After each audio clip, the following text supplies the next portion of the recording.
the game of the true apocalypse. Hey! Look who's back for more adventures. We love having you here to continue this story that keeps us all awake. Important note, all of this is pure fiction, so don't try any techniques you hear here in real life. Your neighbor might call the cops.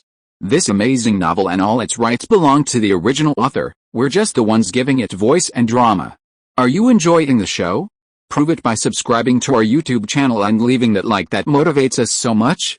And if you want VIP access to exclusive content, our Patreon is waiting with things you won't find anywhere else. Chapter 201 Yongjian Forest, 10, Defeat. Facing the significantly enhanced Wei Charan, Lin Mingyuan remained unaware of the danger and launched another punch at him. This time, unlike before, he was equipped with a full set of legendary mechas and had activated mecha overclocking. Wei Charan's 4 attributes now surged to strength 62, plus 188, agility 53, plus 210, constitution 68, plus 125, and intelligence 49, plus 158. His peak agility reached a staggering 263 points, and he also possessed 250 points of strength, both surpassing Lin Mingyuan to the point of crushing him. Wei Charan, never possessing such incredible strength before, chose to counterattack with violence, counterattacking Lin Mingyuan with a relentless counterattack. The fiery physique of a fire demon collided with the iron body, often shattering the steel while leaving Lin Mingyuan intact. The situation reversed at this moment. Legendary status meant the Athena I mecha's overall quality was enhanced, with all attributes increasing by an additional 40 points. Furthermore, the mecha's material reached an indestructible level. The two fists collided, leaving flesh and blood ripped apart, yet the mecha remained intact. He's gotten stronger. Finally something interesting. Lin Mingyuan wouldn't have been satisfied fighting a weaker enemy. He ignored the minor injuries and swung his fist again. Wei Charan's counterattack was equally forceful. The two fists collided again, leaving the mecha's surface slightly scuffed. After all, legendary equipment isn't indestructible, not even divine artifacts. Lin Mingyuan's fate was even worse. Wei Charan hadn't fully adjusted to the sudden surge of explosive power, and once he had adjusted, he cracked Lin Mingyuan's hand bones. X-rays clearly revealed a network of cracks throughout Lin Mingyuan's right hand, indicating a precarious situation, threatening to collapse at any moment. After enduring the excruciating agony of flesh and blood reshaping his form into the flame demon's body, Lin Mingyuan could ignore pain unbearable for ordinary humans. He dragged his battered fist through the air once more, but this time, Lin Mingyuan was decisively defeated. Like an ant trying to shake a tree, Lin Mingyuan's right hand was completely shattered, bone, flesh, and fascia tangled together, becoming inextricably linked. The immense force crushed the sturdy forearm bones, leaving them exposed to the elements, the white, blood-stained bones piercing the flesh. His entire right arm was temporarily useless. Time was limited. Wei Charan only had 2 minutes. Once his mecha's overclocked Super Saiyan form wore off, he would be reduced to a weakling who couldn't even last a single round against Lin Mingyuan. He had to seize every second. Wei Charan suddenly leaped, grasping Lin Mingyuan's shoulders and delivering a barrage of knee strikes. Lin Mingyuan's broad chest was instantly ravaged, his skin and flesh tattered. Broken bones lodged in his internal organs, exacerbating his injuries. However, this also triggered the maximum regeneration effect of his immortal talent, restoring 30% of his maximum health per second. With a pause in his attacks, Lin Mingyuan would recover in 3 seconds. A strong sense of urgency drove Wei Charan to continue his assault. After his knee strikes, he performed a mid-air backflip, then performed a sleight of hand in his Athena I mech. Before retreating, Wei Charan's sharp toes struck Lin Mingyuan in the jaw. Lin Mingyuan's head jerked back, and his spine cracked with a terrifying, creaking sound. The combined force of his strength and agility left Lin Mingyuan unable to fight back, and he could only stand firm while taking the blow. Wei Charan's combo continued uninterrupted. While mid-air, he activated his weapon slots and instantly extended and hurled 3 legendary star-piercing spears. With 3 resounding explosions, the 3 star-piercing spears formed a neat triangle and pierced Lin Mingyuan. With his lungs punctured, his heart pierced, and his throat pierced, Lin Mingyuan was tormented like a doll by the drunken brawny man, despite the fact that Lin Mingyuan resembled the drunken brawny man in terms of physique. The barrage of attacks left Lin Mingyuan inflicted with unprecedented damage, appearing horrific and devastating. Many watching the live stream couldn't bear to stare at the screen, dreading the sight of Lin Mingyuan's gruesome dismemberment. Only Lin Mingyuan, the one receiving the beating, knew that while his injuries appeared terrifying, they were actually minor. The flame of the eternal fire blazing in his chest had only dropped half an inch. The eternal flame will not be extinguished, and the flame demon will not die. If Lin Mingyuan could open a passage to the elemental plane of fire, his eternal flame would never be extinguished. He would be immortal unless faced with a dimensionality-reducing attack at the level of principles or souls. The moment Wei Qianxue paused in his flurry of attacks, his gruesome injuries began to heal, including the horrific penetrating wounds to his vitals. His muscles wriggled, pushing the legendary spear out of his body, and the granulation tissue in the punctured wounds danced for a moment before regrowing as it had grown back to its original state. Lin Mingyuan grinned grimly and repeated what he had said to Wei Qianxue, "Feeling good, huh? It's my turn." Finally finding an opponent worthy of a fight, Lin Mingyuan wouldn't strike until he'd had enough. Now, he had had enough. He had to kill Wei Qianxue quickly. If he couldn't, the memory of Lin Mingyuan being brutally beaten by Wei Qianxue in front of hundreds of thousands of spectators would become a dark memory. A dazzling bright orange pentagram appeared before him. Lin Mingyuan drew the great sword of judgment. With that sword in hand, his threat level instantly increased several-fold. Attributes are the foundation. Only by laying a solid foundation can a towering building be built upon it. But if the foundation is laid without building, what good is the foundation, no matter how solid it is? Wei Qianxue's foundation was undoubtedly better than Lin Mingyuan's, but he had built a thatched hut atop it. While Wei Qianxue's attributes were undoubtedly strong, completely suppressing Lin Mingyuan, conventional skills like shield slam, consecutive knee strike, and multiple spear throws simply couldn't fully leverage the advantages of his powerful attributes. This was a boon for Lin Mingyuan. If Wei Qianxue truly mastered the advanced skills of a warrior or fighter, his overwhelming strength and agility might have brought the careless Lin Mingyuan to the brink of death. Unfortunately, Wei Qianxue wasn't strong enough yet. Mastering sublimation to forcibly elevate his power to a point where he could compete with Lin Mingyuan was the limit of his capabilities. Next, the stage was turned to Lin Mingyuan. Invincible slash. Lin Mingyuan's roar echoed through the air. Lin Mingyuan's figure instantly vanished, and a massive sword shadow enveloped Wei Qianxue. No matter how Wei Qianxue ran, he couldn't break free. He could only curl up to minimize the damage. Even a fully equipped legendary mech was no match for the Sword Saint's unparalleled defense-penetrating power. The sturdy armor was rapidly ripped apart, and the 6-meter-tall Athena mech continued to shrink, exposing a corner of its cockpit. Wei Qianxue couldn't even wait for the Athena mech to naturally collapse after 3 minutes. It was already on the verge of collapse. Fortunately, Wei Qianxue still had a spare mech he used regularly, the Pioneer V, a premium standard mech mass-produced by the Brotherhood of Steel. It was undoubtedly a match for the Athena. Wei Qianxue wasn't picky. As the pre-ordered airdrop crate landed, he seized the opportunity to leap from the battered Athena and into the cockpit of the ready Pioneer. While Wei Qianxue escaped unscathed, the Athena, without its pilot, was reduced to worthless scrap in the explosion. Without his powerful Athena Eye, the upgrade skill that fully enhanced the equipped mech was on cooldown. Wei Qianxue could only rely on his mech's overclocking to boost its stats, barely holding his own against Lin Mingyuan. Just now, he had launched a fierce attack on Lin Mingyuan, who had silently withstood it. Now, Lin Mingyuan was relentlessly pursuing Wei Qianxue, forcing Wei Qianxue to retreat to the main camp. The difference in strength was clear at a glance.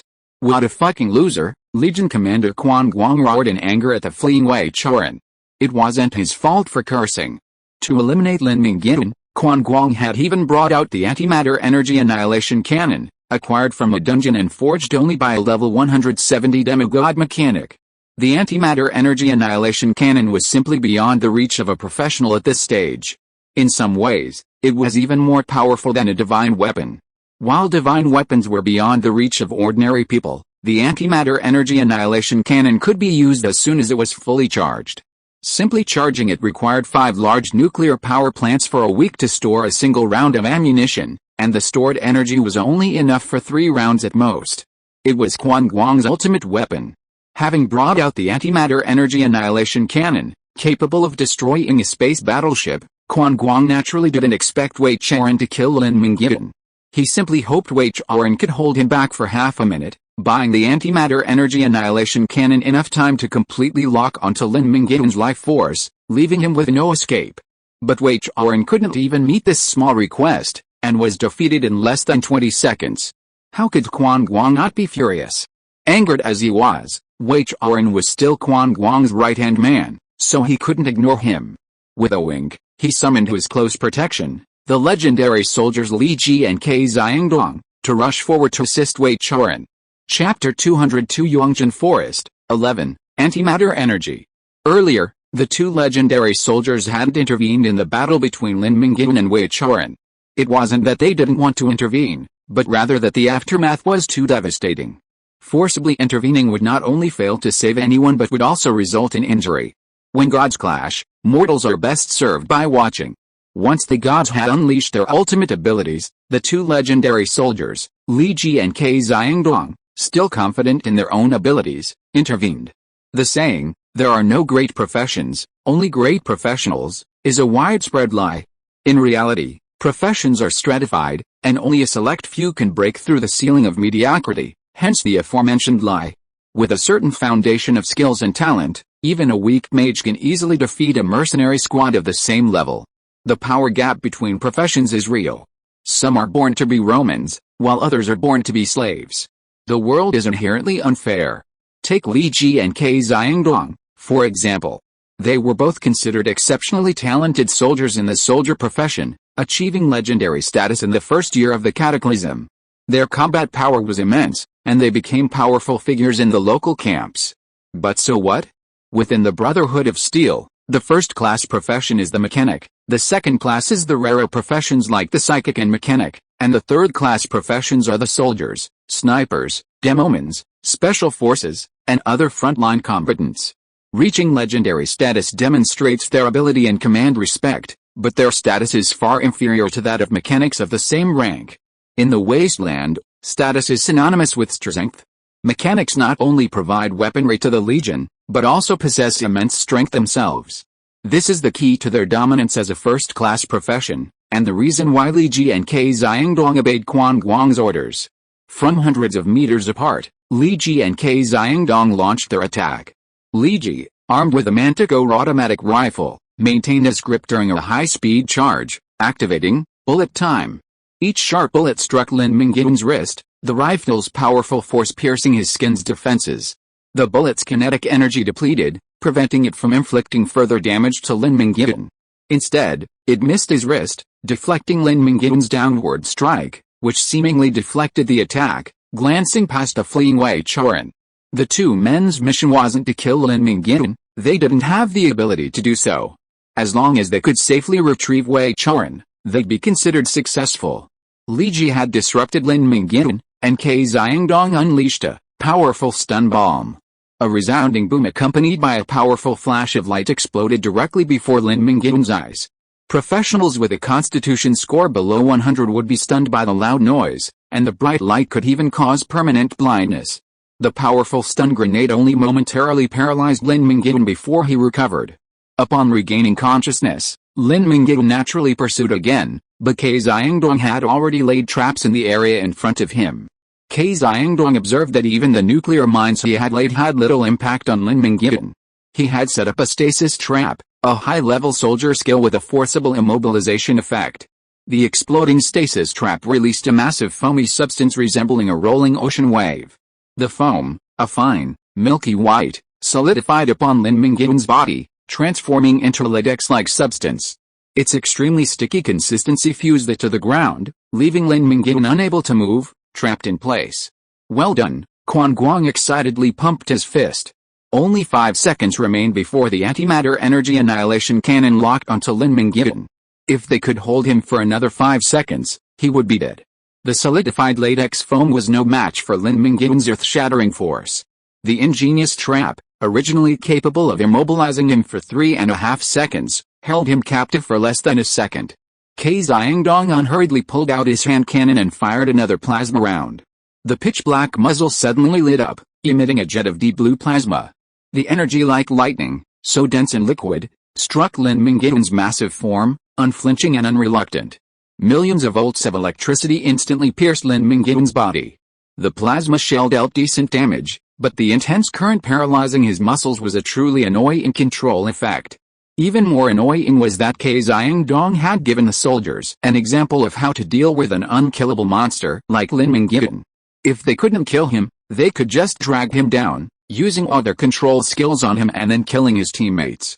Simultaneously, stun grenades, spike traps, stasis traps, frost bombs, slowing smoke bombs, and other control-enhancing attacks were unleashed upon Lin Mingyuan.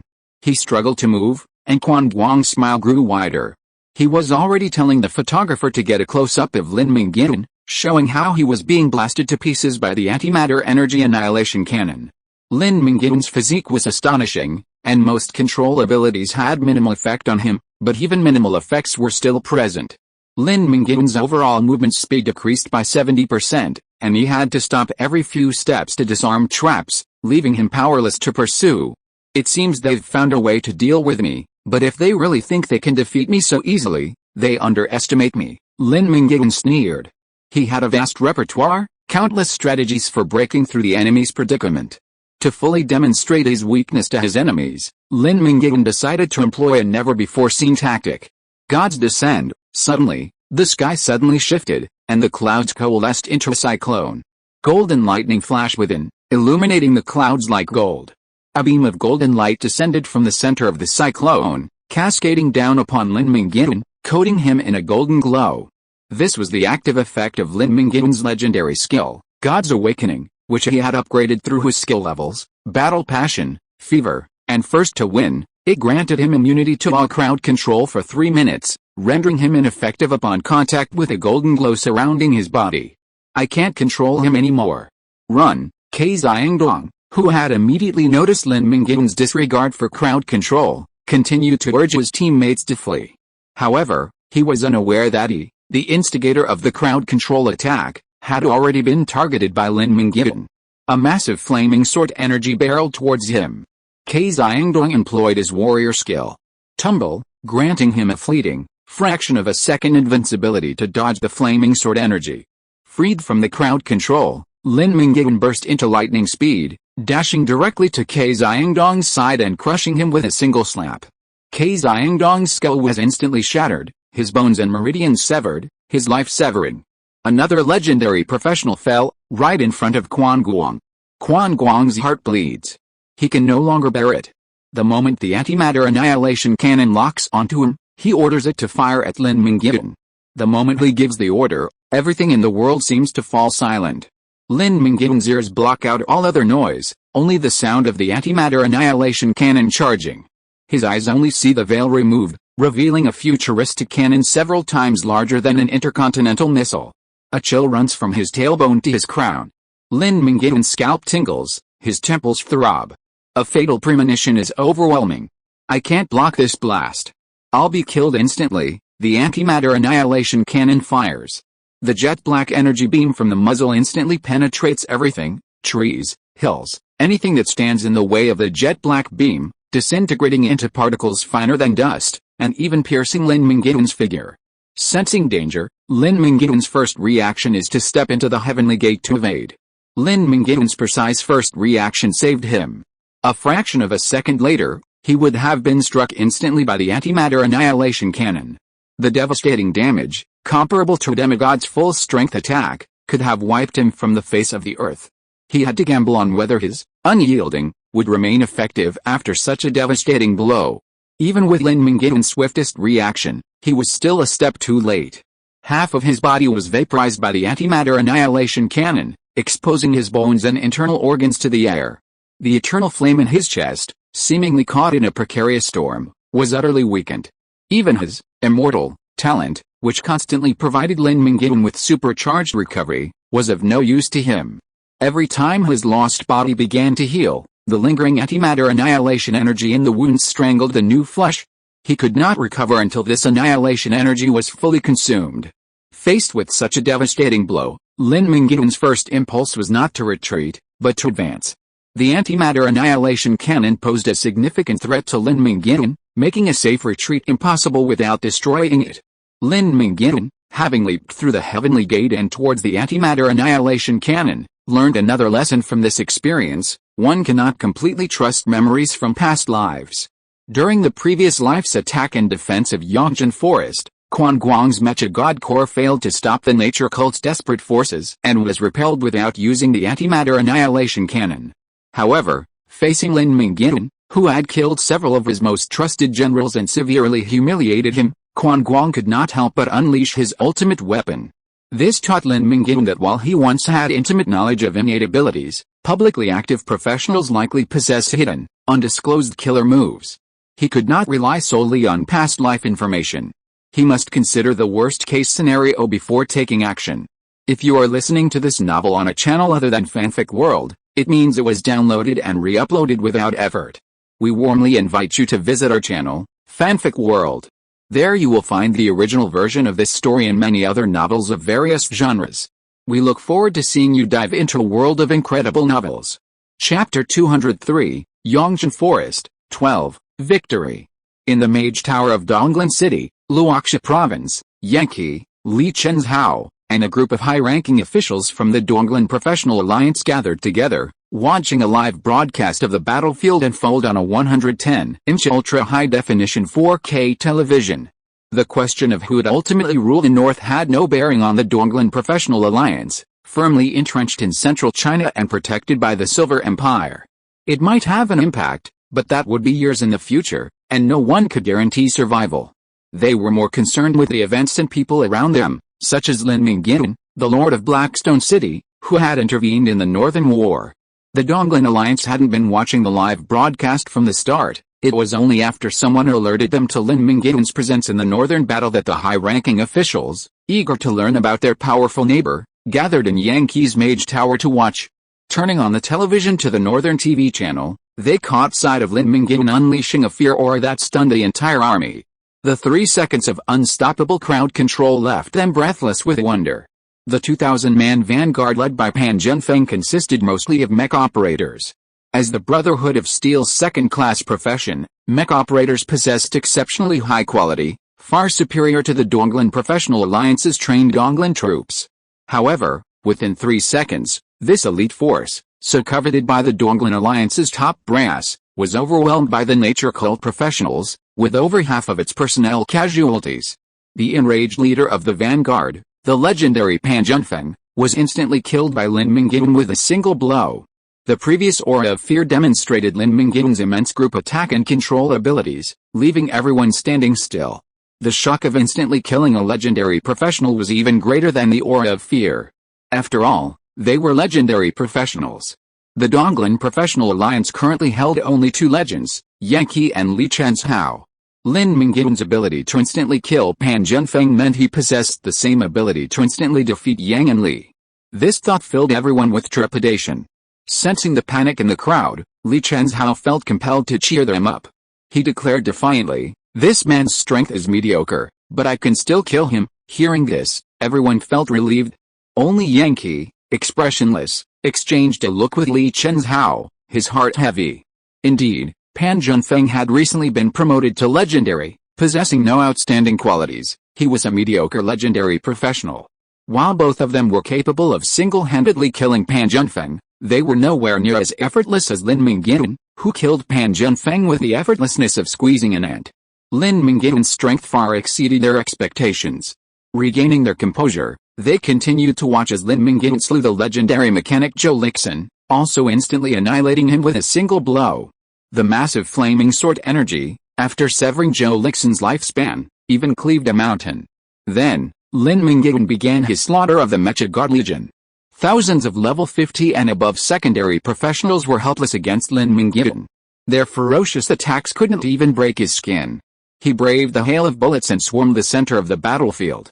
The situation only stopped deteriorating when Corps Commander Quan Guang dispatched Wei Chaoran. Initially, Lin Mingyuan wasn't taking it seriously, and only Wei Chaoran, caught on the action, didn't notice. Later, Wei Chaoran unleashed a full-throttle attack, severely beating Lin Mingyuan. Despite Lin Mingyuan's equally focused performance, Wei Chaoran was quickly defeated. Quan Guang dispatched 2 legendary soldiers to rescue Wei Chaoran, barely saving him at the cost of one of their own lives. Victory was assured, and Lin Mingyuan had practically single-handedly crushed the Mecha God Legion. To save face and avoid humiliating the professionals nationwide, a humiliated Quan Guang unleashed his antimatter annihilation cannon, blasting half of Lin Mingyuan's body apart. The wound, unable to heal, only added to the turmoil. Seriously wounded, Lin Mingyuan proved even more valiant. Dragging his crippled body forward, he charged into the Mecha God Legion's rear. This revealed his special abilities, making his capture even more difficult. Multiple rocket launchers, laser cannons, and other precision firepower peppered the enemy as he trespassed. The severely wounded Lin Mingyuan, his injuries exacerbated, staggered, and with his last remaining strength, he shattered the antimatter annihilation cannon with a single punch. The stored energy instantly exploded, forming a small black hole that sucked the cannon's crew and surrounding mechanics into it. The ground collapsed 100 meters inward, forming a deep, circular crater. Only after consuming enough matter did the black hole dissipate. Meanwhile, Lin Mingyuan, who had destroyed the antimatter energy annihilation cannon, had already activated the Heaven Stepping Gate and retreated from the enemy lines, returning to the natural cult's camp for treatment. Quan Guang, despite using his ultimate weapon, failed to kill Lin Mingyuan and instead sacrificed his own trump card, losing both the enemy and the enemy. Quan Guang was panting, his face dark as the bottom of a pot. Damn it! Lin Mingyuan's already escaped. Attack! Attack hard! Kill them! The only good news was that Lin Mingyuan was seriously injured and could no longer wreak havoc. This was their only chance for victory. Furious, Quan Guang issued irrational orders, believing that the natural cult would be a waste without Lin Mingyuan, and he hoped to seize this opportunity to turn the tide. The Mechonite warriors, their morale shattered by Lin Mingyuan's defeat, could not disobey orders and reorganized their forces to attack. Morale, however, is a matter of balance. Seeing the Mechonite army strewn with wounded soldiers, the nature cult professionals dared to attack. For the first time, the elves and druids emerged from the forest to engage the remnants of the Mechonite army in open combat. In the previous lives, the nature cult had defeated the Mechonite army in a desperate battle even without Lin Mingyuan's help. It stood no reason why the nature cult couldn't defeat the Mechonite army even with Lin Mingyuan's heavy damage.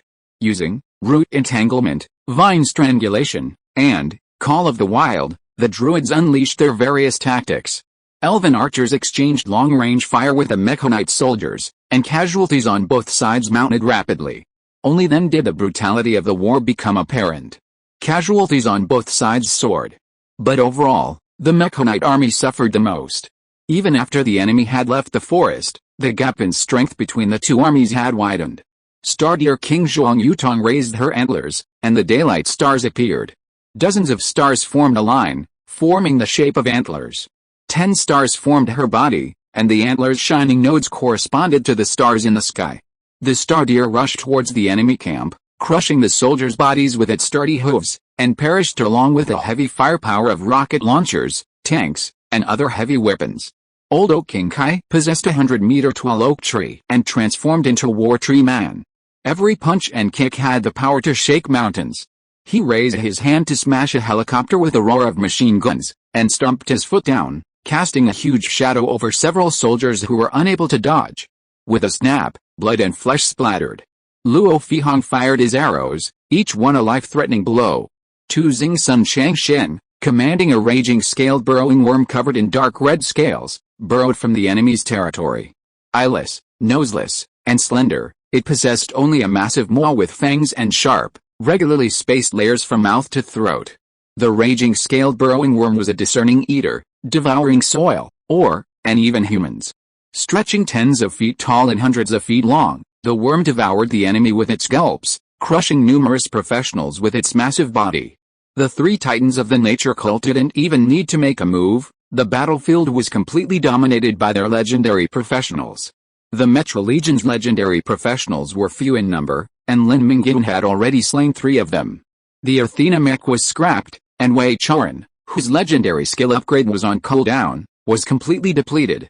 The situation was deteriorating, and Quan Guang didn't dare act rashly.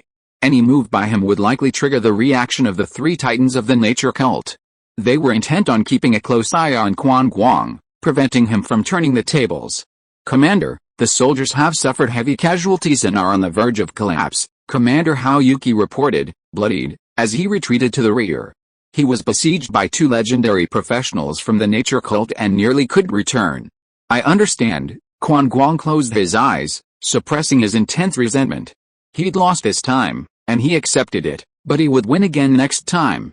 Immediately cut off the live broadcast signal and terminated. Quan Guang, having made up his mind, quickly ordered the live broadcast to be terminated. The Legion's defeated and disastrous retreat could not be seen. Consider it a case of trying to cover up one's mistake. A fig leaf is better than nothing. Fire all shells.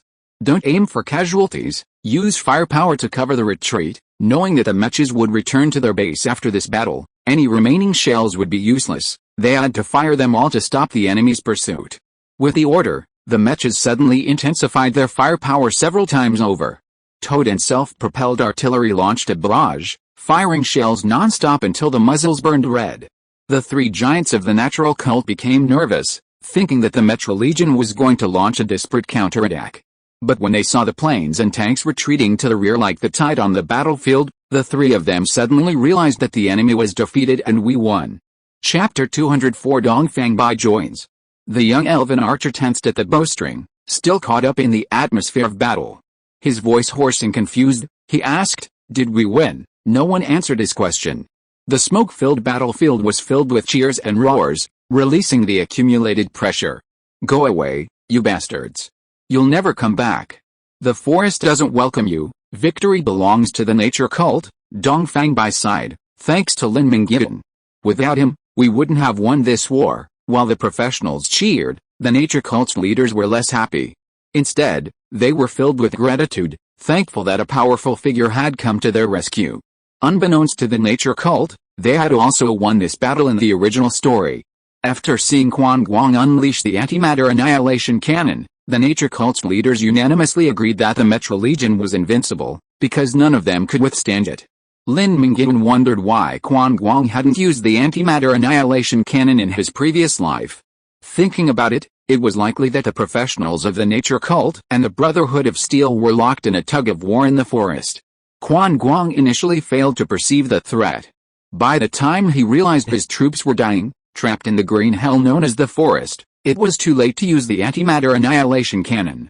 Furthermore, the antimatter annihilation cannon only had 3 rounds, which were useless after each use. It wasn't a conventional weapon, and it lacked the ability to turn the tide in desperate situations. Furthermore, he admired the nature cult's courage in their desperate struggle, so he accepted defeat and returned with his remaining troops. Today's situation was completely different. The Mecha God Legion was nearly shattered by Lin Mingyuan alone, with 2 commanders killed instantly. Quan Guang hated Lin Mingyuan so much that he couldn't appease his hatred without killing him. This was when he used his secret weapon, but it ended in failure, resulting in both the loss of his army and his own. Lin Mingyuan, the greatest hero in the victory over the Mechagods, rested in his treehouse, 5 healers taking turns using rejuvenation to expedite his recovery. After cleaning up the battlefield and confirming the Mechagods had retreated, preventing a potential counterattack, the 3 great leaders of the cult of nature came to visit Lin Mingyuan. "How are your injuries, Brother Lin? Are they alright?" the Elf King Akik inquired. "It's a minor issue. I'll be almost healed in 10 minutes, replied Lin Mingyuan, half of his body already repaired, with only his left arm still to be reconstructed. The antimatter energy annihilation cannon posed a significant threat to him, and the damage it inflicted would last a long time. Fortunately, the antimatter energy annihilation cannon, which shouldn't have existed at this point in time, had been destroyed. The Brotherhood of Steel likely had no higher-level weapons, so there was no need to worry about it. I don't know how to thank you enough. You saved the cult of nature. You're a true hero," Dongfang Bai praised. "Your Excellency's great kindness is unforgettable to us. No matter where the nature cult finds itself, we will always remember this day, remembering the one who showed up to save us in our most dire straits, also expressing gratitude, Wu Gaoxun. The pioneer who advocated for evacuating the north and refusing to entangle with the Brotherhood of Steel, expressed his desire to leave. As their longtime business partner, Elf King Akik understood Wu Gaoxun's thoughts well. Ever since the defeat in the Battle of Twilight Forest, when the baptismal pools for elven blood conversion were destroyed and the nature cult lost its source of new blood, Wu Gaoxun had considered leaving. The nature cult's repeated defeats in the following period proved Wu Gaoxun's intention to withdraw, but Akik refused to accept this. He believed the nature cult's defeat was due to Wu Gaoxun's lack of fighting spirit. If he had fought with all his might, the nature cult might not have lost. Fresh from a heartening victory, Wu Gaoxun was spreading the cowardly message of being ready to withdraw. Akik, already resentful of Wu Gaoxun, finally lost his temper and glared at him. Old Wu, or should I say, the Great Druid Herald, are you trying to split the cult of nature? What do you mean? You're asking me what I mean? You should ask yourself if you've been putting in no effort in the war, just waiting to sell out all the willing comrades so you can implement your evacuation plan. Akik's tone was thick with resentment. Cut your words, everyone. If there's anything you want to talk about, why bother getting so angry? Akik, calm down. Old Wu doesn't mean that. Seeing the two of them about to argue, Duang Fangbai quickly tried to smooth things over. Duang Fangbai was helpless. He had just won a victory and was already arguing again within 5 minutes. Fortunately, Duang Fangbai's words carry weight, especially since Lin Mingyuan is Duang Fangbai's friend, so Akik has to give him face. He took a deep breath to suppress his anger, and calmed down and said, "Today is a happy day and I don't want to argue with you. You have your ideas and I have mine. Our original intention is to do good for the natural sect. I'm saying this today. I don't agree to evacuate. This is my home and I'm not going anywhere. I want to die on this land." Even saying such harsh words as "I want to die in China," Wu Gaoxun knew that he could not persuade Akik, and said what was in his heart. Who would be willing to leave their hometown if they can hold it? The problem is that we can't hold it. The Brotherhood of Steel will destroy us sooner or later. If we don't leave, we are waiting to die. Who said that? Didn't we hold it this time? What about next time? What if the Brotherhood of Steel army is approaching? Akik didn't answer for a long time, and he was stunned by the question. After a moment's stalemate, Akik suddenly looked up at Lin Mingyuan, whose arm was being repaired. "You'll definitely help us, right?" Lin Mingyuan said without hesitation. "Of course. I'm here to fight the Brotherhood of Steel. Seeing them suffer makes me feel better." Lin Mingyuan's affirmative answer reassured Akik. They couldn't stop the Brotherhood of Steel on their own, but with Lin Mingyuan around, it would be different. Seeing Akik's joyful expression, Lin Mingyuan had to pour cold water on him. "But my advice is to be prepared for both situations. You have to fight and retreat. Fight if you can win, and run if you can't." Every suggestion Lin Mingyuan made was based on the real situation predicted by the Reborn, and every word was golden advice. It wasn't that Lin Mingyuan was undermining his prestige. The Brotherhood of Steel was teaming with experts, making his killing somewhat difficult. Lin Mingyuan's numerous survival strategies made him difficult to kill, but sending 1 or 2 experts to hold him back wouldn't be a problem. Once Lin Mingyuan was pulled out, who could stop the Brotherhood of Steel's ferocious forces? After the Mecha Legion suffered a defeat and the Brotherhood of Steel began to take the nature cult seriously, the next time the nature cult returned, they were doomed to defeat. They had no chance of victory. They would retreat or die. The same words had completely different effects depending on who said them. When Wu Gaoxun suggested retreat, Akik dismissed him as a cowardly capitulator and refused to listen. However, despite having no vested interests with the nature cult and being the hero who had saved them, Lin Mingyuan was willing to listen. "So, how should we retreat?" Having never considered the question of retreating from the north, Akik was bewildered. Wu Gaoxun, who had the most say and had been preparing for this for a long time, spoke eloquently. "I have reached an agreement with Zijin, the king of the South China Sea. When necessary, we can blow the whale song horn and he will bring the fleet to help us evacuate. There is no sea near Yangjian Forest. The nearest port is 400 kilometers away." "Do you want us to abandon Yangjian Forest and guard the port?" Akik asked doubtfully. There was no need for Wu Gaoxun to explain, as Lin Mingyuan could answer this question. Each of the 7 major waterways in the world is occupied by a pirate king. Their fleets crisscross the oceans. Merchant ships from all countries passing through their jurisdictions must hand over 30% of their cargo, otherwise they will be attacked by pirates. The pirate kings not only occupy the waterways and demand tribute, but also traffic in people and drugs. They are the shame of humanity and the cancer of the ocean. It is undeniable that the 7 pirate kings are all top-notch warriors, otherwise they would not be able to dominate the ocean, which is several times the size of the land. Among them, Zijin, the pirate king of the South China Sea, has a legendary skill called Sky and Sea Flow. Activating this skill can summon seawater to cover the sky. He is the only pirate king whose fleet can directly threaten the land. Lin Mingyuan's tone was full of disgust when he mentioned the 7 pirate kings. Zijin's notoriety was still unknown, but in a few years, the fully fledged Zijin would come to China to capture slaves and sell them to foreign countries, and dump large quantities of new, highly addictive drugs that are difficult to quit once you get addicted to them into the country. His crimes are innumerable. He is the best of scum and the king of villains. Fortunately, Zijin's crimes were exposed by an escaped slave, and the floating city placed him under restraint, forbidding him and his fleet from setting foot on Chinese soil, threatening to destroy him. Zijin, of course, refused to comply and forcibly landed on the floating city, declaring war. Naturally, he was severely wounded and suffered a crushing defeat. However, his wounds survived, and the fact that the floating city, with its numerous powerful warriors, failed to destroy Zijin demonstrates his immense strength. It must have cost a fortune to bribe Zijin. He's a man obsessed with money. Lin Mingyuan gave Wu Gaoxun a meaningful look.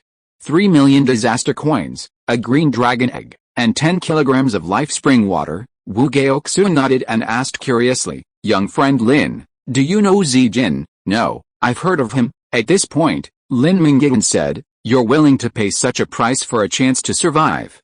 Is it okay for you to do me a small favor?" Akike said simply, "Just ask for anything.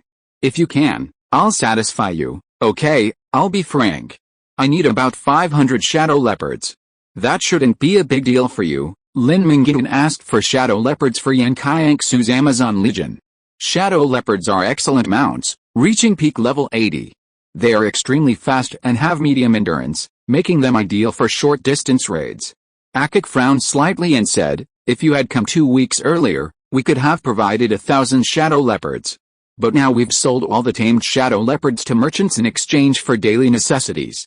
If you want shadow leopards, you'll have to catch wild ones. Wild ones will do. You don't need to tame them." "Sure. I'll send people to catch them right away. I'll definitely gather 500 shadow leopards for you within 10 days, Akik agreed. "Thank you for your help." After a few pleasantries, Akik and Wu Gaoxun retreated, leaving Dongfangbai and Lin Mingyuan to discuss more in-depth topics. "Do you really think we're doomed to failure? That we have no chance of winning?" Dongfangbai asked bluntly. When Akik was around, Lin Mingyuan had to hold back, saying he was afraid of hurting him. With Dongfangbai, there was nothing to hide. Lin Mingyuan spoke frankly, the Brotherhood of Steel suffered a loss in Yongzhen Forest this time. They'll definitely plan everything carefully before launching their next attack. They'll definitely have some means to deal with me. In this battle, I've exposed every bit of my abilities. With a Brotherhood of Steel's talent pool, it won't be difficult to contain me. What do you think the natural cult's chances are of success without my intervention? Not even a tenth. Alice, it seems the natural cult is destined for this disaster. Misfortunes often bring good fortune. A comeback in a new place might not be a bad thing, Lin Mingyuan said reassuringly. I hope so. Here's your blessing. Actually, what matters to me is whether you stay or go. Do you plan to pursue your career overseas with Wu Gaoxun, or stay at home?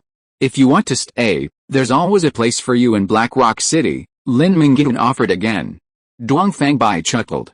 It seems you absolutely want an answer from me. Lately, I've realized that my personality is too casual, making me more suited to being a hermit than a leader. I had originally planned to find a secluded retreat after the natural cult moved overseas, but it seems I'm destined for a life of seclusion. At this point, Dongfangbai paused. I don't have the talent of Zhuge Liang. I don't need you to visit me 3 times. 2 invitations will suffice. Once this matter is resolved, I'll go with you to central China, okay, just for that. I'll do my best to ensure the safe evacuation of the natural cult. Lin Mingyuan couldn't help but laugh. Hard work pays off, he had impressed Dongfangbai. An elder in the family is like a treasure. Most of the professionals in Blackstone City are young and vigorous, and they need an elder to hold the reins before they make impulsive decisions. Chapter 205 6 Legions, 4 armies deployed.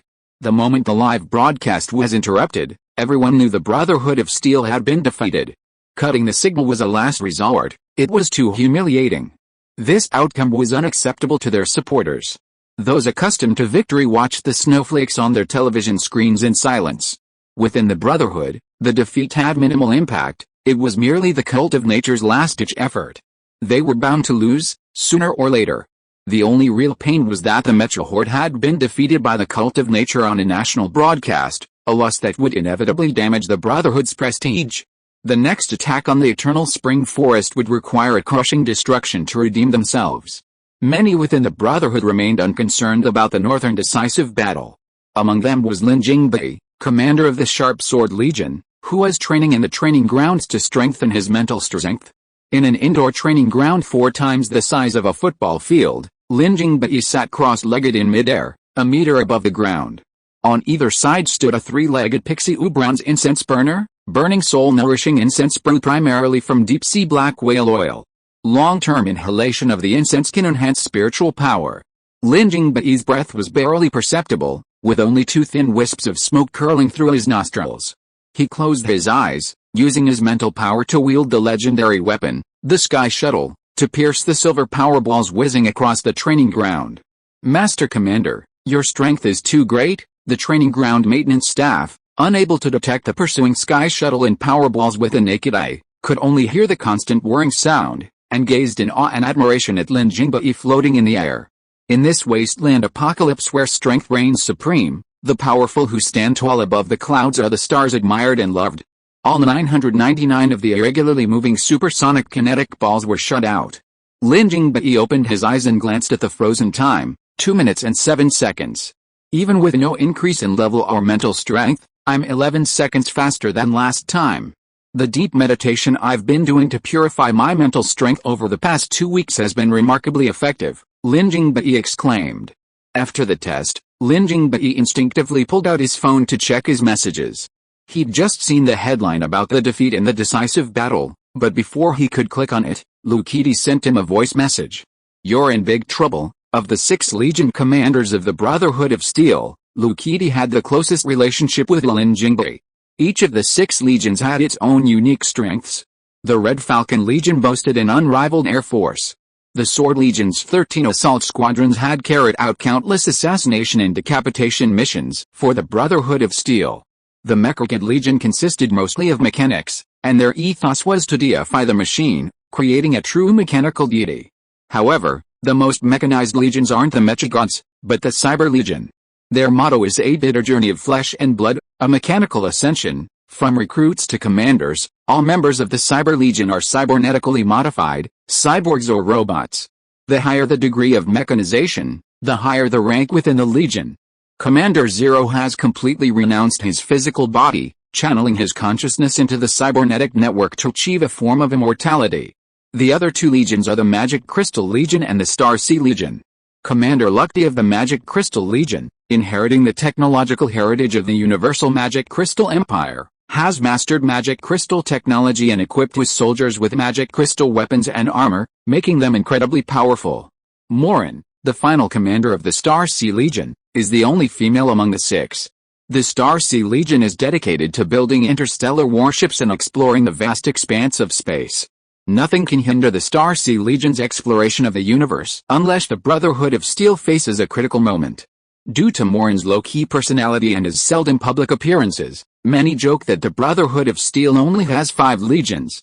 Of the 6 legion commanders, Morin is aloof, neither forming grudges nor alliances with anyone, leading a peaceful life.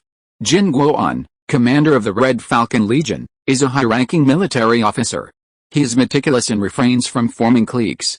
However, his military credentials also make him trustworthy, making him the undisputed leader of the 6.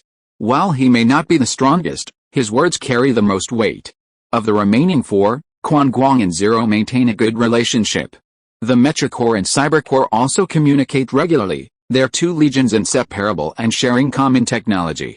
Lin Jingbei, on the other hand, gets along well with Lu Qidi. Lu Qidi is a bohemian, typical playboy, while Lin Jingbei, who had a difficult upbringing, is mature and steady, complementing the personalities. Male friendships are less complex than female ones. A 4-person female dormitory can create 7 or 8 wedget groups. The 4 are divided into 2 groups. Lin Jingbei and Quan Guang had some clashing ideologies in the early days of the Brotherhood of Steel. Lu Qidi, who sided with Lin Jingbei, and Zero, who supported Quan Guang, rarely interacted. At this moment, Lu Qidi suddenly sent an ambiguous voice message, leaving Lin Jingbei bewildered. The current hot topic was supposedly the Mechacore defeat in the decisive battle. How had he, inexplicably, Gotten himself into trouble. Puzzled, Lin Jingbei called Lu Qidi directly to ask. When the call was connected, Lu Qidi said bluntly, "Did you hear about the Metricore defeat?" "Yes, but what does it have to do with me? I didn't send anyone to trip them up." "I wouldn't be so mean," Lin Jingbei spoke frankly, his tone unconcerned. "That's wrong. You had a lot to do with Quan Guang's crushing defeat," Lu Qidi said, deliberately mystifying. "Just say it. It seems you didn't watch the live broadcast. If you had, you'd have known why. It wasn't the nature cult that truly defeated the Metricore, but Lin Mingyuan." "Who's Lin Mingyuan?" The name sounded familiar to Lin Jingbei, but he couldn't place it. "You acted very convincingly, very realistically. I'll do the same thing when I see Quan Guang later." Lu Qidi shook his head and joked, then said seriously, "I just got word from the intelligence department that Quan Guang has retrieved all of Lin Mingyuan's identity information. It was you who advocated for dealing with Lin Mingyuan, and you personally took action, but you didn't kill him. He's still alive and well. And he's ruined Quan Guang's plans. Quan Guang and you never got along well, and now he's got something on your hands. You're in big trouble." As expected, Lin Jingbei received a call for an emergency meeting shortly after their conversation ended. Lu Qidi arrived at the meeting room before Lin Jingbei and saw Quan Guang there. "You're back so quickly. How can we convict someone if we don't come back soon? Where's Lin Jingbei?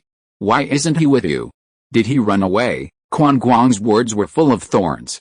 He hadn't been with the army, but had returned angrily from the teleportation base station to exact revenge. "Quan, stop stirring up trouble here, acting like I'm afraid of you." Lin Jingbei pushed the door open and barked coldly. "Well, you still dare to come?" The Mecha Corps lost 13,758 men in battle, with 20,960 seriously injured. Most of them never recovered and could not return to the battlefield. "How will you repay this blood debt?" Quan Guang, seething with rage, completely treated Lin Jingbei as a target for his wrath. Without giving Lin Jingbei a chance to explain, Quan Guang roared angrily, "Don't tell me this has nothing to do with you. Years ago, there was a meeting, and it was you who insisted on killing Lin Mingyuan to eliminate this threat to the Brotherhood. But what happened? A war that was supposed to be won was ruined because of Lin Mingyuan's interference. Mecha soldiers who made countless contributions to the Brotherhood were buried in a foreign land. All of this is because of your tolerance of treachery. I have reason to suspect that you are a spy planted in the Brotherhood by another faction, bent on destroying the Brotherhood." "Hey, I said you're really good at accusing others of something else. I admit that Xiaobai made some mistakes, but what are you trying to do by labeling him a traitor with just a few words? Are you trying to sow division?" Lu Qidi was determined to speak up for his good friend. "He's not sowing division, he just wants an explanation." "Shouldn't Lin Jingbei give him an explanation?" A mechanical metallic voice, devoid of any human emotion, echoed. Zero, whose black cloak obscured most of his silvery mechanical body, echoed with a cold, red gaze. Listening to the Legion commanders bickering, the powerful ministers and base commanders below dared not respond, fearing they would draw the Legion commanders' wrath upon themselves. The projection of Supreme Leader Caesar, seated at the highest seat, remained silent, watching the Legion commanders' attacks. "Enough, enough. Listen to me," the real Lin Jingbei finally spoke. "I admit that it was my fault that Lin Mingyuan is still alive. I will correct my mistakes. I will make Lin Mingyuan regret what he did today. I will kill everyone he cares about and forever erase his trace from this world. I will also consign the natural cult to the dustbin of history, restoring the Brotherhood's reputation. Is this compensation satisfactory to you?" "I want to see Lin Mingyuan die with my own eyes." After a brief silence, Quan Guang made his demands. To be frank, Quan Guang's true hatred lay with Lin Mingyuan, and his anger at Lin Jingbei was merely a venting of his anger. It was Lin Jingbei's fault for not eradicating the root of the problem. "No problem, it's settled. To ensure complete safety, I propose that the Sword Legion, the Crystal Legion, the Cyber Legion, and the Metro Legion join forces to encircle and suppress the cult of nature." Lin Jingbei proposed combining the forces of the four legions to inflict a devastating blow on the cult of nature. "Agreed. Second, I agree." The previously silent Supreme Leader Caesar agreed, followed by a group of yes men. Only Jin Guoan, commander of the Red Falcon Legion, muttered quietly, "Isn't this a bit of an overreaction? Even a lion needs all its might to slay a rabbit. We've already suffered enough from underestimating the enemy," Lin Jingbei said with a sinister look. Unlike historical events, this time, To deal with the remnants of the cult of nature, who had the powerful support of Lin Mingyuan, the Brotherhood of Steel mobilized 4 legions, vowing to annihilate Lin Mingyuan and the Brotherhood of Steel. The 4 legions combined numbered nearly 200,000 men, gathering the elite of the Brotherhood of Steel. The army began assembling on the day of the defeat, requiring 3 days to reach the Eternal Spring Forest and launch the attack. The cult of nature had a final 3 days to prepare. The best strategy is to attack the enemy's plans, the next best is to attack their alliances, the next best is to attack their troops, and the worst is to attack their cities. The final step is to advance the army into the forest. Before the decisive battle, a strategic plan must be devised to sever the enemy's diplomatic ties. The Brotherhood of Steel was fully acquainted with most of Lin Mingyuan's information, knowing that his 2 greatest backers were the Silver Empire, the dominant power in central China, and the Orthodox United Council of the Huaxia Federation. Lin Jingbei, in the name of the Brotherhood of Steel, sent letters to both factions. The message was simple: Lin Mingyuan had intervened in the war in the north, significantly undermining the Brotherhood's interests. The Brotherhood of Steel would then launch a devastating attack on Lin Mingyuan and his forces. They were urged not to interfere, and the Brotherhood of Steel thanked them for their cooperation. Any party that dared to aid Lin Mingyuan would be considered an enemy of the Brotherhood of Steel. Before taking action, Lin Jingbei must first cut off Lin Mingyuan's escape route, leaving him completely destitute. Still recuperating in the treehouse, Lin Mingyuan is unaware that he has become the center of the storm, and the various methods of the Brotherhood of Steel will soon be unleashed. Chapter 206 Yan Qianxue surrenders. 2 women join the battle. The sky was filled with stars, their gentle light casting a gentle glow upon the silver-armored Silver Empire defenders standing atop the city walls, softening their sharp gazes. A silver knight guarding the gate twisted a capstan, driving chains to pull open the gate. A herald, mounted on a silver-winged Pegasus, emerged from the gallop, leaving the capital of Lordran, now completely engulfed by the no-fly array. The silver-winged Pegasus spread its wings and soared, bearing the herald southeast toward Blackstone City. Within the brilliantly lit palace, the white dragon King Aquis, his forehead and face adorned with fine silver scales, stood at a window, watching the herald's flight under the starry sky. In the blinding darkness of the 5 fingers, a perfect position for a sneak attack, a shadowy figure flickered. It wasn't an incoming assassin, but rather a shadow dragon guard who had protected the Emperor for generations, their blood flowing in their veins. The current Shadow Dragon Guard and White Dragon King Aquis were the only 2 demigods in the Silver Empire. Compared to Aquis, who was in his prime, Shadow Dragon Guard Sikkim, draped in loose black robes, was thinner. His height had shrunk to 3.6 meters. Sikkim stepped out of the shadows, his wrinkled face, his hair and beard white, revealing a trace of age. Sikkim had reached the end of his life. Your Majesty intends to protect that human boy, doesn't he? Sikkim spoke very slowly, almost pausing between each word, as if even words were labored. Sikkim was present when Aquis read the letter from the Brotherhood of Steel. After reading it, he immediately summoned a messenger to deliver it to Freya, the Spider Duke of Black Rock City. It was clear that he wasn't abandoning Lin Mingyuan. He has demigod potential, and Freya also has demigod qualities. If the 2 of them could unite, the Silver Empire's strength would soar even if you were gone. Of course, I must protect him. The imperial family is ruthless. Aquis's sole concern is profit. Sikkim, who had watched Aquis grow up, understood his cold and ruthless imperial nature. Sikkim felt no sadness at all, but rather immense satisfaction. This was what a true emperor should be. Indeed, both little ones have incredible potential, Sikkim agreed, nodding. Aquis added, but the Brotherhood of Steel is also not easy to mess with.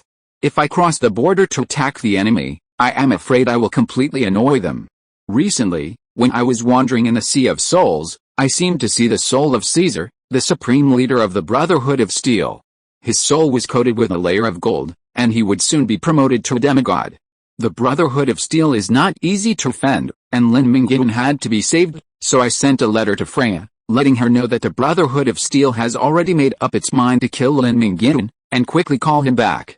As long as he is in the jurisdiction of the Central China Silver Empire, the Brotherhood of Steel will not dare to act rashly. What if he doesn't come back? Then I can only wish him good luck and a long life. The Silver Empire, one of the 2 backers, has an ambiguous attitude. It wants to lend a helping hand but has many concerns. Lin Mingyuan, who has been reborn and knows very well the Silver Empire's weak performance when dealing with powerful local forces, does not expect the Silver Empire to help him. As long as the Silver Empire can keep Black Rock City and not lose Lin Mingyuan, he will be thankful. Compared to the Silver Empire's external weakness, Lin Mingyuan, upon learning that the Brotherhood of Steel was attempting to sever his diplomatic ties, was even more curious about the United Council's approach. Would it follow the Silver Empire's ambivalence, abandon Lin Mingyuan, or face the Brotherhood's threat head-on and support him? Lin Mingyuan simply didn't know. In the history he knew, there had never been a case of a key ally or key candidate for development of the United Council clashing with a major power. At midnight, mages from the Silver Empire and the United Council arrived in the Eternal Spring Forest through a portal. The messenger bearing the Silver Empire's message was someone Lin Mingyuan knew. He was the mage Yan Qianxue, one of the two founders of the Donglan City Professional Alliance and a future fourth-ranked expert on the Central China Top 100 list. In his previous life, Yan Qianxue had seemed a formidable figure, but now, to Lin Mingyuan, he was just that. By the order of Emperor Aquis, I ask you to accompany me back to Central China. The Silver Empire will spare no expense to protect you from the Brotherhood of Steel. After solemnly reading the White Dragon King Aquis's decree, Yan Qianxue immediately put on a smile and said humbly, I've long heard of Brother Lin's great name, but I've never had the opportunity to meet you. It's a pity. Every time he saw the once high-ranking figures cautiously and flattering him, Lin Mingyuan felt that the efforts he had made since his rebirth had not been in vain, earning him his current power and status. They say it's best not to hit someone who smiles, but Lin Mingyuan needed to teach Yan Qianxue a lesson. He was too dishonest. No fate? I think we have a lot of fate. I almost met you during the battle to capture Blackstone City. Later, you helped a group of homeless refugees find their way to Blackstone City. You really have a kind heart. I was young and ignorant. I hope Brother Lin can forgive me. Yan Qianxue was embarrassed when he heard this. Because of Blackstone City, he and Lin Mingyuan were in a hostile competitive relationship at the beginning. His strength was not as good as Lin Mingyuan from the very beginning, and the gap became bigger and bigger. Now he can't even catch up with Lin Mingyuan's shadow. I don't want to dwell on the past, as it would make me seem petty. But recently, Duke Behemoth Dujin made an inexplicable visit to Black Rock City. I wonder if someone is spreading rumors behind your back. It's not what you think. We simply don't have the strength to resist Duke Behemoth, so we can only tell you the truth. This is absolutely nothing against you. As a token of my sincerity, I offer the legendary equipment, Wind Chime Robe, to atone for my sins. The Wind Chime Robe can be destroyed, but it will cost its owner a life. I am willing to repay my sin with my own life. Please forgive my imprudent behavior, Brother Lin. I also offer the Burning Orb, a high-level artifact that grants 5 points of agility.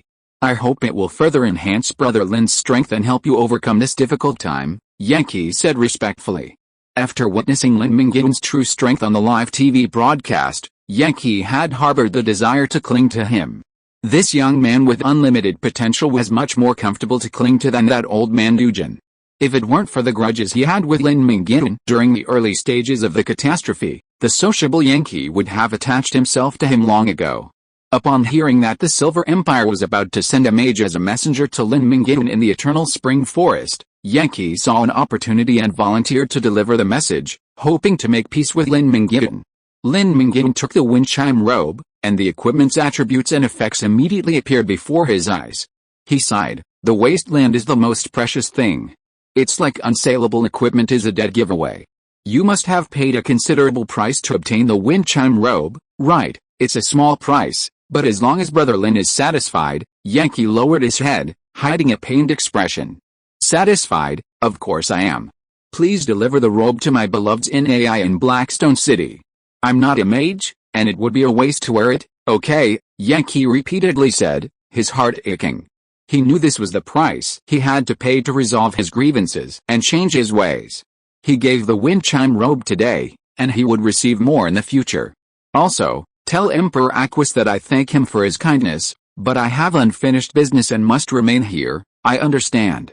I'll convey your message to him, Yan Qianxue said, bowing and taking his leave. He completely immersed himself in the role of Lin Mingyuan's subordinate, a seamless transition. As Lin Mingyuan's influence in the liver stream, where he could single-handedly defeat entire armies, spread, his unstoppable demonic deity completely captivated Yan Qianxue, convincing him to join Lin Mingyuan, who gladly accepted him. Not only was the gift enticing, but Yan Qi's own exceptional abilities also drew Lin Mingyuan's attention. In the original timeline, in the 7th year of the Cataclysm, Yan Qi, having reached the pinnacle of Saint Realm power, sought a key to the demigod realm and spent a period of retreat in the Floating City, a sacred place for Chinese mages. This retreat did not yield promising results. Without exceptional talent and opportunity, Yan Qi's strength would have captivated him only at the peak of the Saint Realm. He lacked the capacity to absorb divine power, and his talent was inferior to that of the 11 brilliant moon mages, the leaders of the Floating City. While not quite in the top tier, Yan Qi easily achieved the status of a 9-star Grand Mage, second only to Huayu Mage, a figure fewer than 100 in all of China. Due to the strength of his mage class, Yan Qi was able to defeat even demigods who barely ascended to demigod status and were already struggling to keep up. He even achieved the feat of a Saint Realm Master, reversing his demigod status, earning him 4th place on the Central China Top 100 list, behind only the top 3 demigod-level professionals. With Yan Qi's abilities, he could easily become a core member of any faction, and Lin Mingyuan was delighted to see him join them. While more people would undoubtedly choose to join Lin Mingyuan in the future, individuals with Yan Qi's potential were undoubtedly rare. Besides the primary purpose of changing his flag and banner, Yan Qi's arrival also served to inform Lin Mingyuan of the Silver Empire's position. As long as Lin Mingyuan agreed to return to Central China, the Silver Empire would protect him at all costs. The implication was clear: if Lin Mingyuan refused to return, the Silver Empire would have no regard for his fate. The Silver Empire, whose backbone had been broken on its home planet, Apocalypse, appeared weak in the New World, unafraid to challenge the larger local powers. Lin Mingyuan was well aware of this. Soon, the United Council's envoys arrived, giving Lin Mingyuan a pleasant surprise. The mage opened a portal, revealing 2 old acquaintances of Lin Mingyuan, both members of the original god-making project, Speedster Zhu Qiuyu and Moon Priestess Yu Qingqing. Seeing the 2 women arrive together, Lin Mingyuan knew the United Council's stance. They were bound to support him. If they wanted to sever ties, a simple messenger could have informed him. Why send them? I didn't expect the council would be willing to help me in this situation. Lin Mingyuan smiled like a spring breeze. A strong wind reveals strong grass, and a turbulent situation reveals loyal ministers.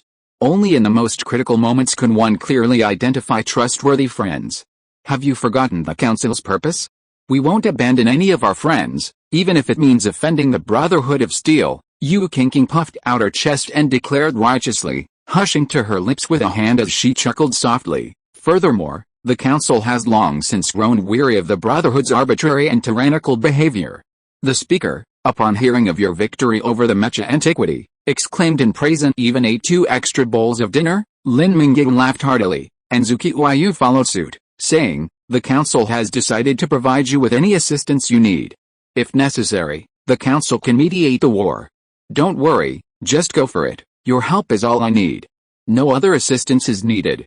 I wonder if you 2 heroines have the courage to join me in fighting the Brotherhood of Steel's armored torrent. Lin Mingyuan made a formal invitation, not letting the women speak first. We're old comrades. I'm your golden assistant, Yu Qingqing responded first. Zhu Qiuyu said softly but firmly, I've always hoped to fight alongside you one day. Now that the opportunity has come, how could I miss it? Chapter 207 Professionals. It's always been my dream to fight alongside the mysterious, hidden-class speedster. Lin Mingyuan expressed his respect for Zhu Qiuyu. Zhu Qiuyu, though they'd only met once before, hadn't established a close relationship. Regardless of her abilities, Lin Mingyuan appreciated her willingness to help. Apparently sensing Lin Mingyuan's superficial respect, but ultimately his disregard for Zhu Qiuyu's abilities, Yu Qingqing felt compelled to help Lin Mingyuan understand her. She said, Brother Lin, Sister Qiuyu is the first and only person to have defeated your projection in the virtual space. How could that be? Lin Mingyuan's face was filled with surprise, as he sized Zhu Qiuyu up and down as if meeting her for the first time. Qingqing, stop praising me. It's so embarrassing. I only managed to defeat Brother Lin's projection at level 70 after reaching legendary status. That's not even a hint of shame, Zhu Qiuyu said shyly, not considering defeating Lin Mingyuan's projection a particularly glorious achievement. In reality, defeating Lin Mingyuan's projection at level 70 was indeed a truly honorable and prestigious feat. For a professional like Lin Mingyuan, who routinely battles across levels, a level 70 Lin Mingyuan challenging a legendary would, if not infallibly, win at least 95 out of 100. Zhu Qiyu, having reached legendary status, wasn't necessarily much higher in level than Lin Mingyuan, but she could still defeat the projection of Lin Mingyuan left in the virtual space. Her strength undoubtedly surpassed that of an average legendary professional, and her talent and combat prowess were not much inferior to that of Empress Yi Zhao. In the original history, 3 individuals emerged victorious from the first wave of the God Creation Project: the founder of the Crystallization School of Magic, the 11 Huayu Mages of the Floating City, and the Crystal Pioneer Bai Chongming. There was also Yi Zhao, the founding monarch of South Asia and leader of international mercenaries, known as the Empress, also known as the Female Tyrant. Another was Lin Mingyuan's teacher, the inheritor of the legendary Yuji 4 Spirit Sword Art, the nation-guarding sword Saint Fang Teichu. Empress Yi Zhao's fame stemmed largely from her international standing and the vast army and generals under her command, though her individual strength was only a fraction of that of the first-tier professionals. Zhu Qiyu's talent, while perhaps not as impressive as the brilliant school founder Bai Chongming or the late bloomer Fang Teichu, was at least as good as the Empress Yi Zhao. However, upon his rebirth, Lin Mingyuan had never heard of Zhu Qiyu. He had absolutely no idea what she was. This suggests that the only reason Zhu Qiyu wasn't well known in her previous life was that she died before she achieved fame. While it's unclear what caused Zhu Qiyu's death, given her willingness to aid Lin Mingyuan in his time of need in this life, Lin Mingyuan would never allow her to perish before she could truly shine. The 2 women arrived bearing the goodwill of the United Council, and the Brotherhood of Steel's plan to sever Lin Mingyuan's diplomatic ties had failed, instead strengthening their partnership with the Council. But for Lin Jingbai, the failure of one plot was of little consequence.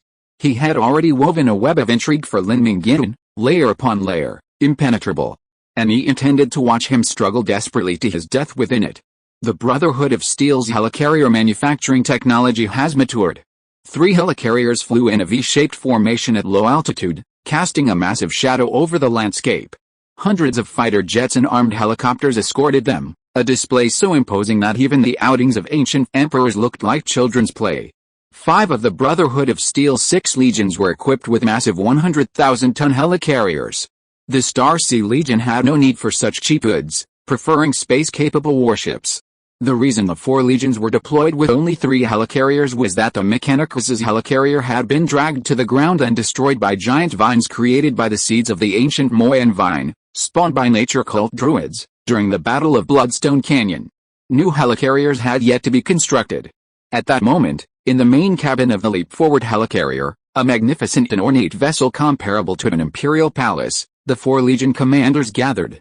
A floating projection screen above the virtual sandbox displayed Lin Mingyuan's personal stats panel, visually displaying all his attributes, talents, skills, and equipment.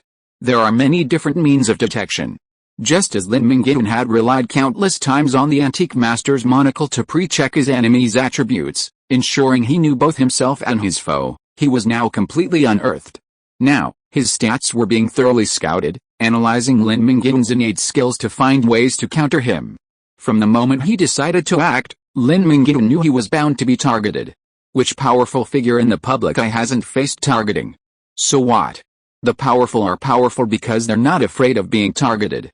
Those who are easily eliminated once their abilities are exposed aren't powerful at all, they're mere opportunists. Lu Qidi read it carefully twice and cursed, "Fuck, this talent is outrageous." 6S level talents. Eternal Sword Body upgrade skills. The Fire Demon King automatically gains attributes. There's also the dual class Two-Faced Man. The Sword Saint comes standard with Supreme Blade. The Legion Commander comes standard with Supremacy. And there's also a life-saving Unyielding. Once he's put into the unyielding state, all his attributes will be doubled and he'll start to fight back. His own attributes are already high and abnormal, and they're doubled. Once unyielding is triggered, who can stop him? Lin Jingbai said grimly, "Don't take unyielding seriously. This skill is useful when it's not exposed. Once it's exposed, it becomes extremely useless. Whether you use the banish skill to temporarily exile him or use the teleport base station to teleport away the person who put him into the unyielding state, you can ensure that he can complete his revenge. At most, he will vent for 10 seconds before his death. It's nothing." Everyone nodded. Unyielding's practical value diminished once the enemy's preparations were revealed. This was why, despite possessing unyielding, Lin Mingyuan was repeatedly defeated by Behemoth Duke Dugan in virtual combat simulations. Including his special ability, Stepping on the Heaven's Gate, we can use the island locking system to block the space and disable his special abilities, preventing him from escaping, Quan Guang added. Lin Mingyuan stepping on the Heaven's Gate had left a deep impression on him. A continuous barrage of antimatter energy annihilation cannons would have surely killed Lin Mingyuan, but Lin Mingyuan, possessing special abilities, reacted in time, teleported to the vicinity of the antimatter energy annihilation cannon, destroying Quan Guang's only antimatter energy annihilation cannon, and then escaping with ease using the Stepping on the Heaven's Gate. This had left Quan Guang furious. Having decided to confront Lin Mingyuan, Quan Guang's first priority was to curb his special abilities while also isolating him from both inside and outside, denying the mage the opportunity to open a portal to rescue Lin Mingyuan. He was determined to kill him within the island locking system. The real difficulty lies in curbing his overly exaggerated attributes. Otherwise, I won't be able to hold him back for long in a one-on-one fight, Lu Qidi said, hugging his shoulders. Lin Mingyuan's attributes were simply too high. His speed and strength were both extremely astonishing. If his speed and strength were a little weaker, Lu Qidi would have the confidence to hold Lin Mingyuan back, and then have the other brothers destroy the natural cult, and then come back to help him kill Lin Mingyuan. If we can invite a sanctuary professional, the problem will be solved. The domain can suppress his extremely high attributes. Ling proposed a possibility. Where can we find a sanctuary? We haven't even reached the sanctuary yet. Are other professionals worthy? Even if we invite a sanctuary, a mediocre sanctuary is no match for him. Have you forgotten that he narrowly defeated the senior sanctuary Behemoth Duke Dugan? Lu Qidi rolled his eyes. Zero's idea was not wrong, but it was not very practical. Lin Jingbai sighed, what a pity. The supreme leader is in seclusion. If he were willing to take action, killing Lin Mingyuan would be as easy as crushing an ant. The other three legion commanders agreed. Supreme Leader Caesar was the strongest professional they knew. Lin Mingyuan was also very strong, but compared to Caesar, he was a completely insignificant figure. Silence fell upon the main cabin. After a moment, Quan Guang suddenly woke up and clapped his hands, urging the others, brothers, cheer up. Don't act like we can't do anything without the leader. It's just Lin Mingyuan. There must be a way to deal with him. Quan Guang then fell silent again. After thinking it over, they didn't seem to have any particularly good ideas. Many things are easier said than done. The legion commanders who hadn't yet reached their full potential all had flaws. Individually, they were no match for Lin Mingyuan, and even working together, they might not be able to defeat Lin Mingyuan, whose remarkably resilient nature was unmatched. None of us are good at single combat, not one-on-one. Perhaps we could hire a professional to deal with Lin Mingyuan. It would just cost a little extra money. Lin Jingbai came up with a plan. It was insidious, but effective. Are you planning to hire a blacklist assassin? Quan Guang asked excitedly. Lin Jingbai nodded. Chapter 208 Dark Web. Not all regions are as vast and resource-rich as China. Many talented professionals find themselves in beginner zones where the highest monster level is less than level 30. To advance, they have only one path: leave their homeland. Fortunately, when the catastrophe struck, the system gifted all Earth humans with a hidden gift of language proficiency, allowing them to communicate across languages and even with intelligent races descended from other worlds. However, the saying goes, people are despised when they leave their homeland, faced with an unfamiliar environment, different customs, and a local population that can't distinguish good from evil. Even talented professionals from smaller regions struggle to compete for resources. Many talented professionals from small, remote regions face hardship, and some insightful individuals have come up with a solution to their predicament. Since they can't compete with the cliques of local forces, why not form their own cliques? Because these professionals were scattered around the world and difficult to gather together, the dark web emerged. Driven by viral advertising, a large number of homeless professionals, or those seeking to earn extra income, uploaded their personal information to register dark web accounts. The dark web aggregated resources and posted tasks, rewarding professionals for completing them. Professionals could also auction equipment, trade attribute fruits, and even engage in prostitution. Prostitutes and assassins, two ancient and primitive professions, flourished on the unregulated dark web. Those seeking quick and easy rewards, disillusioned with the hassle of completing tasks, opted for high-risk, High-reward assassination missions. The legitimate path was always less profitable than the illicit, and those envious of others making hefty profits also chose to join the assassination profession. To distinguish between the best and the worst assassins, a blacklist was created, and assassination missions on the dark web became standardized. Dark web administrators categorized missions into 7 levels based on the strength and influence of the target: SSS, SS, S, A, B, C, and DD rank missions are typically targeted at assassinating gang members, village tyrants, and other thugs. A rank targets are typically local leaders of some strength, but their individual strength is definitely not at the legend level. Currently, legend is the S-rank standard. Only those who have completed S-rank assassinations have the potential to be added to the blacklist.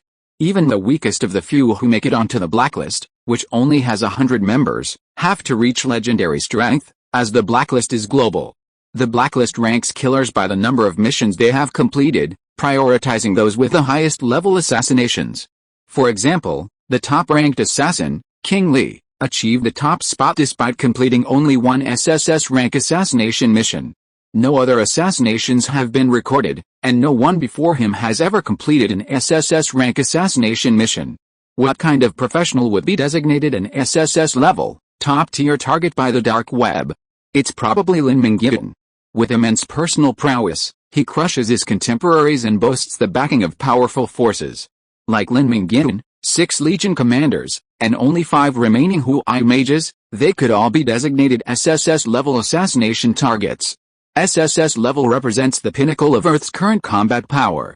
It's easy to imagine the sheer strength of the assassin King Li, capable of completing an SSS level mission to hunt down Earth's pinnacle warriors. However, the identity of this assassin king is shrouded in mystery, leaving no one in the dark. While others may not know, the dark web administrators certainly know, as creating a dark web account requires uploading personal information. Even if they knew, they wouldn't have the courage to reveal the true identity of an assassin king who surpasses Earth's peak combat power. Lin Mingyuan acted decisively.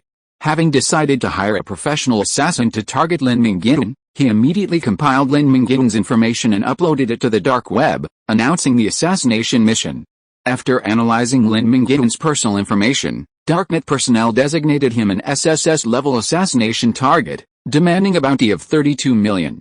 Lin Mingyuan couldn't afford such a large sum alone, so he addressed the 3 men, a total of 32 million disaster coins. Quan Guang and I will each contribute 10 million, and the 2 of you will contribute 6 million. Is that okay? The 2 masterminds, intent on killing Lin Mingyuan, contributed 10 million, and as their close friends, Lu Qidi and Ling each chipped in 6 million. The disaster coins were quickly collected and transferred to a system-approved Darknet account, and the missions began to be issued. Within half an hour, 4 assassins on the blacklist had accepted the assassination mission: Richard, ranked 9th on the blacklist; Black-Hearted Puppet Master, Papley, ranked 11th; Evil Curse, Sanchez, ranked 13th; Poison Blade, and Hasegawa Juchero, ranked 14th, Abyss Scholar. These 4 individuals, representing European, African, South American, and Japanese descents, were renowned experts in their respective regions. The powerful individuals at the top of the blacklist are interconnected. The first to target Lin Mingyuan was Abyssal Scholar Hasegawa Juchero, whose nickname is a reflection of his hidden class. As a scholar of the Abyss, Hasegawa gains some of the attributes and abilities of each abyssal demon he consumes. He possesses a hidden class of immense potential and untold evil. He set his sights on Lin Mingyuan's incredibly powerful Flame Demon King bloodline, believing that consuming it would dramatically increase his power. However, his current strength was no match for Lin Mingyuan, who was rated SSS level. After gaining a thorough understanding of Lin Mingyuan's abilities, Hasegawa invited 3 individuals with counterpowers to jointly undertake this incredibly difficult SSS level mission. Richard, hoping to climb the rankings, promised to kill Lin Mingyuan and have the other 3 abandon the mission. This would allow Richard to become the next top assassin after the King of Assassins to complete an SSS-level assassination mission alone, boosting his ranking to 2nd place. Papley loved money, so Hasegawa Juchero offered to give all the proceeds from the mission to Papley, even if he didn't want a penny. With all his fame and fortune going to Richard and Papley, Hasegawa Juchero had to bribe Poison Blade Sanchez with a legendary sword, Daojikere Yasatsuna, which Sanchez had always wanted but refused to sell. If Lin Mingyuan could be successfully killed, Hasegawa, having given up everything, would be the biggest beneficiary. With the personnel confirmed, the impatient Lin Jingbei immediately summoned the 4 assassins for an online meeting to discuss a solution to Lin Mingyuan. The projection screen was split into 2 halves. The left side displayed the 4 Legion commanders of the Brotherhood of Steel, while the right side contained 4 blacklisted assassins. Let me introduce myself. We are the 4 commanders of the Brotherhood of Steel, the most powerful faction in northern China. I am Lin Jingbei, a level 99 psychic, Quan Guang, a level 107 mechanic, Lucy, a level 95 hidden class magic crystal apostle, Zero, a level 101 cyborg. After the 4 introduced themselves, the 4 blacklist assassins, once arrogant and conceited, immediately became humble and respectful. Whether before or after the catastrophe, the saying "the strong are respected" remains an unchanging truth. Only by demonstrating strength can one be respected. Hasegawa Juchiro said, "Respected commanders, we are willing to help your army eliminate this threat and cooperate with your military operations. However, there is one condition: after you kill Lin Mingyuan, his body must be handed over to me." This was Hasegawa's condition, his bottom line. If he couldn't obtain Lin Mingyuan's body and consume his bloodline, why would he go to such great lengths to find 3 top blacklist experts and promise them fame or fortune to help him assassinate Lin Mingyuan? Lin Jingbei and Quan Guang exchanged glances, confirming that neither intended to lash out. They agreed to Hasegawa Shuchiro's request, and with both sides agreeing, they immediately began to intensively formulate a plan to hunt Lin Mingyuan. The meeting lasted an hour and a half, during which the 8 of them rehearsed various possible scenarios and established several backup plans. After confirming a 90% plus chance of killing Lin Mingyuan, the 4 blacklist assassins immediately announced they would first teleport to Shanghai, the headquarters of the ARC Group, through the Intercontinental Portal, and then proceed north through the portal, aiming to reunite with the army tomorrow. Chapter 209 Speedster. Hearing the assassins talk about the Intercontinental Portal, Lukidi enviously said, "Once we've pacified the north, we'll also build an intercontinental teleportation base station. Then I can travel to various continents and experience the local customs and people." "You mean the local women?" Lin Jingbei, seeing through Lukidi's thoughts, laughed. "Haha, if it's about experiencing the local customs and people, of course you have to experience them all. A girl's bed skills are part of that." Lukidi winked, giving a smile that any man would understand. "Boring." Zero, having shed his vulgarity and transformed into a machine, turned and left. "Zero, don't go yet. We haven't finished discussing business yet." Lin Jingbei glared at Lukidi and hurriedly called out to Zero. "We've already discussed the countermeasures." "What else is there?" Zero said in an emotionless, metallic voice, without any inflection. "The 4 killers just said that there is more than 90% chance of killing Lin Mingyuan. For them, they dare to act you if the probability is higher than 50%. A 90% success rate is already high enough, but it is far from enough for us." Lin Jingbei took a breath and continued, "Everyone knows the principle of not killing the snake but suffering from it. We have already suffered a loss at the hands of Lin Mingyuan once. If we let the tiger go back to the mountain, no one will be able to control Lin Mingyuan in the future. So, if we are going to do it, we must do it thoroughly. I want a 100% success rate." Looking at Lin Jingbei's sinister and vicious appearance, Quan Guang couldn't help but shudder. Lin Jingbei was still more ruthless. He put down his airs and asked sincerely, "What should we do? On the battlefield, the 4 of us plus 4 professional killers are enough to deal with Lin Mingyuan. We can also do some tricks outside the battlefield." "What tricks?" Lukidi professionally supported Lin Jingbei and led him to tell him his next plan. According to the existing information, Lin Mingyuan attaches the most importance to his rear base, Blackstone City. His woman Xin Ai and relatives and friends are all in the city. If Yongjian Forest and Blackstone City are attacked at the same time, he will definitely choose to return to Blackstone City for support. However, because we have set up an island locking system to prevent him from leaving, Lin Mingyuan will be very upset. As the art of war says, attacking the city is inferior to attacking the heart. Once Lin Mingyuan's mind is confused, he will be full of loopholes in the upcoming life and death battle. If we can kill Xin Ai on the battlefield and reveal this news to Lin Mingyuan's mind will be even more confused.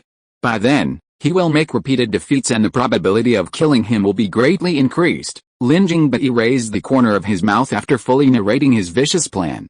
"If everything succeeds, let's see whether you, Lin Mingyuan, will live or die this time. The plan is good, but there are still a few problems that need to be solved. Quan Guang, who knew Lin Mingyuan as well as Lin Jingbei, questioned. First of all, Blackstone City is located in central China, under the protection of the Silver Empire. What if the Silver Empire intervenes if we trespass into central China to attack Blackstone City without authorization? Lin Mingyuan dared to come to the north alone because he firmly believed that his home base, Blackstone City, would be properly protected. Stepping back, even if the Silver Empire ignores Blackstone City is not a makeshift team. It is a fortified city.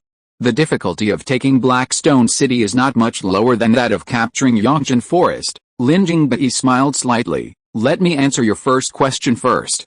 The Silver Empire can be bribed. After all, the Silver Empire is an external force and dare not fight our Brotherhood of Steel to the death for Blackstone City. The second problem is easier to solve. Since we have already made an exception to spend money to hire foreign aid, spending a little more money will not hurt. You guys spend a little money, and we will continue to ask the Blacklist killers to help assassinate important cotters in Blackstone City. While the Legion commanders were certainly wealthy, they weren't that rich. Even a few million, or even 10 million disaster coins, would leave them empty-handed. For the sake of a great victory, no matter how much money was needed, they poured in their savings. They summoned the senior officers at their headquarters and demanded their contributions. They pooled together 18 million disaster coins and issued an assassination mission. They were to accompany the Central China branch of the Brotherhood of Steel in an attack on Black Rock City, hunting down a legendary cadre. Killing one would earn them a bounty of 9 million disaster coins, while killing two would earn them the full bounty. The current black market bounty for a legendary was around 10 million disaster coins. Because it was a coordinated operation, not a stealth assassination, the price dropped to 9 million. The mission was immediately accepted by Wan Hong, the Blood Hunter, a Chinese assassin ranked 25th on the blacklist. As a Chinese, Wan Hong knew the power of the Brotherhood of Steel, while Black Rock City was a relatively unknown local power. He considered this mission a lucrative opportunity on a government-funded trip, and only a fool would refuse it. The dragnet was set, and the Brotherhood of Steel's murderous intent was unwavering. It now depended on Lin Mingyuan's response. The 4 legions, aboard the helicarrier, headed for the Eternal Spring Forest. The drumbeat of war intensified. Intelligence networks revealed that the Brotherhood of Steel was dispatching a massive army for revenge, and the Cult of Nature's leaders began a new round of battle planning. As a mercenary, Lin Mingyuan preferred to stay out of other people's affairs. Under the warm afternoon sun, he chose an open space to engage in combat with Zhu Qiuyu. As a senior, Lin Mingyuan felt hesitant to strike first, so he gestured for Zhu Qiuyu to attack first. As Zhu Qiuyu launched her attack, Lin Mingyuan immediately understood why his virtual projection had lost to her sheer speed. With his full abilities, Lin Mingyuan possessed 190 points of agility, allowing him to easily break the speed of sound and reach a maximum speed of 3 times the speed of sound. Zhu Qiuyu's starting speed could reach Lin Mingyuan's maximum speed, reaching 4 times the speed of sound. Even Earth's most advanced 4th-generation fighter jets couldn't match her. No wonder her profession was called Speedster, her speed was unparalleled. Lin Mingyuan couldn't handle Zhu Qiuyu at peak speed. Absolute speed embodied absolute power. As Zhu Qiuyu approached Lin Mingyuan and delivered a knee strike, silvery currents enveloped her knee. Lin Mingyuan's flame demon form, weighing over 10,000 tons, staggered and nearly fell. However, once the force of Zhu Qiuyu's impact wore off, the dented muscles in Lin Mingyuan's chest instantly regained their elasticity, sending the attacking Zhu Qiuyu flying. A most awkward situation arose. Lin Mingyuan couldn't stop Zhu Qiuyu, but she couldn't break through his defenses. She tilted her head in confusion. Lin Mingyuan's virtual projection wasn't that hard. I've made a lot of progress lately, especially in my physical fitness. Bring out your strongest offensive tools, or this will be too boring, Lin Mingyuan said with a chuckle. Zhu Qiuyu nodded, flicking her wrist to reveal 2 titanium daggers etched with silver lightning. This is the epic weapon that best suits me, the Sonic Blade, she said. Its average damage at normal speeds. When the user reaches double the speed of sound, the Sonic Blade's damage doubles again at double the speed of sound, doubles again at triple the speed of sound, and at my current peak speed of quadruple the speed of sound, the Sonic Blade's damage increases 16-fold. Be careful, The biggest drawback of speedsters is that they struggle to penetrate tough classes. Speedsters only have high agility, with their physical fitness barely keeping up. They barely gain strength points, leaving them with no extra attribute points to allocate to strength. Consequently, speedsters have low attack power. To compensate for this weakness, Zhu Qiyu petitioned the United Council for a high-damage weapon, and the council found her the perfect weapon. With the twin blades in hand, no one dared ignore her. The attack reactivated, swarming with silver lightning. Lin Mingyuan could barely make out Zhu Qiyu's form, only the silver lightning clinging to her body. Lin Mingyuan raised his palm to block her. Zhu Qiyu swiftly changed direction, maintaining her super speed, still having enough energy to swerving in an S shape, passing between Lin Mingyuan's legs. Her sonic blast blade easily pierced the rough, bazooka-proof skin of the fire demon, slicing through flesh like tofu, severing Lin Mingyuan's Achilles tendons and rendering his legs powerless. Circling behind Lin Mingyuan, Zhu Qiyu soared into the air, silver lightning streaking through the sky. The world seemed to be moving in slow motion in her eyes. She raised her two blades high and, like a giant hunter, plunged them into the back of Lin Mingyuan's neck. Knowing she had no power to kill Lin Mingyuan, Zhu Qiyu went all out, each strike aiming for the vitals. Pulling the sonic blast blade downward, Zhu Qiyu intended to slice Lin Mingyuan's back like a watermelon. Lin Mingyuan, unable to fight back, found the fight incredibly frustrating. He couldn't stand it any longer. His innate spell, Incineration Fire, instantly unleashed, sending a towering wave of flames scorching the earth. Unable to withstand the thousands of degrees of heat, Zhu Qiyu screamed and ran away, not even bothering to remove the weapon stuck in Lin Mingyuan's body. Seeing this, Lin Mingyuan quickly transformed back into his normal human form, reaching behind his back to pull out his two swords and return them to Zhu Qiyu. The injuries to his neck and Achilles tendons quickly healed. "Are you okay?" Lin Mingyuan asked, looking at Zhu Qiyu's burned and red wrists. Zhu Qiyu smiled carelessly. "I've increased not only my movement speed, but also my metabolic recovery rate. It's just not as dramatic as yours." As she spoke, silver lightning covered Zhu Qiyu's hands, and her red palms quickly returned to a soft pink, their injuries repaired. What a magical power. It makes me even more curious about what the speedster class is like. Lin Mingyuan saw boundless potential in Zhu Qiyu's profession. The seemingly simple speedster class was far from simple.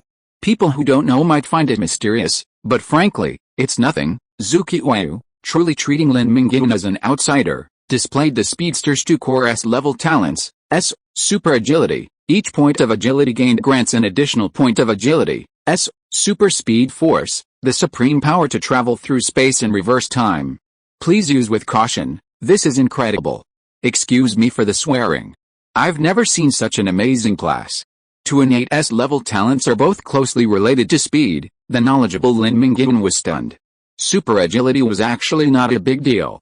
Adding 1 point of agility actually meant 2 points of agility for Zhu Qiyu. Lin Mingyuan also possessed the Fire Demon King talent, which increased attributes, but the bonus was even greater than Zhu Qiyu's. The most impressive thing was his speed force, which could affect both space and time, a realm only gods could reach. When Zhu Qiyu's speed was high enough, he could travel through space at will, even reversing time. His talent potential was unfathomable, untapped.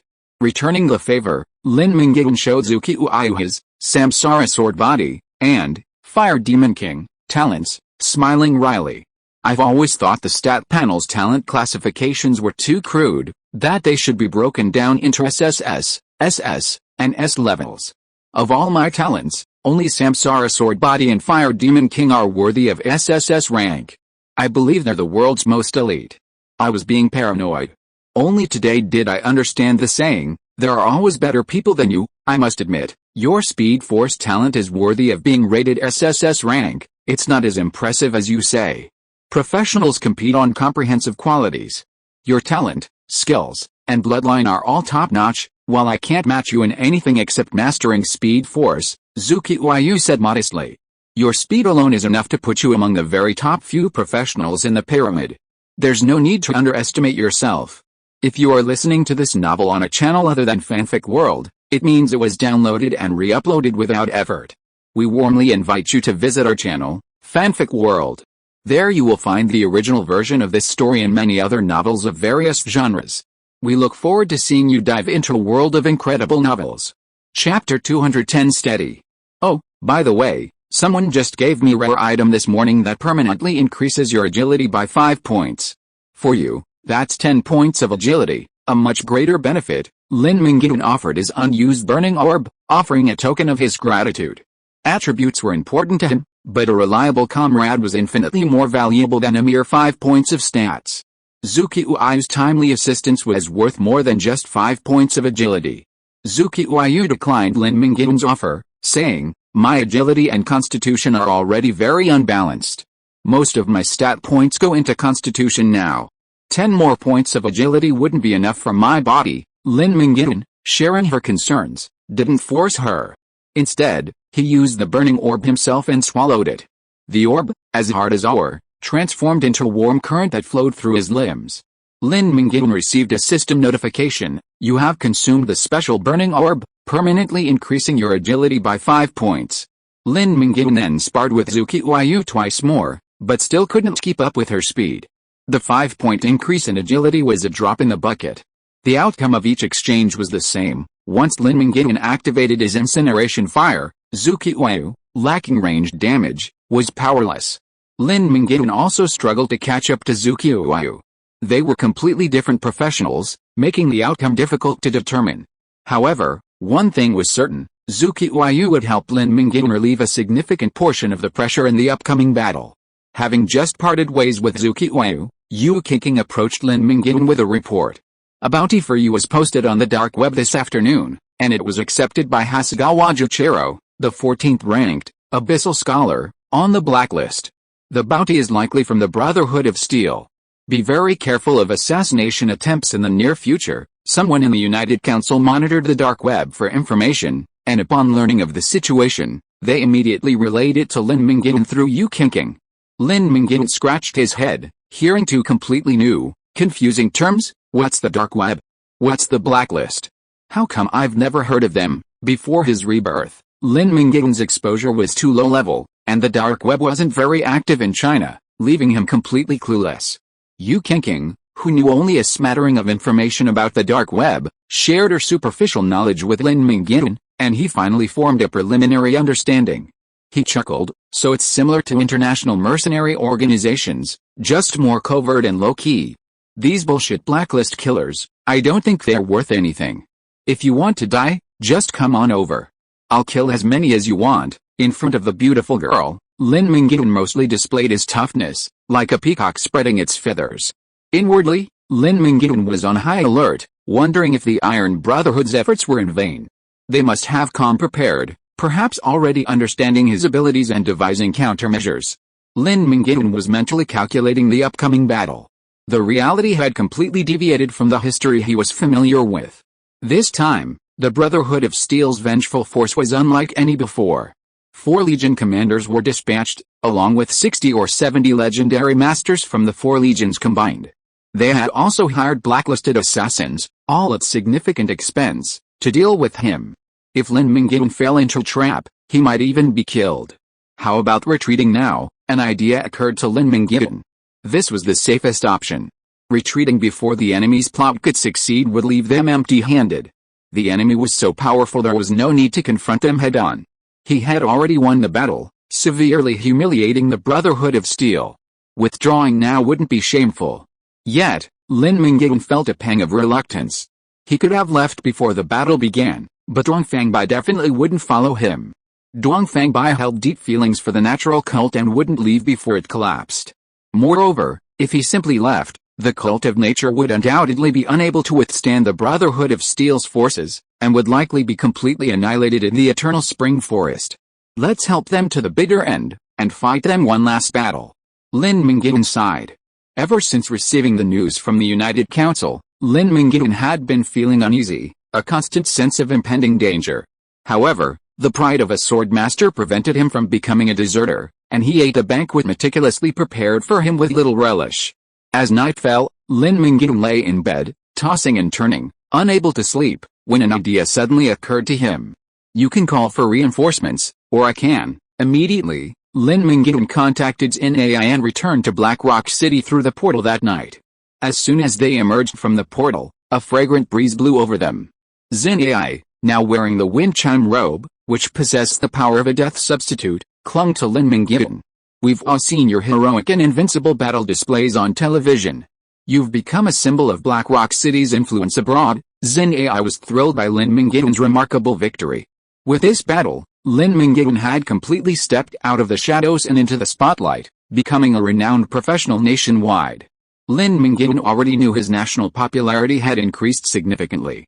After the battle, he received a message from the system. His regional legend points had increased by 5, and his world legend points by 2, bringing his total to 19 regional legend points and 3 world legend points.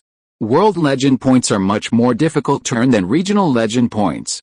Regional legend points are earned by performing significant deeds within the region, while world legend points can only be achieved by amazed and astonished hundreds of thousands, if not millions, of people nationwide, or even worldwide.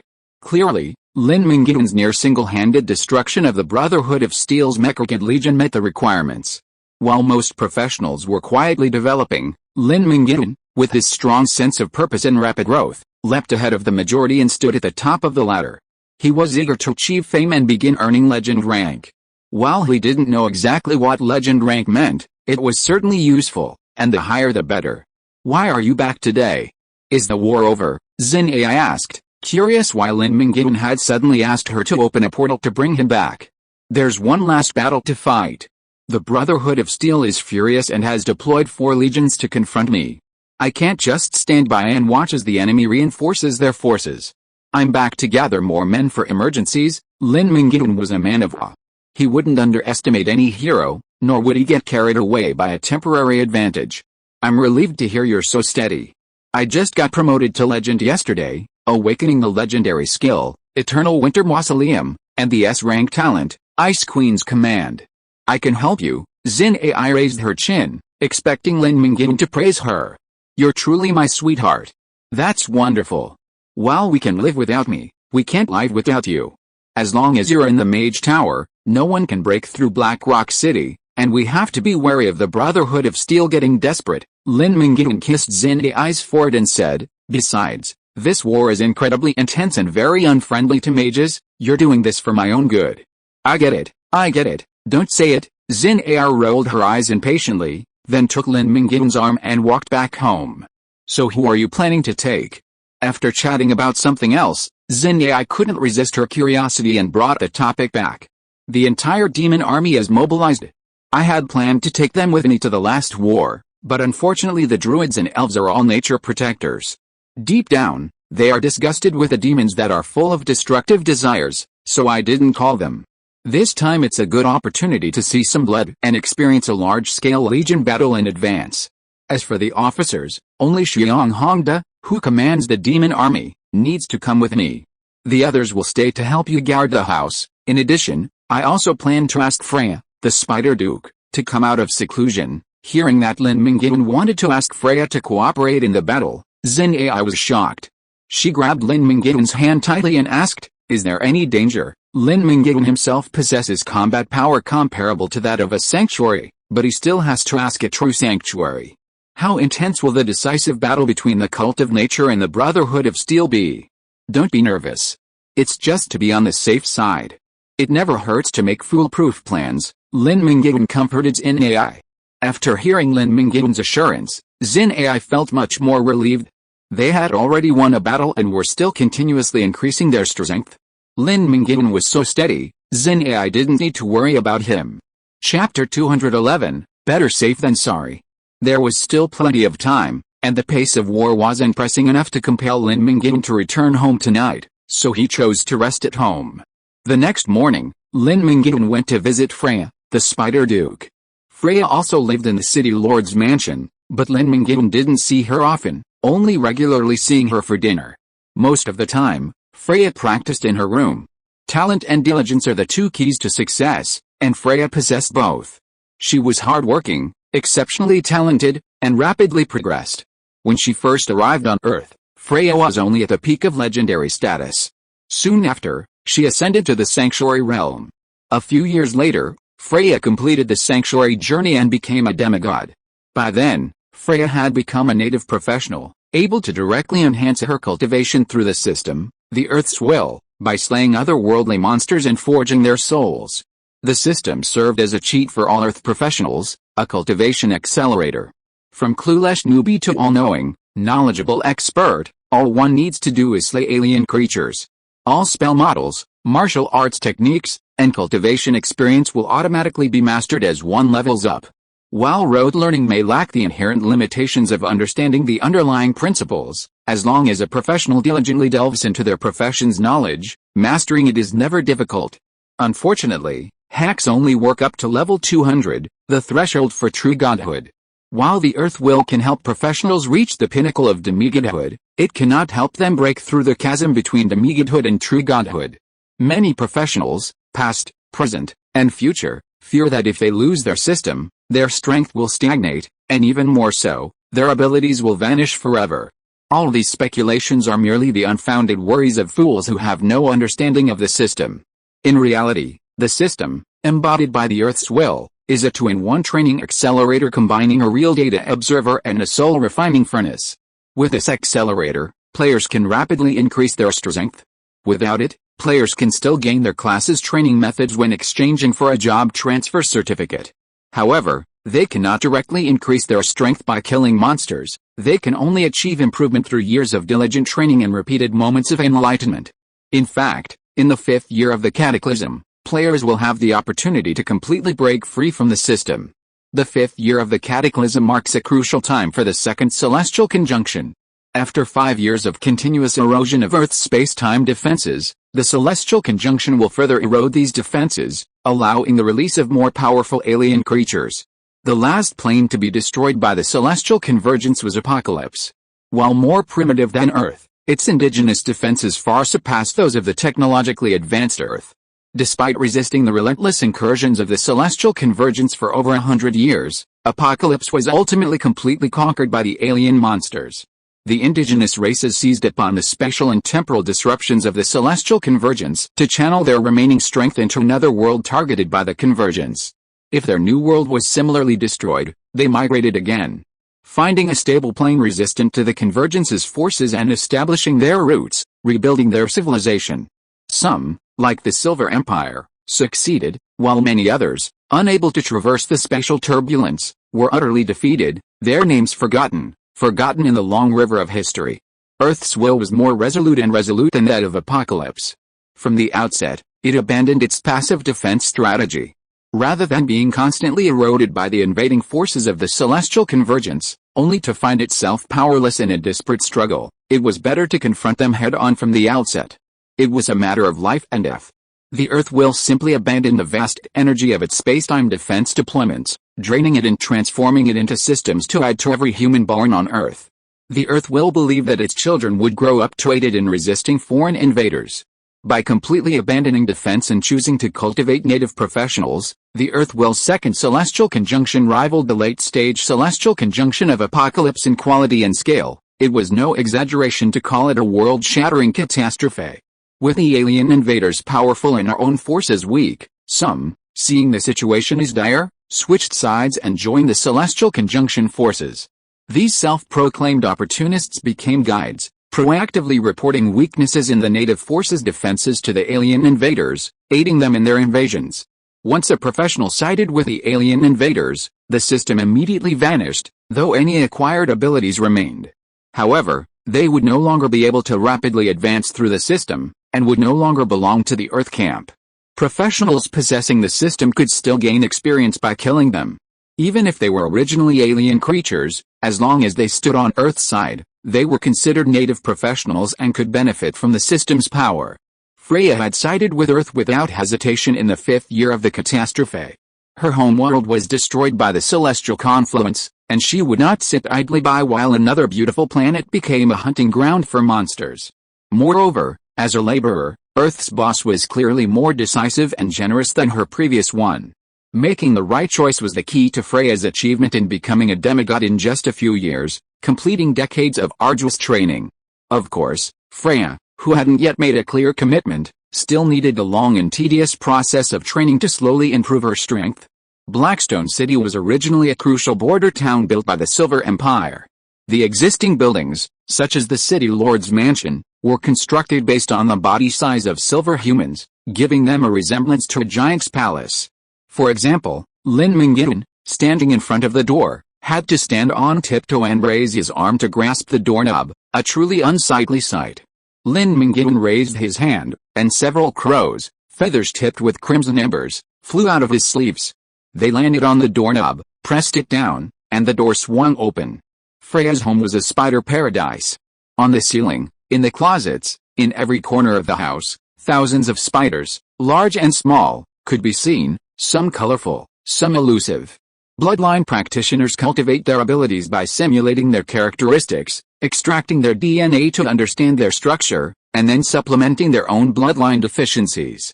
At this moment, Freya lay sideways in a spiderweb hammock, a 5-meter-wide domain opening up around her, a gray realm of interwoven spiderwebs and emanating death energy, a stark contrast to the real world. "Darling, you're back," Freya was delighted to see Lin Mingyuan. She suddenly expanded her domain to encompass him. Instantly, a strand of tough spider silk wrapped around his waist, pulling him into Freya's arms. Her voluptuous, white form, clad in a thin, gauze dress, was barely visible. The scorching heat of Lin Mingyuan's fire demon physique penetrated the gauze, transmitting directly to her cool skin. Freya narrowed her eyes, embracing Lin Mingyuan as comfortably as a warm stove on a winter's day. Lin Mingyuan's smallness and human form, in particular, aroused Freya's natural maternal instincts. Everything within the domain was controlled by its master. This was why non-saint level professionals were rarely able to defeat those within it. With their bond established, Lin Mingyuan had no reason to shy away. He nuzzled his cheek into Freya's majestic bosom, his hands resting on her slender waist. After whispering in each other's ears for a moment, Lin Mingyuan revealed his intentions. "I've been battling the Northern Brotherhood of Steel for the past few days. I defeated them and gained great fame, but this has also brought them retaliation. I also heard that they've hired a blacklist assassin to target me. I'm worried that I can't win with two hands, so I'd like to ask for your help in holding the fort." Freya knew of Lin Mingyuan's involvement in the war. Emperor Aquas had sent her several messages, urging her to recall Lin Mingyuan as soon as possible and not to interfere in the Northern War. Freya disobeyed the Emperor's orders. The 4 hereditary dukedoms, descended from the bloodline of mythical beasts, were no less powerful than royalty, so she didn't mind disrespecting the Emperor. She didn't want to interfere with Lin Mingyuan's judgment for her own reasons. Freya wasn't worried about Lin Mingyuan being in danger. In her opinion, her little man was already stronger than her. He could hold his own against Duke Dugan of Behemoth. Lin Mingyuan was unlikely to be in danger on Earth at this stage. "Haha, are you scared?" Freya's eyes flickered, her brows conveying a feeling as she looked at Lin Mingyuan with a half-smile. "What do you mean by scared? It's better to be safe than sorry." Lin Mingyuan rolled his eyes and pinched Freya's soft flesh twice. The system automatically translated the famous Chinese saying into language Freya could grasp the core idea. Freya touched her rosy lips with her fingertips and said, "Give me a little sweetness first, and then I'll consider whether to help you. A man would never be at a disadvantage in such matters." Lin Mingyuan smiled and kissed Freya's lips. They were fragrant, sweet, soft, and mouth-watering. After a kiss, Lin Mingyuan rested his head on Freya's arm, her eyes still hazy and lost in thought. Lying in her embrace, he softly asked, "Do you want to help me, little fool? How could I refuse you?" Freya, recovering from her lingering reverie, giggled against Lin Mingyuan's cheek. In a soft, gentle voice only he could hear, she said, "Do you want me to go with you? Or should we go separately? It's best if we go together. The Brotherhood of Steel has mastered the technology for locking space and teleporting. Once a fight breaks out, those outside can't get in and those inside can't get out. No one can leave until the outcome is decided," Lin Mingyuan said intently, recalling his experience in the Dragon's Nest. The power of a group may not be greater than that of an individual, but its wisdom is undoubtedly far greater. With so many elites pooling their resources to target Lin Mingyuan, they're sure to use every available tactic against him. Even with his current strength, he still faces the possibility of being killed. No one dares to despise all living things. Even the mighty fire demon king of the previous generation, who stood 1,000 feet tall, was slain by the gods. When a person feels invincible, their demise is near. Never underestimate your opponent under any circumstances. Lin Mingyuan's bold charge into the enemy ranks in his first battle was due to a miscommunication. The Brotherhood of Steel was completely unprepared for him. If Lin Mingyuan charged into the Brotherhood's ranks against them, he would be in imminent danger, most likely never to return. Even if Lin Mingyuan didn't charge, the Brotherhood, driven by malicious intent, would have pursued him. Their strategic goal was to kill him, a priority even higher than eliminating the remnants of the nature cult. Therefore, Lin Mingyuan returned to Black Rock City to request reinforcements. This is the advantage of having a strong base. If Lin Mingyuan had been a lone professional, he would have had no one to mobilize if he were targeted. After making an appointment with Freya, Lin Mingyuan headed for the demonic army camp. At the gate, a destroyer, as tall as a Silver Knight and much more powerful than the lanky Silver Knight, stood majestically guarding the camp, armored and armed. The armor and weapons of Lin Mingyuan's demon warriors are all made of ordinary iron, basically blank equipment. If Lin Mingyuan gains a certain status and influence in the Abyss in the future and gains access to the Abyss Forge, he can equip all his demons with demon armor, significantly improving their combat effectiveness. To mobilize the demon army, Lin Mingyuan doesn't need to waste any words, just one sentence: boys, prepare for battle. Chapter 212: The possibility of becoming a brilliant moon mage. With a full complement of personnel, XinAi couldn't transport these 300 or so people to the Yongjian forest, thousands of miles away, by herself. Opening a single portal wouldn't consume much mana, and XinAi could easily send Lin Mingyuan to the other side of the world. However, the sheer number of people would require both stability and mana, posing a significant challenge for XinAi at this stage. To ensure stability, she'd need additional mages to assist. Black Rock City's mages possessed a single stone of talent, and XinAi possessed it all. Besides XinAi, there were no other mages in the entire city. Last year, there was a rising star named Yan Qianxue, but he resented his poor treatment and, after the destruction of the Taipingshan camp, was instigated by the Brotherhood of Steel's thugs to betray Lin Mingyuan, sparking a civil war and ultimately killing him at the hands of Feng Daoshan. With the exception of Li Chuang and Li Wei, whom Lin Mingyuan spared out of sympathy, all the other instigators of the civil war were executed. It was precisely because those potentially treacherous and unstable elements were either killed or expelled that Lin Mingyuan's conquest of Blackstone City was able to proceed smoothly. Everyone worked together with a unified purpose, and no ambitious individuals were plotting to disrupt the situation. Needing help from other mages, Lin Mingyuan immediately thought of Yan Qianxue. Yan Qianxue offered to join him, but as the leader of a faction, his willingness to obey Lin Mingyuan's orders remained to be tested. This presented a golden opportunity. Lin Mingyuan immediately dispatched a Silver Knight courier to Donglan City, delivering Lin Mingyuan's orders to Yan Qianxue, commanding him to lead his mages to Blackstone City immediately. The Silver Knight courier, mounted on a silver-winged Pegasus, reached Donglan City in 10 minutes and landed at a landmark, the Mage Tower, nestled in the bustling commercial district of the densely populated city center. Central China is currently under the rule of the Silver Empire, and ordinary professionals hold the well-trained Silver Knights in both fear and respect. The messenger encountered no resistance as he met Yan Qianxue and relayed Lin Mingyuan's orders. Yan Qianxue wasn't afraid of Lin Mingyuan seeking him out, but rather worried that he might forget about him if he didn't. Delighted, Yan Qianxue, along with his disciples Zhao Ligang and Zhang Lan, opened a portal and arrived directly at Black Rock City Square. A heavily armed demon army was assembled there, ready for transport. Yan Qianxue had achieved legendary status several months before XinAi, but in a one-on-one duel without interference, Yan Qianxue couldn't guarantee victory over XinAi. XinAi's talent in ice magic was unparalleled, while Yan Qianxue was a more balanced, versatile elemental mage. However, Yan Qianxue was undoubtedly superior to XinAi in one area, and by a significant margin, his cultist abilities. After Yan Qianxue matured, he discovered two promising talents in Donglan City who had the potential to become legendary mages. He trained them from apprentices below level 20 to grand mages at level 70 and above. Their future promotion to legendary mages was a foregone conclusion, and even to the sanctuary was not completely out of the question. It's an honor to be of assistance to you. These are my two apprentices, Zhao Ligang and Zhang Lan. Zhao Ligang will remain in Black Rock City. If you have any instructions, just contact me directly. Yan Qianxue was extremely humble. He had seen Duke Freya, who had once severely defeated him. At that time, Yan Qianxue didn't know of Duke Freya's noble status, only that she was incredibly powerful. After joining the Silver Empire, Yan Qianxue learned some inside information. The most gifted of the four contemporary dukes was the only female duchess, Freya. She was the only one with a potential to ascend to demigodhood. Behemoth Duke Dujin's fervent pursuit of Freya might have been an attempt to capture the future demigod's body and soul, but Dujin had forgotten that female spiders often kill their mates. From this perspective, Lin Mingyuan's defeat actually saved Dujin. If he had truly taken Freya by force, Dujin would have been doomed once Freya ascended to demigodhood.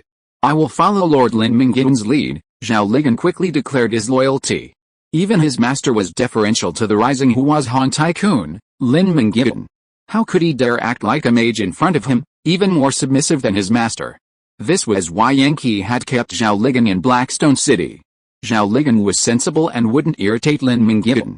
Well, your words have brought our two families closer, Lin Mingyuan smiled with satisfaction. We're one family, how could we be two? Upon your triumphant return, the Donglin Alliance will publicly declare itself a subordinate faction of Blackstone City, Yan Qi declared sternly. Choosing one leg and clinging to it unwaveringly is the most foolish course of action. Yan Qi and Li Qianxue had already discussed joining Blackstone City, and they would only wait for the Northern War to conclude and Lin Mingyuan to return before officially announcing the decision. You made the right choice. Blackstone City will never forget your contribution. Lin Mingyuan appropriately expressed his respect for Yan Qi and the Donglin Alliance, then got down to business. I need you to open a portal to the Eternal Spring Forest to transport my demon army. Xin AI will provide the spatial coordinates, no problem, leave it to me. Yan Qi, who had been promoted to legendary earlier, was now level 90, with a significantly higher magic reserve than Xin AI. He and Xin AI could easily teleport the mighty demon army north without the help of two disciples. Two blue oval portals opened, and Lin Mingyuan, Freya, Xiang Hongda, and the demon warriors passed through them in batches, arriving in the Yangzhen forest, a land of towering ancient trees and incredibly fresh air. Ugh, this vibrant scene everywhere is so annoying. I want to set this place on fire and burn it all down, the demon warriors who descended into the primeval forest murmured. Order and chaos, rebirth and destruction, are two opposing forces. The druids resent demons, and the demons, in turn, harbor hostility towards the forest. Cooperation between the two sides would be difficult unless a formidable enemy was present. Lin Mingyuan, who arrived through the portal first, overheard the warriors' complaints.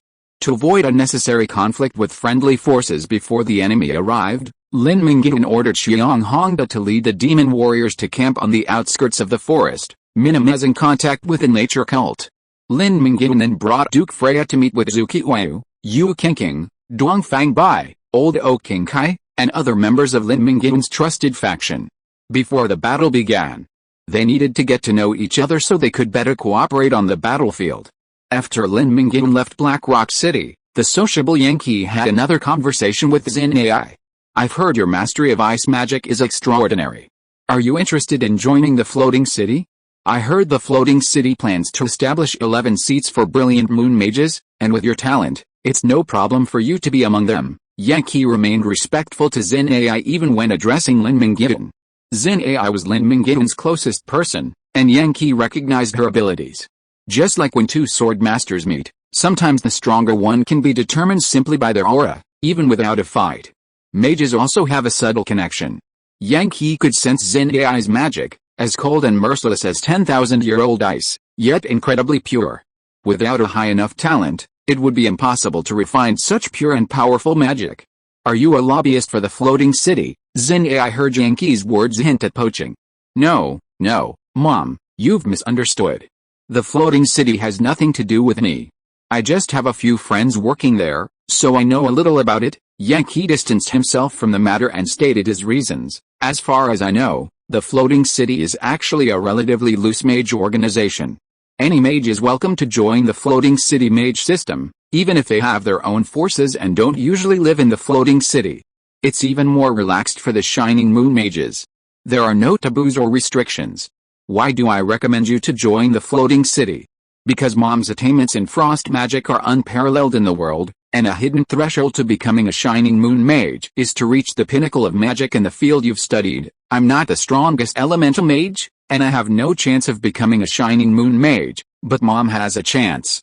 Once you become a Shining Moon mage, you represent the interests of the floating city, and you are the deputy leader of Black Rock City, representing the interests of both parties. The interests of the floating city and Black Rock City are linked together.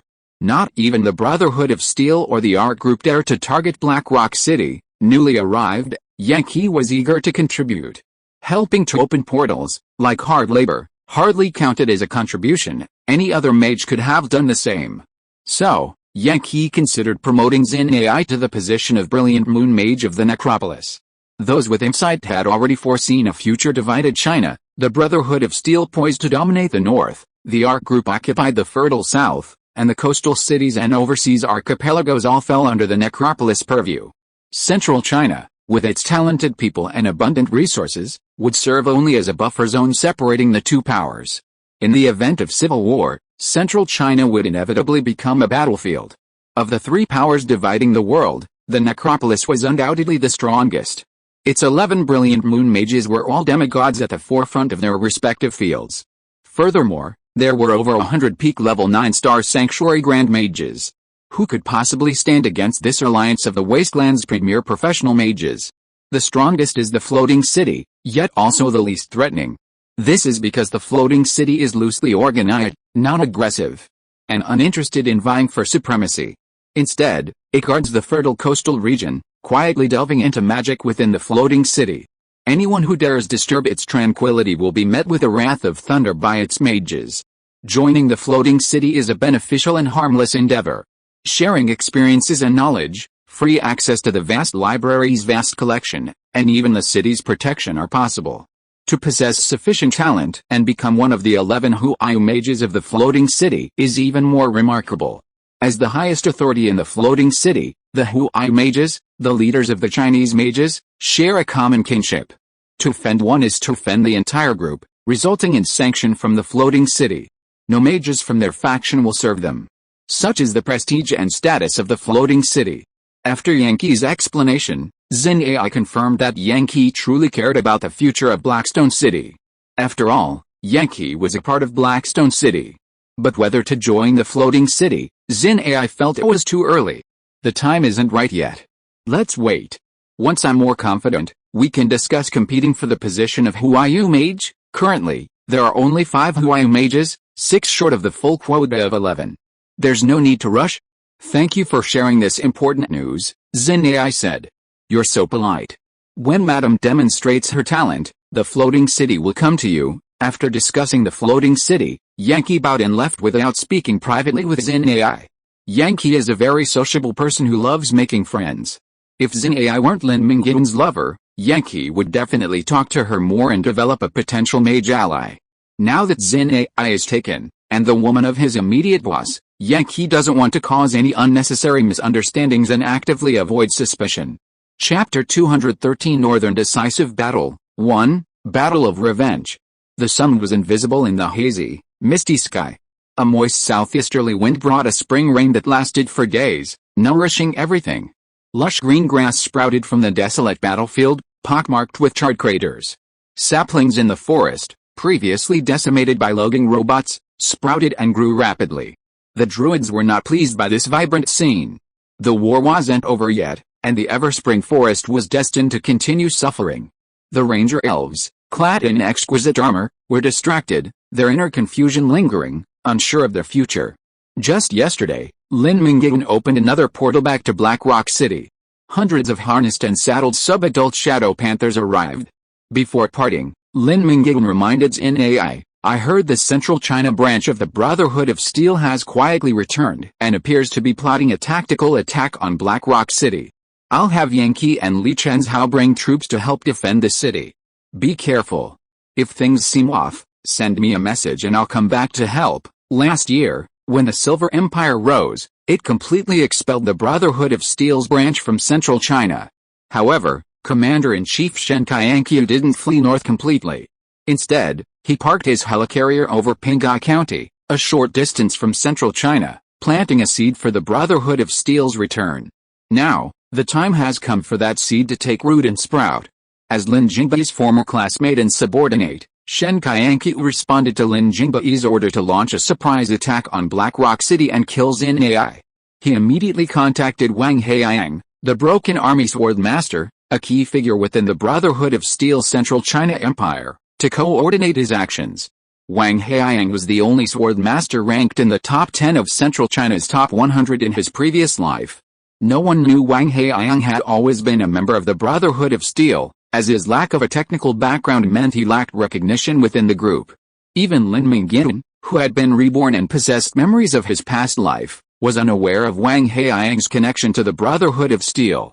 In the original history, the Brotherhood of Steel had never engaged in hostile action against Central China, so Wang Heiang's involvement was unlikely, and his relationship remained hidden.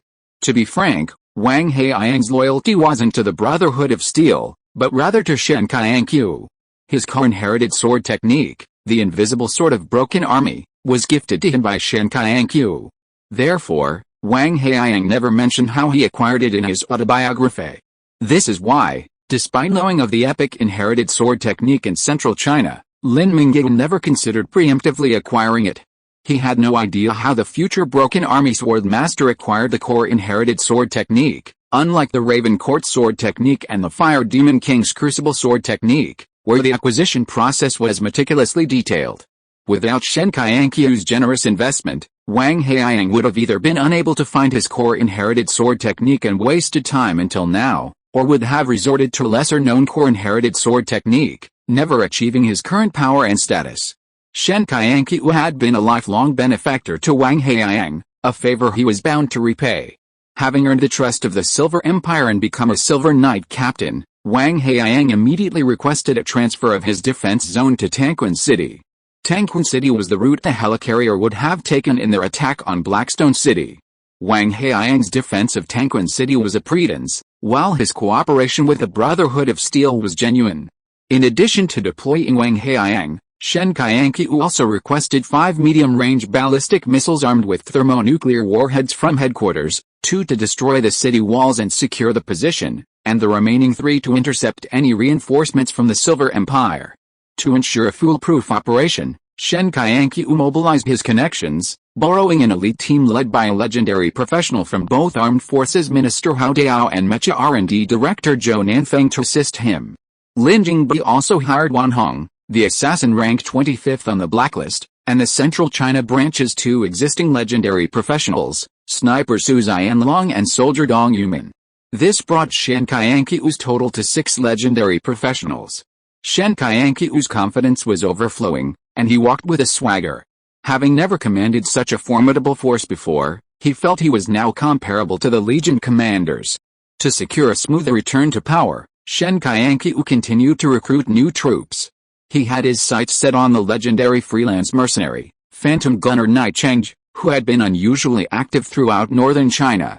Normally, those who ascended to legendary rank during the early stages of the Cataclysm were undoubtedly powerful individuals with immense potential. Joining any faction would grant them access to resources, wealth, power, and status.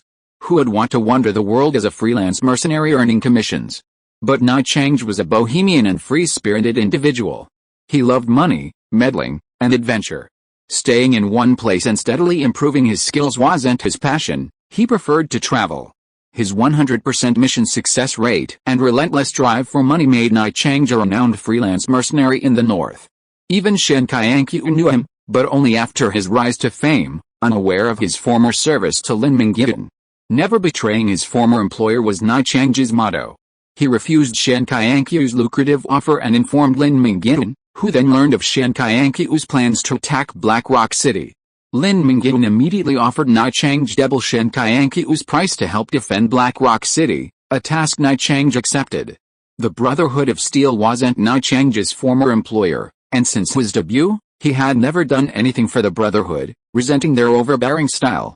Furthermore, Lin Mingyuan's wealth and power impressed Ni Cheng, and the double commission impressed him. Ni Cheng happily packed his bags and set off for Black Rock City. Ni Cheng had been instrumental in the initial attack on Black Rock City, single-handedly holding off the fallen Angel Mikhail, a general under the Demon Prince Lois and Black Rock City's second-in-command, securing Lin Mingyuan a chance to challenge Lois. Because of that one-on-one kill, Lin Mingyuan gained access to a high-level demon essence and, by chance, inherited the bloodline of the Fire Lord. From that moment on, he rose to prominence, becoming a powerful figure. Knowing Yan Qianxue's precarious position and his ability to secure the Silver Empire's reinforcements to ensure the smooth and uninterrupted surprise attack, Lin Mingyuan felt Yan Qianxue alone wasn't enough. On the day he returned to Blackstone City, he traveled to Donglin City to personally meet with Yan Qi and the Templar assassin Li Qianxue and inform them of the situation. Undeniably, Yan Qi and Li Qianxue sided with Lin Mingyuan, immediately mobilizing their elite troops to Blackstone City to ambush the Brotherhood of Steel and catch them off guard. With Lin Mingyuan ashore, Spider Duke Freya and the demonic army, the true combat power of Blackstone City and the Donglin Alliance was comparable. Blackstone City had 3 professionals, while the Donglin Alliance had 2, though the 2 were slightly stronger. Both Yan Qi and Li Qianxue had reached legendary status relatively early, currently at level 90 and 88 respectively. After all, they were ranked 4th and 11th respectively on the future Central China Top 100 list, both highly ranked and considered leaders within the sanctuary. With the Donglin Alliance's full support, the 2 forces combined into one, making the Central China branch of the Brotherhood of Steel a formidable threat, even if they recruited numerous forces. This battle would foster a deep camaraderie between the 2 sides, beneficial for future integration. With his family's defenses in place, Lin Mingyuan could finally free himself to confront the menacing 4 main Brotherhood of Steel legions. Icy steel warships sliced through the clouds, while attack helicopters and fighter jets soared low, nearly filling the gloomy sky. After half a month, the main Brotherhood of Steel legions had finally arrived. Yu Qingqing, standing beside Lin Mingyuan, trembled slightly with excitement, tinged with fear. Freya, the Spider Duke, gently stroked Yu Qingqing's hair with her warm hand, larger than her head, practically covering her entire body. This is the Brotherhood of Steel, they're quite powerful. Freya took a deep breath, picking up a lot of information from the wafting aroma. She said, there are over 100 legendary professionals on the 4 helicarriers, and there are nearly 10 senior legends around your level 100. That's an incredibly powerful force. Can we handle it? The sanctuary would undoubtedly crush legends, but that was a one-on-one situation. Even if surrounded by multiple legends, the sanctuary professionals couldn't guarantee victory. Freya, a newcomer to the sanctuary, was confident she could hold off 7 to 10 ordinary legends, or 3 to 5 senior legends over level 100. Let's give it a try. Who can guarantee victory before we even fight? Lin Mingyuan felt a heavy pressure, but he didn't show it. Legendary professionals weren't meant to be easily dispatched. Perhaps Lin Mingyuan could take down a few legends with the initial advantage, but if they were held back and engaged in a difficult battle, he'd have a hard time with the relentless attrition. Standing atop the hill, the 3 titans of the nature cult shared a heavy heart as they gazed upon the Brotherhood of Steel's massive air fleet. Prepare for defeat. This time the Brotherhood of Steel is serious. Dongfang Bai, for the first time, clearly supported the evacuation faction. Judging by the Brotherhood's stance, they wouldn't stop until they had annihilated the cult of nature and Lin Mingyuan. Elf King Akik, who had always advocated for war, remained silent, his chest heaving, his handsome, dignified face etched with seriousness. Zijin's fleet landed yesterday. The elderly, the weak, women, and children have already been evacuated overseas and are ready to meet us at any time, Pioneer Wu Gaoxun said quietly, looking at Dongfang Bai and silently wishing him well. He already knew that after this battle, Dongfang Bai would part ways with him and join Lin Mingyuan's forces. As the saying goes, people strive for higher ground, while water flows downward. Now that the cult of nature is declining, Lin Mingyuan is thriving. Furthermore, Lin Mingyuan had come specifically to recruit Dongfang Bai and owe the cult a debt of gratitude. If he were Dongfang Bai, he would follow Lin Mingyuan as well. Even if we must leave, before we do, we must teach the Brotherhood of Steel a lesson they'll never forget, letting those cowards hiding in their iron lumps know that the nature cult is no pushover. Akik was, after all, an absolute hawk, ready to fight under any circumstances. Weakness was not in his vocabulary. Before the battle, the Brotherhood of Steel portrayed it as a war of revenge, touting its might and the elite of its army in the media and newspapers. Having suffered a heavy loss on live television the previous time, the Brotherhood of Steel ultimately didn't dare to continue broadcasting this war of revenge. All 4 Legion commanders were certain of victory, because killing Lin Mingyuan would have required a myriad of schemes and tactics, and the mobilization of numerous experts, including the 4 Legion commanders, would have required a siege. The wolves and tigers killed Lin Mingyuan without even showing their faces, only revealing their unscrupulous and sinister nature. History is written by the victors. No matter how ugly the victory, a win is a win. As long as they win, they can say whatever they want afterwards. Chapter 214 Northern Decisive Battle 2, Meeting. The aerospace fleet arrived at the outskirts of the Yangjian forest and didn't engage in direct action. Instead, it deployed tanks, armored vehicles, rocket launchers, and other ground artillery. The large number of infantry transported from the motherships set up camp on the ground, established a blockade, and cleared mines and any prelayed traps to prevent heavy casualties. Warfare isn't a haphazard fight between two groups, where they clash with swords, guns, clubs, and weapons without any clear plan. Warfare is a complex art form, with so many tricks and techniques that a Xinhua dictionary couldn't fully explain them. Lin Mingyuan had no desire to understand the art of war. He lacked the talent for command. He had some opinions on grand strategic plans, but when it came to the specifics of tactical operations, he was speechless. Lin Mingyuan clearly understood his role. He was a warrior. He simply needed to be told when to fight and who to attack. The cult of nature certainly wouldn't let the Brotherhood of Steel settle down comfortably. Every few minutes, waves of elven archers would harass them, inflicting sporadic casualties and achieving some success. Most importantly, they kept the Brotherhood's infantry constantly on the defensive, constantly on guard against hidden arrows fired from the forest. However, as the Brotherhood cleared the surrounding forests and erected blast-proof walls to establish a firm foothold, the elven archers' attacks were no longer effective. At night, the fireflies specially cultivated by the druids in the treehouse glowed with a brightness comparable to incandescent light. With the exception of Spider Duke Freya and Star Deer King Zhuang Yutong, who were too large to fit into the treehouse, the other legendary professionals gathered in the treehouse to discuss countermeasures.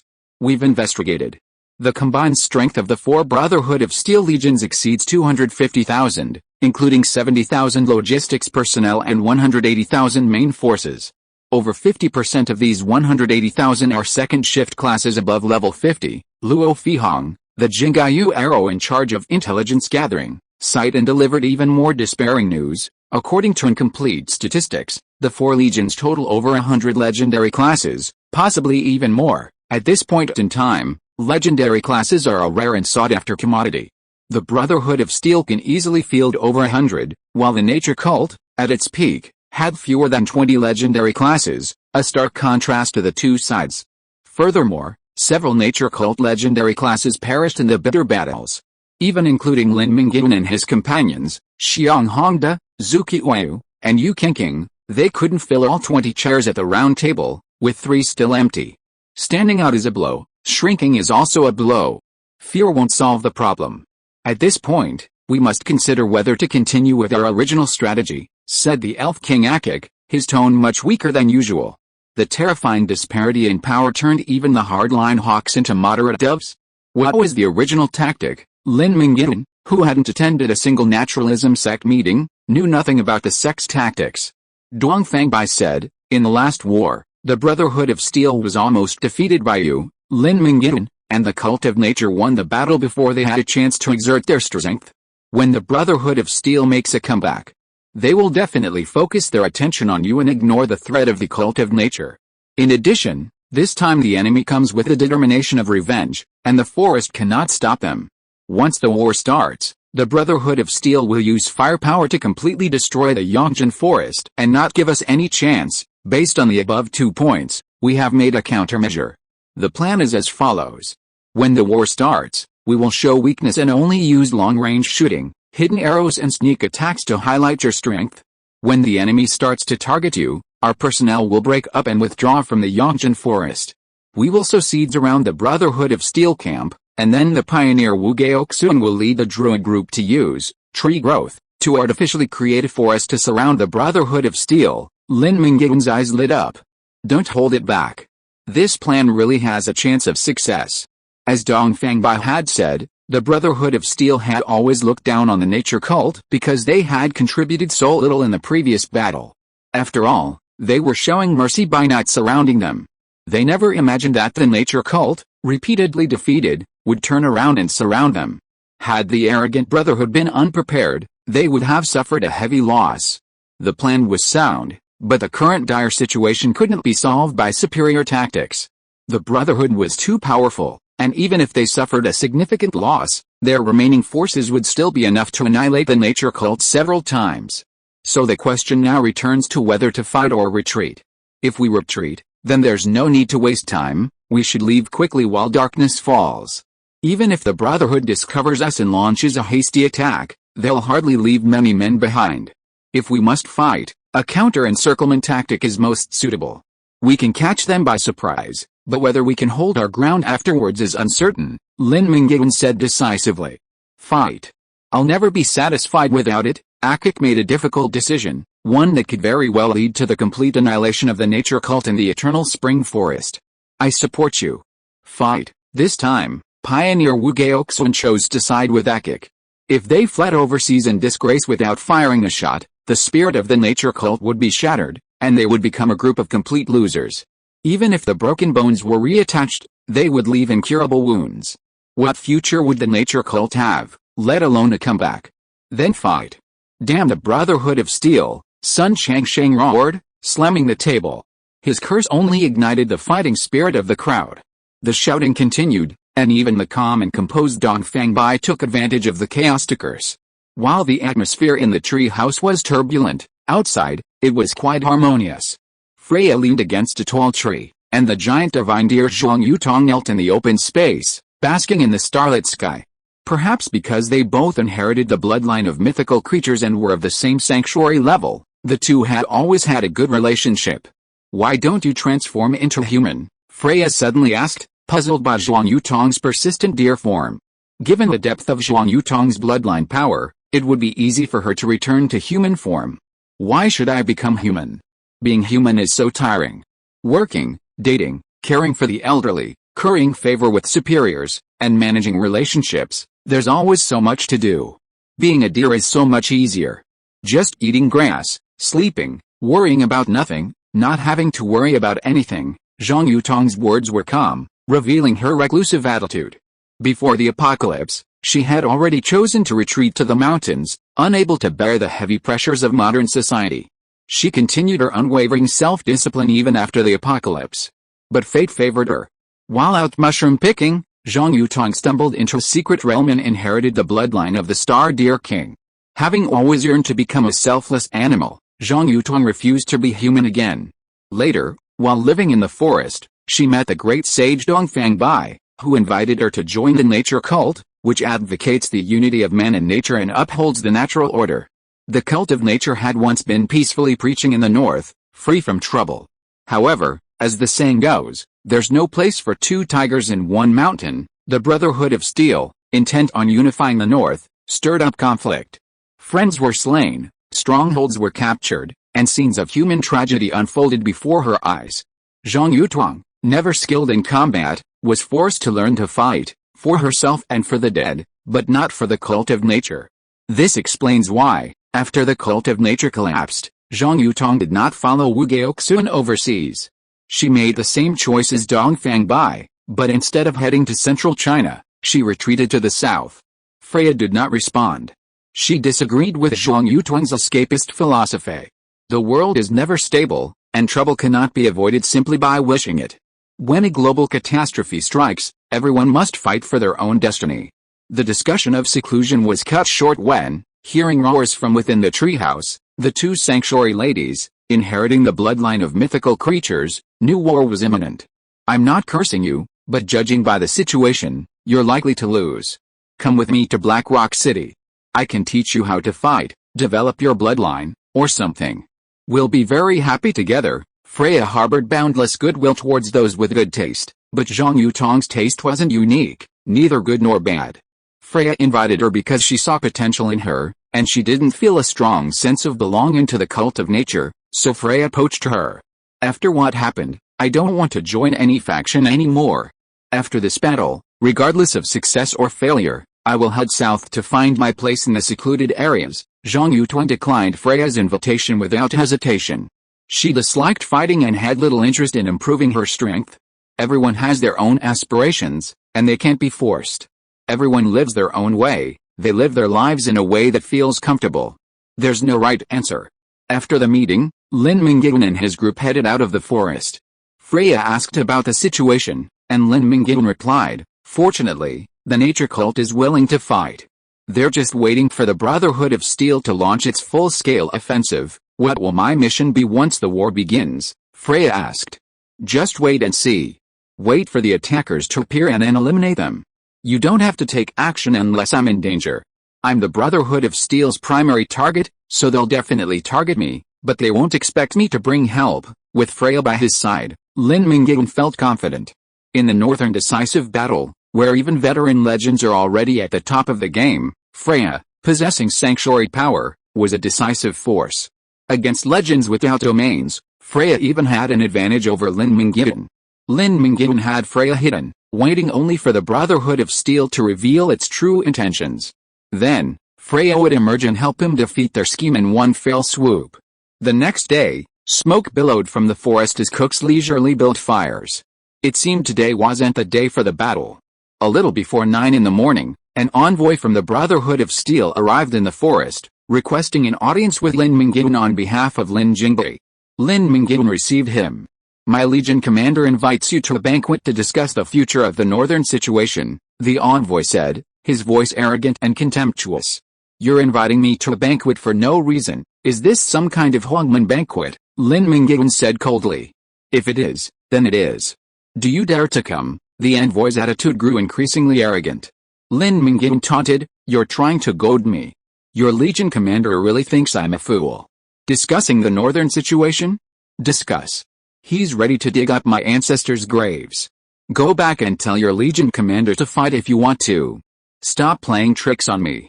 It's just a joke. Come on, get him out." The stern-faced elven warrior escorted the gloomy envoy away.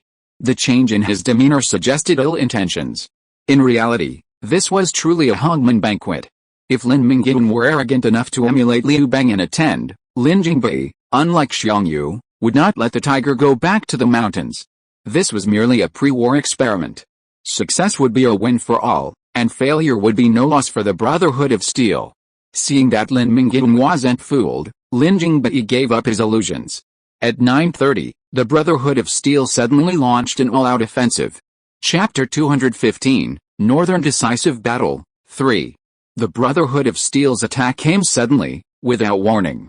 By the time the nature cult members reacted, a barrage of rockets pierced the sky and descended upon the vast forest. Deafening explosions echoed one after another, snapping towering ancient trees in half and sending splinters flying. The tranquil forest was instantly transformed into a blazing inferno. The first wave of rockets was only the beginning. The bombers, blasting air from their tails, descended over the forest, their weapons bays opening and unleashing a deluge of bombs. Elves and druids scrambled to avoid the aerial bombardment, severely wounding those who couldn't dodge. Simply taking a beating without fighting back was uncharacteristic of the nature cult. Stardeer King Zhuang Yutong raised her antlers, gathering energy from their cores. Starlight Spear, pointed obliquely towards the sky shifting in color, and a silver beam of energy instantly destroyed a bomber. Luo Fihong, also skilled in ranged attacks, drew his bow to full moon, drew his arrow, strung it, and fired, all in one smooth, unbroken movement. The bow flew with thunder, the arrow swift as lightning. Luo Fihong's precise shot killed the pilot. The out-of-control bomber crashed headfirst into the bomber next to it. The two planes collided, a huge ball of fire erupting in the air, and the wreckage fell in a cloud of smoke. The bombers, having learned their lesson, dared not fly recklessly at low altitude again. They were forced to gain altitude, not allowing the enemy an easy chance to destroy them. The first wave of bombers emptied their missiles and bombs and returned to the aerospace carrier to restock. Simultaneously, the second and third waves of bombers were dispatched. 150 bombers, working in 3 shifts, bombed non-stop, maintaining constant air pressure on the cult of nature cultists hiding in the forest. The Brotherhood of Steel, spurred by vengeance, had arrived with a vengeful rage, but their aerial firepower was merely an appetizer as the massive army had already begun its frontal assault. The reorganized logging robots, wielding buzzing chainsaws, began felling the forest. Armored personnel carriers and tanks followed closely behind, and 5 legendary professionals formed the vanguard. When the elven warriors led by Elf King Ekik attacked from the flank, They were met with a head-on blow, leaving dozens of elven corpses behind as they retreated into the forest. The cult of nature's leaders had long since agreed that the eternal spring forest would be untenable against the 4 armies of the Brotherhood of Steel, whose firepower was sufficient to completely annihilate it. However, reality differed dramatically from their expectations.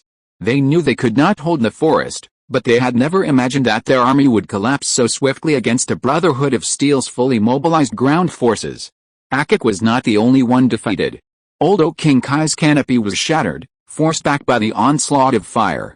Elf Ranger Mo Kingan was killed in a direct encounter with the Brotherhood of Steel's legendary professionals. All 3 armies were defeated in a matter of minutes, completely losing the outer forest. Execute the original plan. Pioneers, immediately call King Zijin of the South China Sea to dispatch a fleet to fetch our forces. Be prepared for evacuation at any moment, Dong Fangbai shouted orders at the top of his voice. Having to speak loudly or else his words would be inaudible over the roar of the artillery fire. He then looked at Lin Mingyuan. It's all up to you now. You must stand and draw the Brotherhood of Steel's direct fire, allowing us to sneak through. Don't worry, leave it to me. With great power comes great responsibility. In this critical moment of life and death, only Lin Mingyuan could step up and save the day, and he felt obliged to do so. He gave Zuki Uayu and Freya a look, urging them to be ready to assist him. Lin Mingyuan's aura is fully activated, and Yu Qingqing, the Moon Goddess Priestess, buffed him. Moon's Blessing increases all resistances. Moon's Guardian improves Lin Mingyuan's physical defense. Hazy Moon Shadow increases his dodge chance, and Dark Moonlight Sword increases Lin Mingyuan's physical attack damage by 20%. With this 4th level buff, whose effects persist as long as Yu Qingqing's magic power is not depleted, Lin Mingyuan walked towards the battlefield with his head held high. The selfless logging robots, patiently following their programmed instructions, chopped down trees. The unpleasant cause of crows echoed through the forest, drowning out the clashing sounds of the felled trees, creating a cacophony that was jarring and distracting. Li Shifu, a legendary soldier hidden within the army, could no longer bear it. He raised his rifle and fired a burst of bullets at the source of the sound. The crow's cause didn't stop, but only grew louder. He raised his head and cursed, "Damn you flat-haired bastards, you keep on barking. I'll burn the forest to the ground in a moment, just to keep you barking." Before he could finish his words, Li Shifu's eyes widened as he saw countless fire crows, their feathers ablaze, swooping out of the forest, swooping down like arrows. Rifle bullets couldn't penetrate the armored logging robots, instantly ripped into countless pieces by the fire crow's charge, demonstrating the fire crow's offensive power. Enemy attack, beware of the fire crows. Hundreds of thousands of terrifying fire crows, with unparalleled attack power, swarmed forward, bringing disaster to the vanguard. Their mechas were destroyed, their tanks shredded. The soldiers returned fire, killing scores of fire crows, but the swarm was endless. Even a single fire crow that made it through the hail of bullets could easily claim a soldier's life. Before Lin Mingyuan even showed up, crows inspired by the core inherited sword technique, the Raven Court swordsmanship, were already harassing the vanguard, temporarily hindering their advance. An unexpected situation has occurred. A powerful fire crow, which dissipates into smoke upon being killed, has impeded the army's advance, the staff officers observing the battle via drone reported, confused as to what the fire crows had suddenly flown out of the forest. Lin Jingbai, who had paid a high price for early combat footage of Lin Mingyuan on the black market, calmly replied, "Don't be alarmed. This is simply the ultimate technique of Lin Mingyuan's Raven Court swordsmanship, unlike the ordinary crows created by Lin Mingyuan when he first mastered the Raven Court swordsmanship. These crows were engulfed in flames." Lin Jingbai, completely ignorant of swordsmanship, didn't understand the difference. He simply believed that the fire crows had a slightly higher attack power, nothing special beyond that. If Lin Mingyuan's swordsmanship teacher, Feng Taichu, had witnessed this scene, he would surely have been pleased for him. Lin Mingyuan's long-held goal had been to integrate the 2 core inherited sword arts into one. Now that the Raven Court swordsmanship had acquired some of the characteristics of the Fire Demon King's Furnace swordsmanship, Lin Mingyuan was on the right track. Everything is difficult at the beginning, but once the right path is taken, the rest will be smooth sailing. The Raven Court swordsmanship had quietly retreated to the background, serving only as a distraction and probing tool until it could be integrated with the Furnace swordsmanship. In a direct confrontation, The furnace swordsmanship, with its powerful and devastating power, was more suited to Lin Mingyuan. Lin Mingyuan's purpose in releasing the Fire Crows was to identify the legendary professionals hidden within the vanguard. Ordinary professionals would struggle mightily just to withstand the Fire Crows transformed by Lin Mingyuan's sword energy, and a careless move could result in their death. Legendary professionals, however, could easily handle Lin Mingyuan's flock of crows. A single strike would expose them. Unaware of the impending danger, the legendary professionals were still actively helping their comrades fend off the Fire Crows, unaware they were being targeted by the Grim Reaper. With their objective achieved, Lin Mingyuan locked onto the hidden legendary professional. The situation suddenly changed. The Fire Crows, which had been harassing the vanguard like a swarm of locusts, suddenly flew towards their rear, separating the vanguard from the rear support, forming a wall of size. At that moment, the battlefield welcomed its master. Lin Mingyuan decisively entered the battlefield through the heavenly gate. With three-dimensional attributes approaching 200, Lin Mingyuan was unstoppable. In his nimble and swift human form, he dispatched a legendary soldier, Li Shifu, who had first exposed himself with a cry of derision. Bold lunatic! Die! Li Shifu was slain before his eyes. His good brother, Tang Yao, roared with fury, his eyes wide open. While he threatened, he harbored no intention of avenging him. Terrified, Tang Yao dodged the potentially fatal blow with a tactical roll, and simultaneously threw a special smoke bomb at his feet. This was Tang Yao's legendary skill, absolute concealment. It created a special smoke bomb, rendering him invisible to enemies by any means. It had saved Tang Yao countless times, and he believed this would be no exception. It was true that Tang Yao's legendary skill was quite impressive. Lin Mingyuan's piercing eyes couldn't see through the special smoke. Furthermore, the smoke blocked all sound and smell, negating all senses of smell and hearing. Even reconnaissance skills like psychic scan, heat detection, blood tracking, and soul lock, which Lin Mingyuan hadn't mastered, were unable to pinpoint Tang Yao's location. Tang Yao's seemingly powerful hiding and escape skills actually had a major flaw. They were useless against a class with a powerful AoE attack capable of completely covering the entire area within the smoke bomb. Lin Mingyuan didn't need to pinpoint his location, simply destroying the entire area covered by the smoke bomb would be the solution. Simple and ruthless. Instantly transforming into the true form of a fire demon, Lin Mingyuan opened his palms, and a massive molten fireball took shape.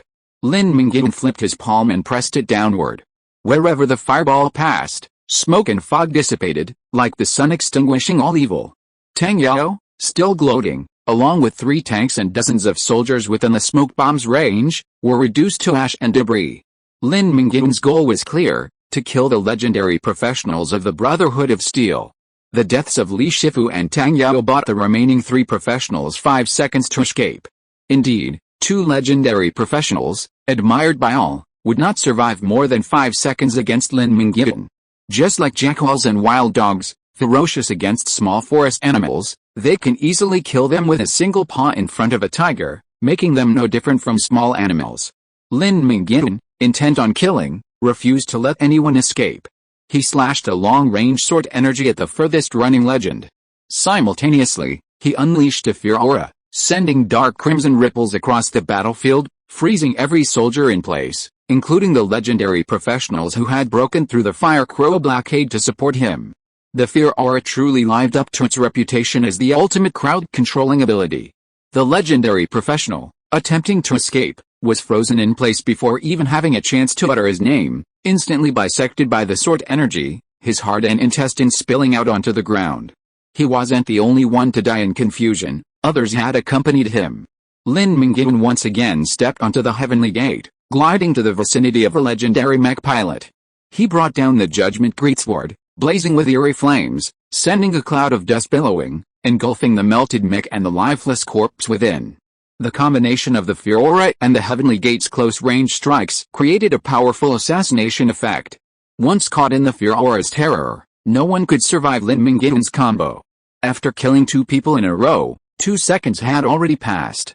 Anyone other than a Teishu legendary class had recovered from the effects of the fear aura. Of the 5 legendary classes hidden in the vanguard, only Xiao Wu remained, the last one standing. His 4 legendary teammates had been mutilated, leaving him alone to face Lin Mingyuan. The fear aura's effects had worn off, but Xiao Wu couldn't overcome the dread within.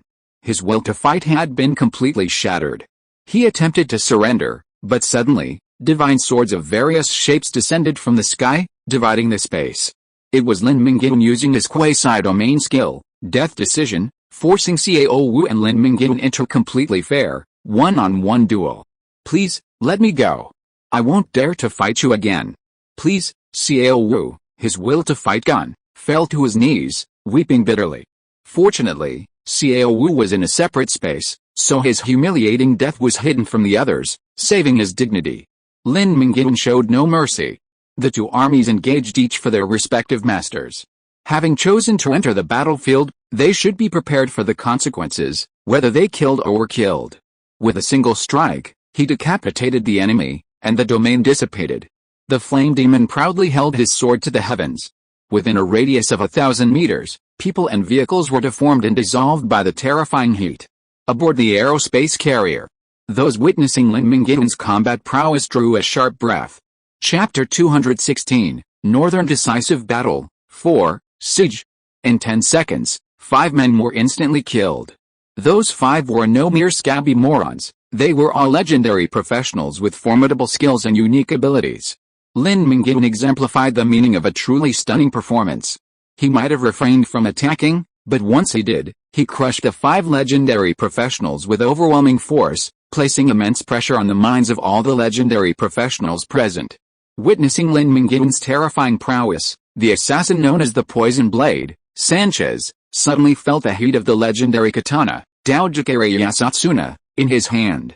He wondered, is it really worth going against a Fire Demon King for a legendary weapon? Giving up on a legendary weapon was a real pain.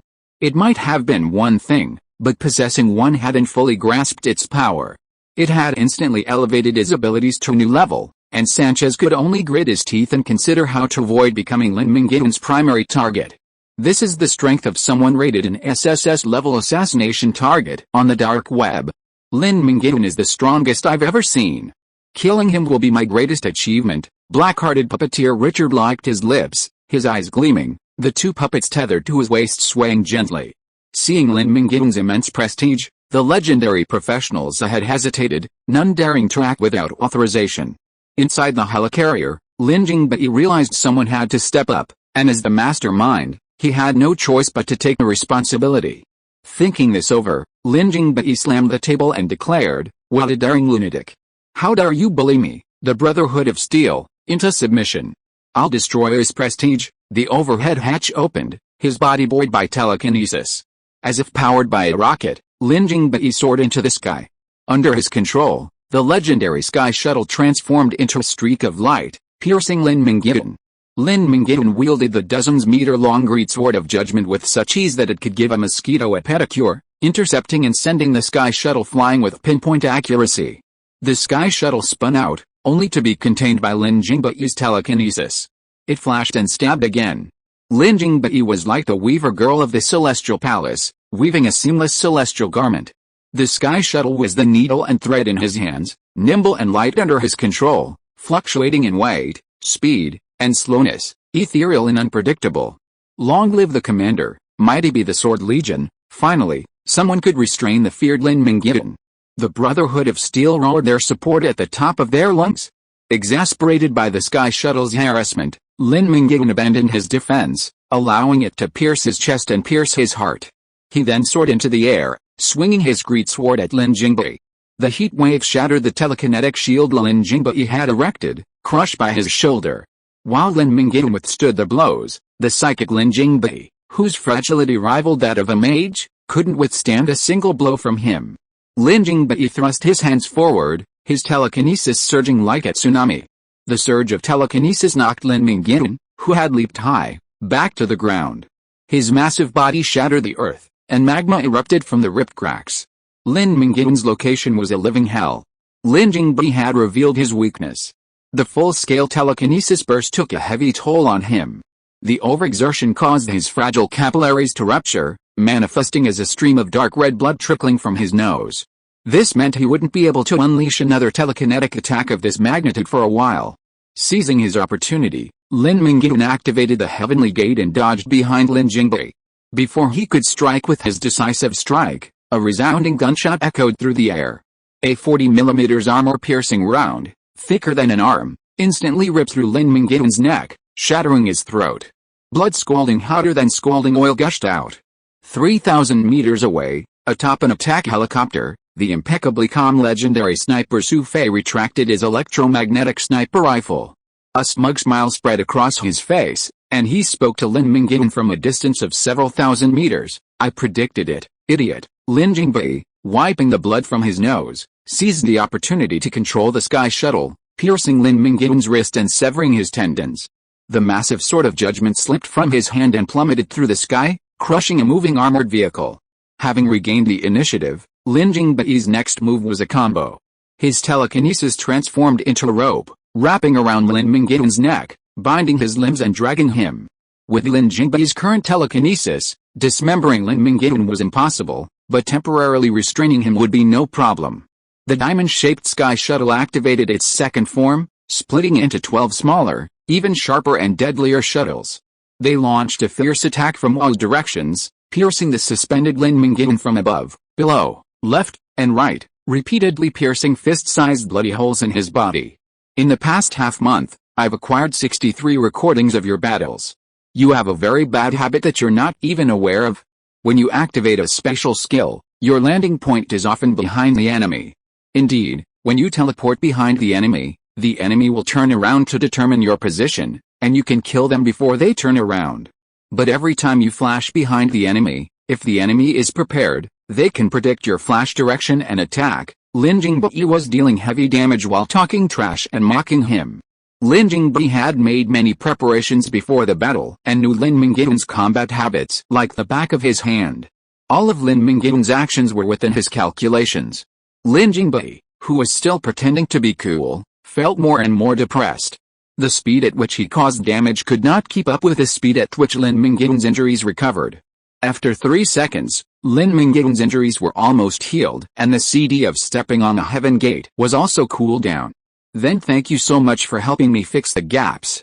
Next time I'll try to teleport in a different direction. As he finished speaking, Lin Mingyuan broke free from his telekinetic restraints and activated the heavenly gate.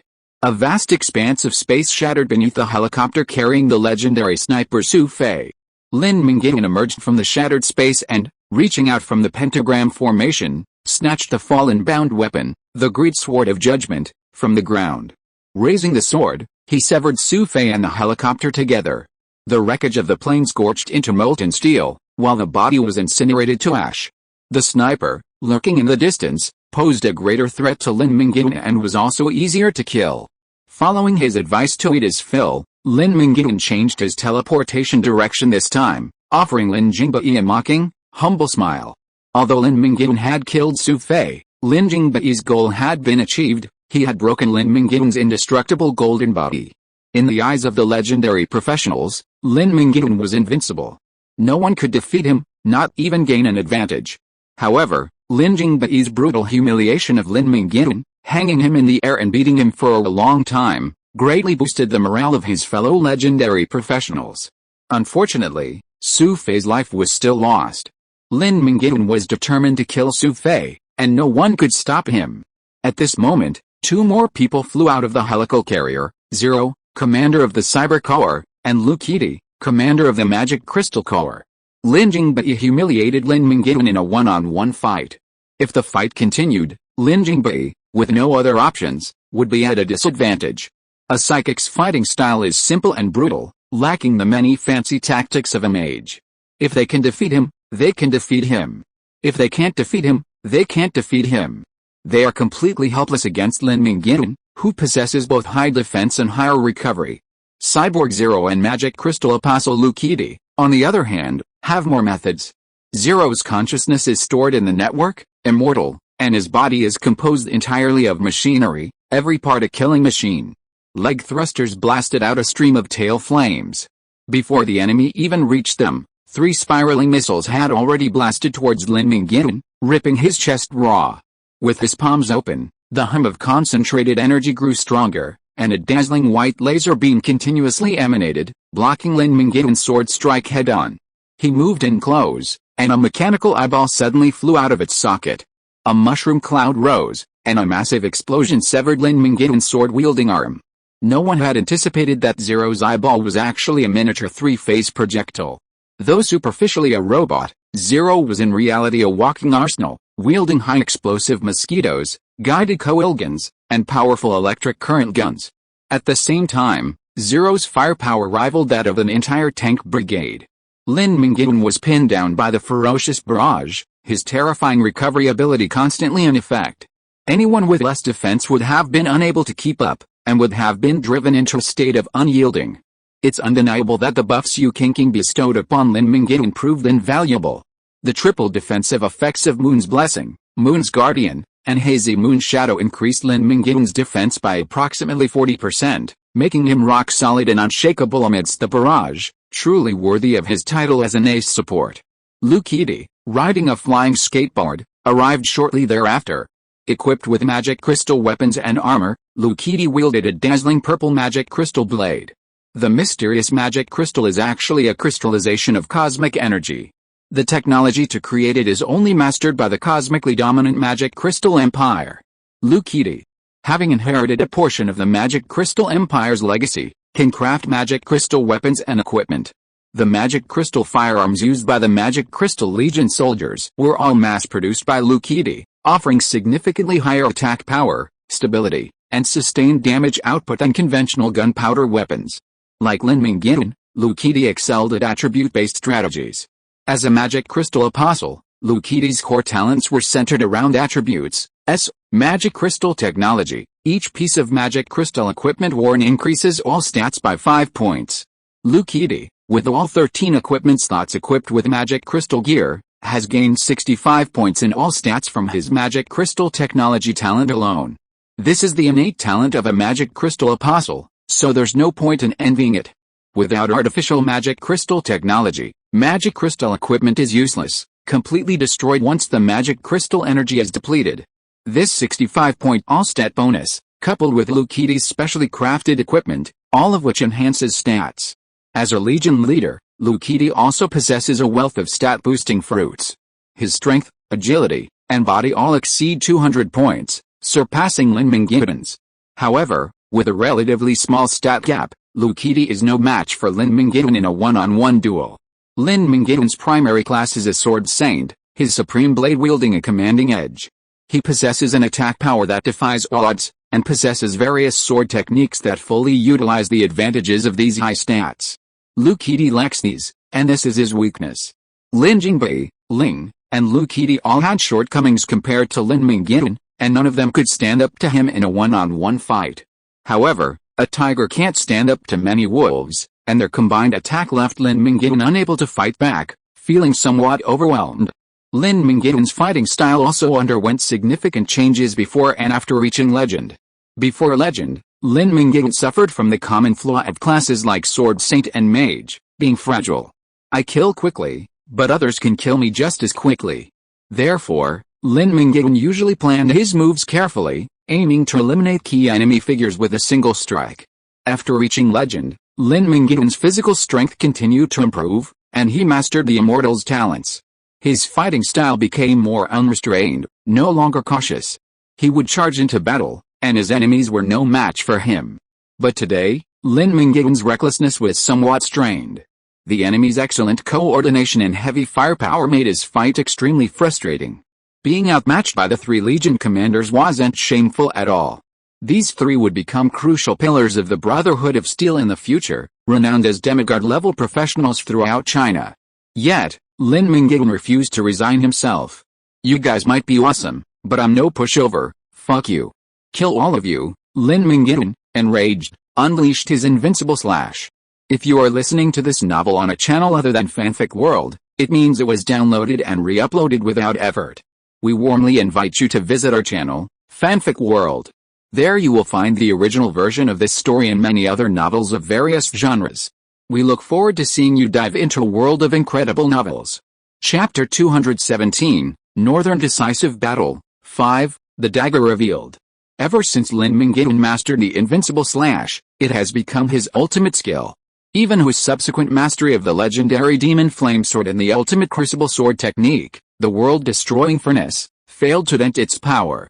The power of the invincible slash lies in its ability to disregard any external distractions and unleash a continuous, relentless barrage of terrifying slashes. In ordinary combat, enemies might dodge or parry Lin Mingyuan's attacks, but while the invincible slash is active, each strike is unstoppable and must be resisted. But who can withstand the relentless onslaught of a swordsman with nearly 200 points of strength and agility? Not even Lin Mingyuan himself. While Lin Mingyuan possesses the strongest spear of the invincible slash, his defenses are far from the strongest shield. A duel between two Lin Mingyuans hinges on who unleashes the invincible slash first. However, Lin Mingyuan's unstoppable invincible slash was destined to fail in the Yongzhen forest, as Lin Jingbai and the others, fully aware of Lin Mingyuan's full capabilities, were well prepared. Invincible slash's first target was Lin Jingbai, whom Lin Mingyuan was particularly intent on killing, and Lin Jingbai was also the easiest to kill. In the alternate dimension, Lin Mingyuan teleported to Lin Jingbai's sight and struck him with his sword. In the real world, the sudden flash of sword light passed through Lin Jingbai's body, striking nothing.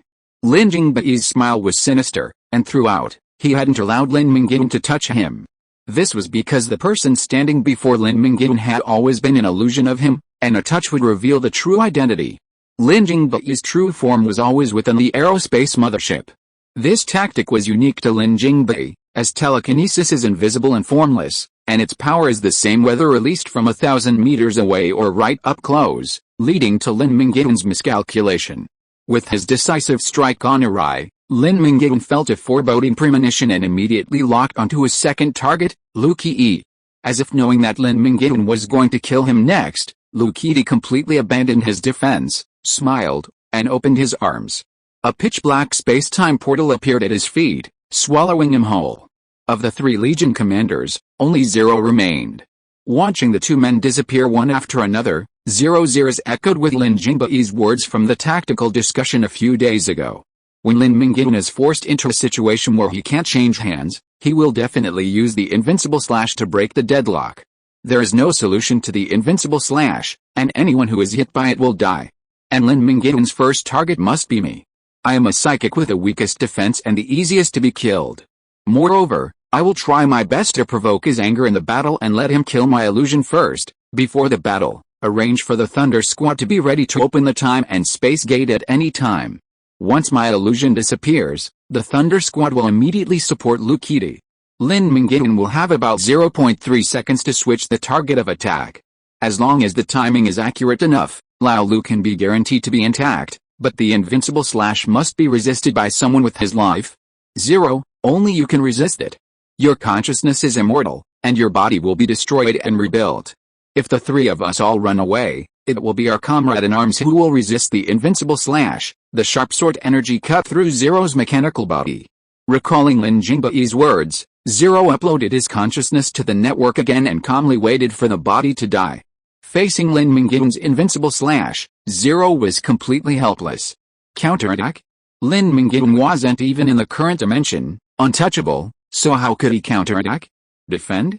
Whether he defended or not was equally effective. The Sword Saint's attacks were powerful and deadly, instantly piercing his defense. His only viable option was escape, but only space-time abilities could escape Lin Mingyuan's invincible slash's lock. However, space-time abilities were considered the province of the gods, exceedingly difficult for ordinary professionals to master. A universal space skill accessible to any class was worth more than legendary equipment, and its price was extremely high. Once released, it would be snapped up instantly. Lu Qi's teleportation was the product of meticulous preparations made days before the battle, not a normal occurrence. Considering all these factors, Zero felt it would be more respectable to close his eyes and wait for death. After all, he wouldn't actually die. As Zero's mechanical body completely disintegrated, the invincible slash's duration expired, and Lin Mingyuan, returning to real space, his expression grew even more solemn. It didn't matter whether Lin Jingbai or Lu Qi was the first or second target, but Zero was definitely the third. This was because Lin Mingyuan knew Zero was immortal, and conventional means were incapable of killing Zero while he lived within the network. However, Lin Mingyuan's first 2 targets had somehow evaded his omnislash attack, leaving him with no choice but to slash Zero's body. Even if he couldn't kill him, at least he could ensure that Zero, with his formidable firepower, wouldn't disrupt the battle. If Lin Mingyuan were a book, then Lin Jingbei had read it thoroughly, memorizing it by heart. He completely understood Lin Mingyuan's thoughts and knew every move he would make. Every move was calculated by him. A chill ran down Lin Mingyuan's spine. He was able to charge forward fearlessly because of his second life. The S-level talent, unyielding, greatly increased Lin Mingyuan's tolerance for error. Even if he took fatal damage, he could leverage his 10-second, true man effect to pull off a desperate counterattack. But today, unyielding would be useless. Once Lin Mingyuan was trapped in unyielding, he would have no chance of revenge and would surely perish. Think about it, Lin Jingbei had already prepared countermeasures for Lin Mingyuan's Heavenly Gate and Invincible Slash. Wouldn't he also target Invincible Slash? Any sane person knew that was impossible. War is no joke, there's no room for luck. Lin Mingyuan clenched his sword of judgment. The Brotherhood of Steel would soon unleash its ultimate weapon. The time has come, friends. Join me in slaying Lin Mingyuan. Together, let's complete an SSS-level assassination mission and become legends of the dark web. Hasegawa Juchiro raised his arm, mobilizing all 4 Blacklist assassins. The Brotherhood of Steel and the Blacklist assassins shared intelligence, knowing that Lin Mingyuan's most dangerous skill was Invincible Slash. The Brotherhood of Steel's commander's mission was to trick him into using Invincible Slash. The ensuing battle would be led by the 4 Blacklist assassins, supported by the 3 commanders and surrounded by the other legendary warriors. They would concentrate all their forces to completely eliminate Lin Mingyuan. The first to strike was Poison Blade Sanchez. He glided low to the ground, each step landing in the shadows, his body blending into the shadows. Suddenly, he struck from the side. The legendary sword, Daojikere Yasunari, gleamed with a luminous green light, clearly coated in poison. Sanchez chose to stab Lin Mingyuan in the calf, his malicious intent immediately apparent to Lin Mingyuan. He must be a poison assassin, seeking no harm, but merely to poison Lin Mingyuan. Already aware of the situation, Lin Mingyuan, his nerves tense, gave Sanchez no chance. His blazing flames surged several feet, threatening to consume him.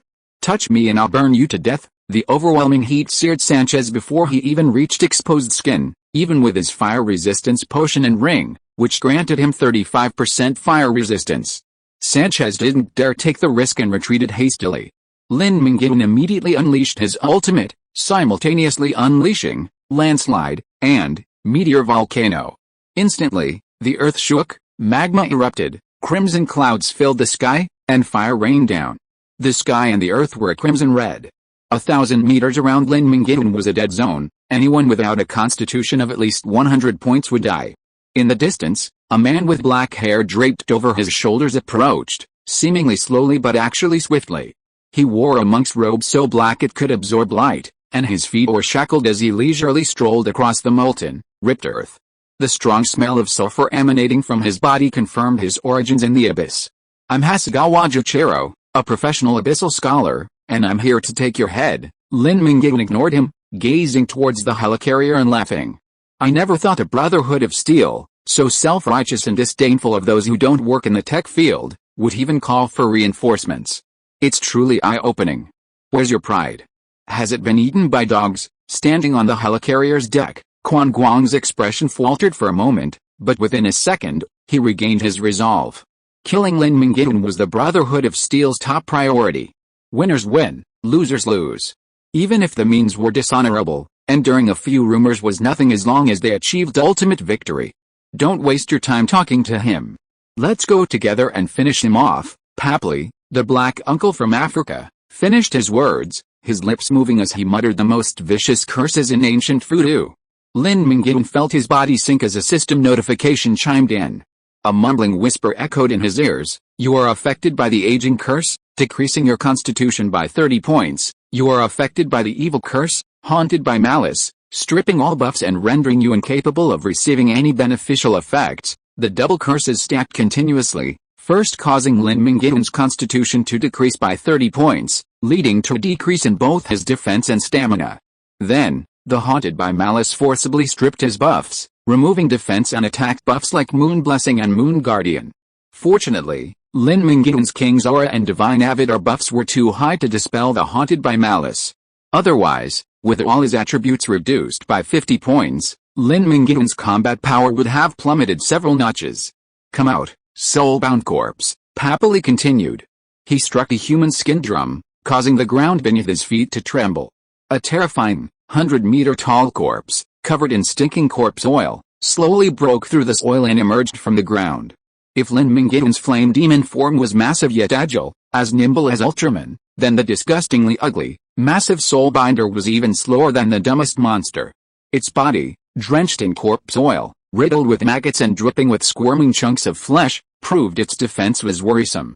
Its attacks were slow, its defense was minuscule, and every blow dealt true damage. The soulbinder, despite its terrifying appearance, was useless. But Papali hadn't expected the soulbinder to fight for him. Its purpose was to harm Lin Mingyuan. "Go to hell with my soulbinder." Legendary skill, Soul Link. Papali cast the most vicious curse on Lin Mingyuan, linking his soul to the soulbinder's. If the soulbinder was injured, so would Lin Mingyuan. The soulbinder was meant to be fragile yet incredibly resilient, so it could continuously inflict the most horrific damage on Lin Mingyuan. Sanchez, the poison blade that had previously struggled to reach Lin Mingyuan, smirked and stabbed the soul-bound corpse in the stomach. Lin Mingyuan, still in the fiery purgatory, was also pierced in the stomach, leaving a wound stained with the green poison. "You are affected by tetanus, slowing wound healing by 20% and causing continuous bleeding. You are affected by corrosive toxin, reducing all stats by 5 points per minute for 3 minutes. Note: failure to remove the corrosive toxin for an extended period of time will permanently reduce 1 point of constitution. You are affected by legendary skill, corpse poison, losing 10% of your maximum health per second for 10 seconds. Chapter 218, Northern Decisive Battle, 6, Breakthrough. Sanchez's legendary skill stems from the corpse poison, a substance he extracted from the corpse of the ancient poisonous dragon, Swamp King Spyak. This substance defies all resistance. A victim's maximum health is lost by 10% every second, a full 100% in 10 seconds. For a character without recovery skills, once afflicted, the poison robs them of only 10 seconds of life. While characters with recovery abilities wouldn't be killed outright by the poison, their internal organs would be poisoned, their recovery capabilities steadily diminished, and their combat effectiveness steadily weakened. How could they possibly face the formidable poison blade Sanchez? Only weaker foes are fatally affected by the poison. For Sanchez, various toxins are merely auxiliary means to weaken stronger foes. He himself is the one delivering the fatal blow. Stepping on the soul-bound corpse's palm, Sanchez leaped to his feet, grasping the Digitizes in both hands and stabbed the corpse through the heart. With a single horizontal slash, he slashed through the corpse's throat, severing its right arm as he fell. All damage inflicted by the soul-bound corpse, including the effects of limb rupture, was simultaneously reflected upon Lin Mingyuan. Lin Mingyuan and the soul-bound corpse were linked in spirit, and if one was injured, the other would suffer. No enemy dared to enter Lin Mingyuan's fiery domain, but Lin Mingyuan continued to be wounded. His heart was pierced, and a potent toxin was pumped through his bloodstream to his limbs. His throat was suddenly slit, and his entire arm was severed, gushing out a foul, rotting, poisonous blood. Evil curse, block all senses. Lin Mingyuan had already revealed his vulnerability. Papali's thick lips parted in a cruel smile, and he inflicted another curse upon Lin Mingyuan, blocking his 5 senses, sight, hearing, smell, taste, and touch. With his 5 senses blocked, Lin Mingyuan's consciousness felt as if trapped in a dark room. He could see nothing, hear nothing, smell nothing, feel nothing. A void. Lin Mingyuan could only discern the dire nature of his current situation from the system prompts. The regenerative power provided by the immortals had already reached its peak, restoring 33% of their maximum health per second. Even the most severe injuries could be fully healed within 3 seconds. However, despite this terrifying recovery rate, Lin Mingyuan's injuries continued to worsen. His recovery simply couldn't keep up with the damage he was inflicting. First, the corpse poison, which continuously damaged 10% of his maximum health per second, directly curtailed Lin Mingyuan's recovery by 10%. Furthermore, Sanchez and Lin Jingbei, maneuvering the sky shuttle and unleashing deadly attacks on the massive soul-bound corpse, left Lin Mingyuan, frozen in the midst of blazing fire and gushing lava, with his body prioritizing the recovery of his critical internal injuries. His broken right arm never fully recovered. Of the 4 blacklist assassins, only Poison Blade Sanchez and Evil Curse Papali had taken action. Black-hearted puppet master Richard, the highest rank and most powerful assassin on the blacklist, and abyss scholar Hasegawa Juchiro, the instigator of the assassination plan, were hesitant to act. Lin Mingyuan still had a way out. His seemingly menacing attack was merely a means to force him to unleash his golden legendary skill, Ascending. The passive effect of Ascending boosted Lin Mingyuan's overall stats by 20 points, but its active effect was far more powerful, hence the name. For the next 3 minutes, Lin Mingyuan was immune to all control skills and negative effects, negating all current attacks. Trapped in the darkness, Lin Mingyuan, possessing 5 senses, could only activate Ascending to clear all negative buffs before swiftly dispatching Sanchez and Papali, the 2 insidious villains who were severely hindering him. Lin Mingyuan likely guessed the enemy was trying to force him to activate the avatar, but he had no choice. Without it, he would slowly die in the darkness. While the foreign assassins skilled in poisons are dangerous, the most disgusting is that Black Curse Master. I must kill him, otherwise, once the avatar effect wears off, he'll use his curse to restrict me again. Before acting, Lin Mingyuan considered what he should do while the avatar effect lasted. With the answer in mind, he immediately activated the avatar. Suddenly, the wind and cloud surged, and a dark, leaden cloud of lightning and thunder gathered into vortex. At the center of the vortex, a winding golden lightning bolt descended upon Lin Mingyuan, coating his body. The curses of aging, resentment, soul connection, and sense blockage were all dispelled, including the various toxins that Poison Blade Sanchez had been inflicting on Lin Mingyuan. The negative effects ended, and the shattered body of the fire demon, shrouded in golden light and standing in the blazing flames, began to rapidly heal. Bones, meridians, flesh, and blood regenerated into new right arm in the blink of an eye. Okay, Lin Mingyuan uses avatar. Quan Guang, it's your turn now. Lin Jingbai excitedly rubbed his hands, having once again correctly guessed Lin Mingyuan's move.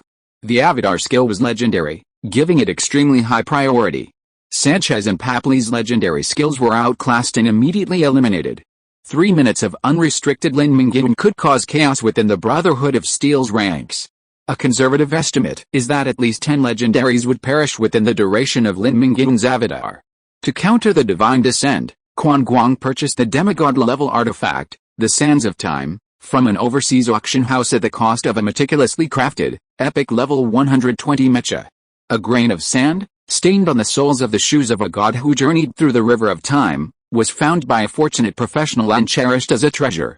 The Sands of Time can extend or shorten the duration of a buff on a professional tenfold.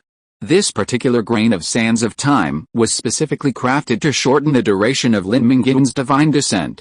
Quan Guang removed the Sands of Time from the crystal box, silently muttering, "I will shorten the duration of Lin Mingyuan's divine descent tenfold," before releasing his hand. The Sands of Time vanished from Quan Guang's palm at speeds exceeding light, dissolving instantly upon contact with Lin Mingyuan. Then, a system message suddenly struck Lin Mingyuan, who had just recovered from his injuries and was ready to fight. You are affected by the semi-magical item Sands of Time, reducing the duration of your avatar tenfold. Currently, there are 17 seconds remaining. 16 seconds remaining. Damn it, you're so ruthless. Lin Mingyuan was filled with shock and anger. Even the avatar could be targeted. The Brotherhood of Steel's Legion commanders had spared no effort in their quest to kill him. With only 16 seconds remaining of the 180-second avatar, Lin Mingyuan stared intently at the cursed Papali, stepping onto the heavenly gate and closing in, slapping him flat on his face. Papali, known for his underhanded tactics and sneak attacks, couldn't withstand a single blow from Lin Mingyuan's overwhelming strength. But he was still a little nervous about easily killing the troublemaker. Until this moment, Lin Mingyuan hadn't encountered anything going his way. He was constantly frustrated and obstructed. His enemies had seen through him. It felt unreal that Papali, with his powerful curse, could be killed so easily. Lin Mingyuan didn't rush to change his target, but continued to observe.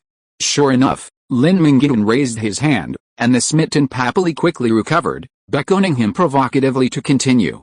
Go on, then. Why would I be afraid of you? Lin Mingyuan slashed with his great sword. Before he could be killed, the intense heat of the eternal fire burning on the blade roasted Papali into dried meat. With a single sweep of Lin Mingyuan's sword, Papali's charred flesh revived and healed once more.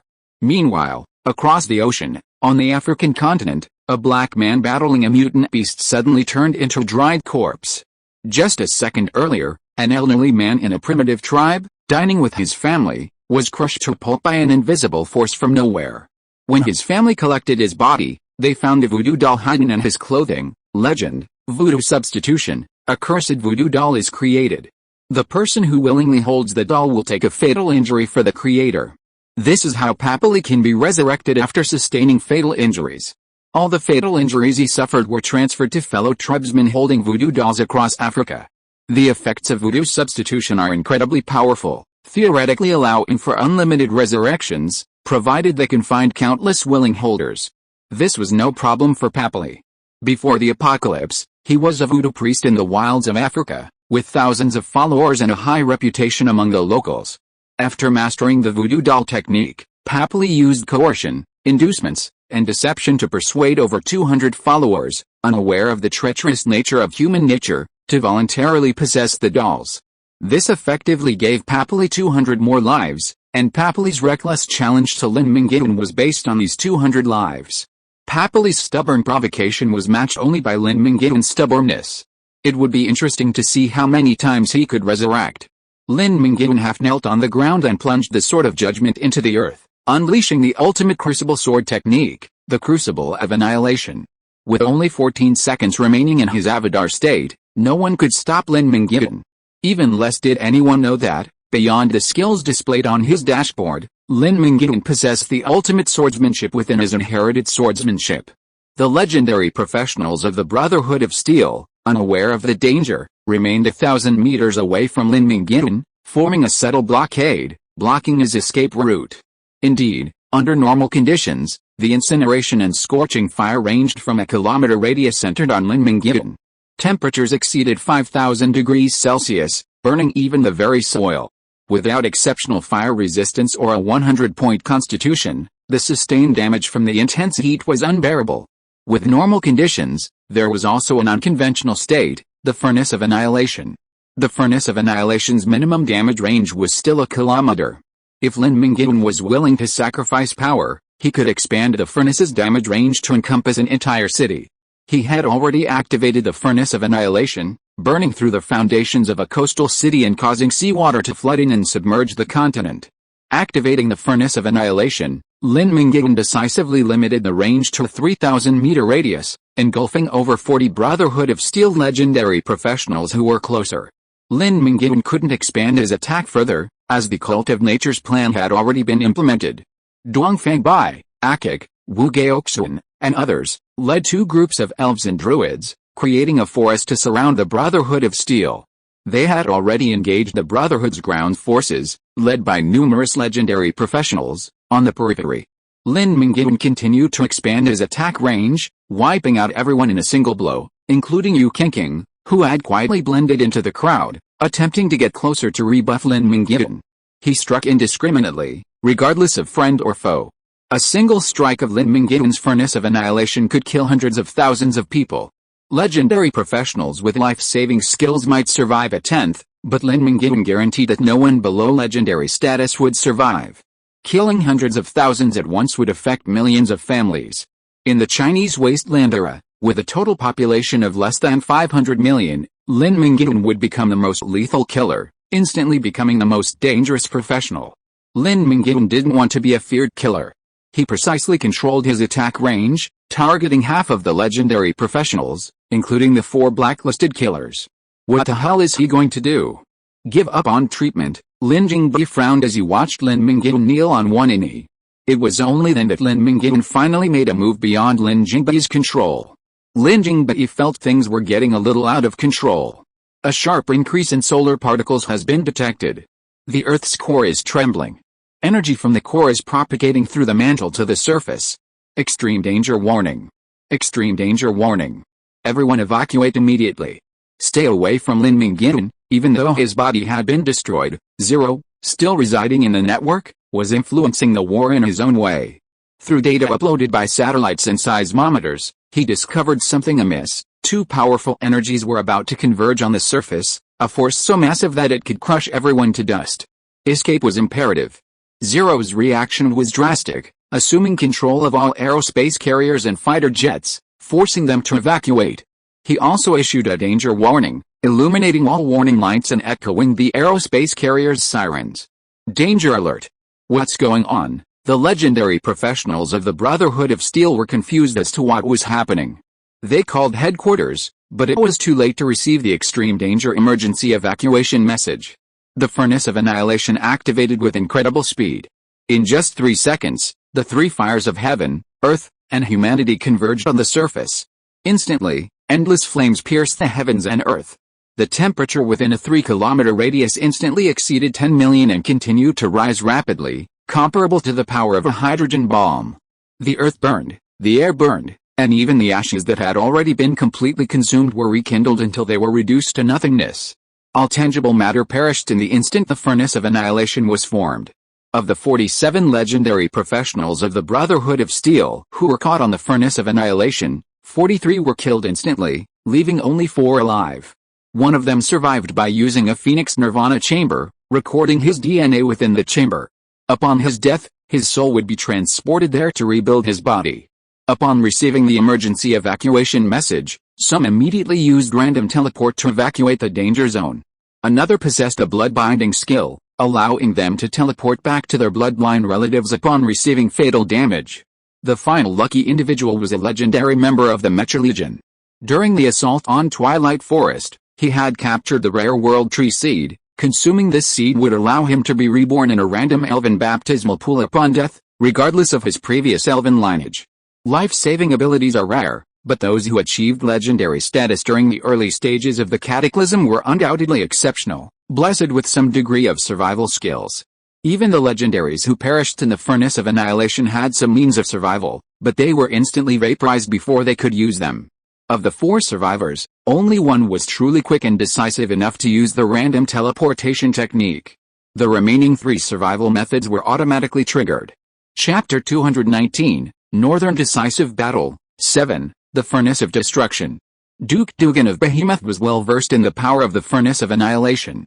It was a multi-million-degree scorching flame, exceeding the capabilities of even the most experienced saints. The best defense against the Furnace of Annihilation was to suppress Lin Mingyuan with a raging, devastating attack, denying him the opportunity to use it. Once Lin Mingyuan unleashed the Furnace of Annihilation, run away. Confrontation was impossible. This move was a true annihilation, powerless to resist. Sanchez, completely unaware of Lin Mingyuan's devastating, earth-shattering attack, met his end.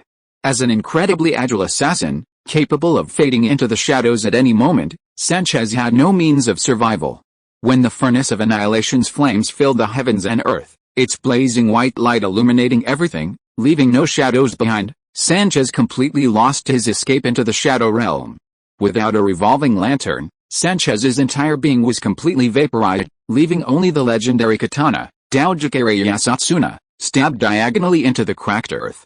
Happily, Lin Mingyuan's primary target for the Furnace of Annihilation was unable to escape. As people across Africa vanished instantly, Papali within the furnace struggled between death and rebirth. He was subjected to inordinately frequent lethal attacks, dying over 30 times a second.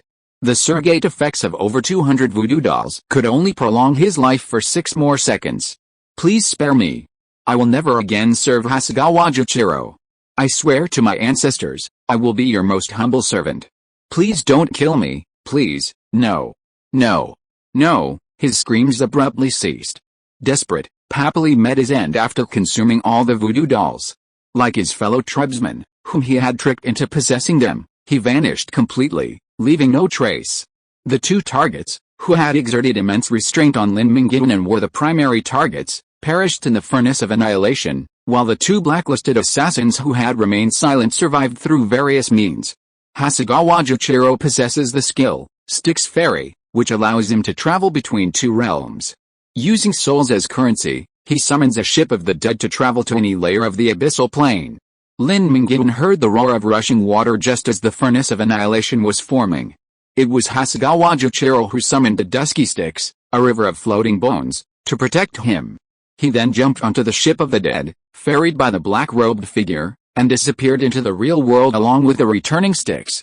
Lin Mingyuan breathed a sigh of relief. His worst fear, that Hasegawa Juchiro could harness the power of the sticks to suppress the furnace of annihilation, hadn't come to pass. The black-hearted puppeteer Richard uses puppet possession to avoid harm.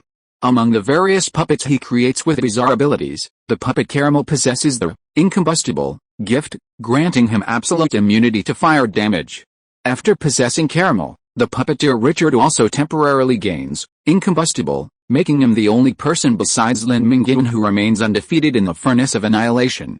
Aboard the helicarrier, Lin Jingbei gazed in silence at the blazing, annihilating flames. His face livid, his entire being as menacing as an active volcano about to erupt. His powerful telekinesis, condensed into substance, rippled the surrounding space.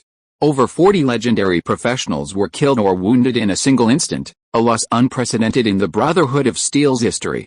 Lukidi sat in his chair, his face pale. Among the dead were his lieutenants and subordinates he had high hopes for.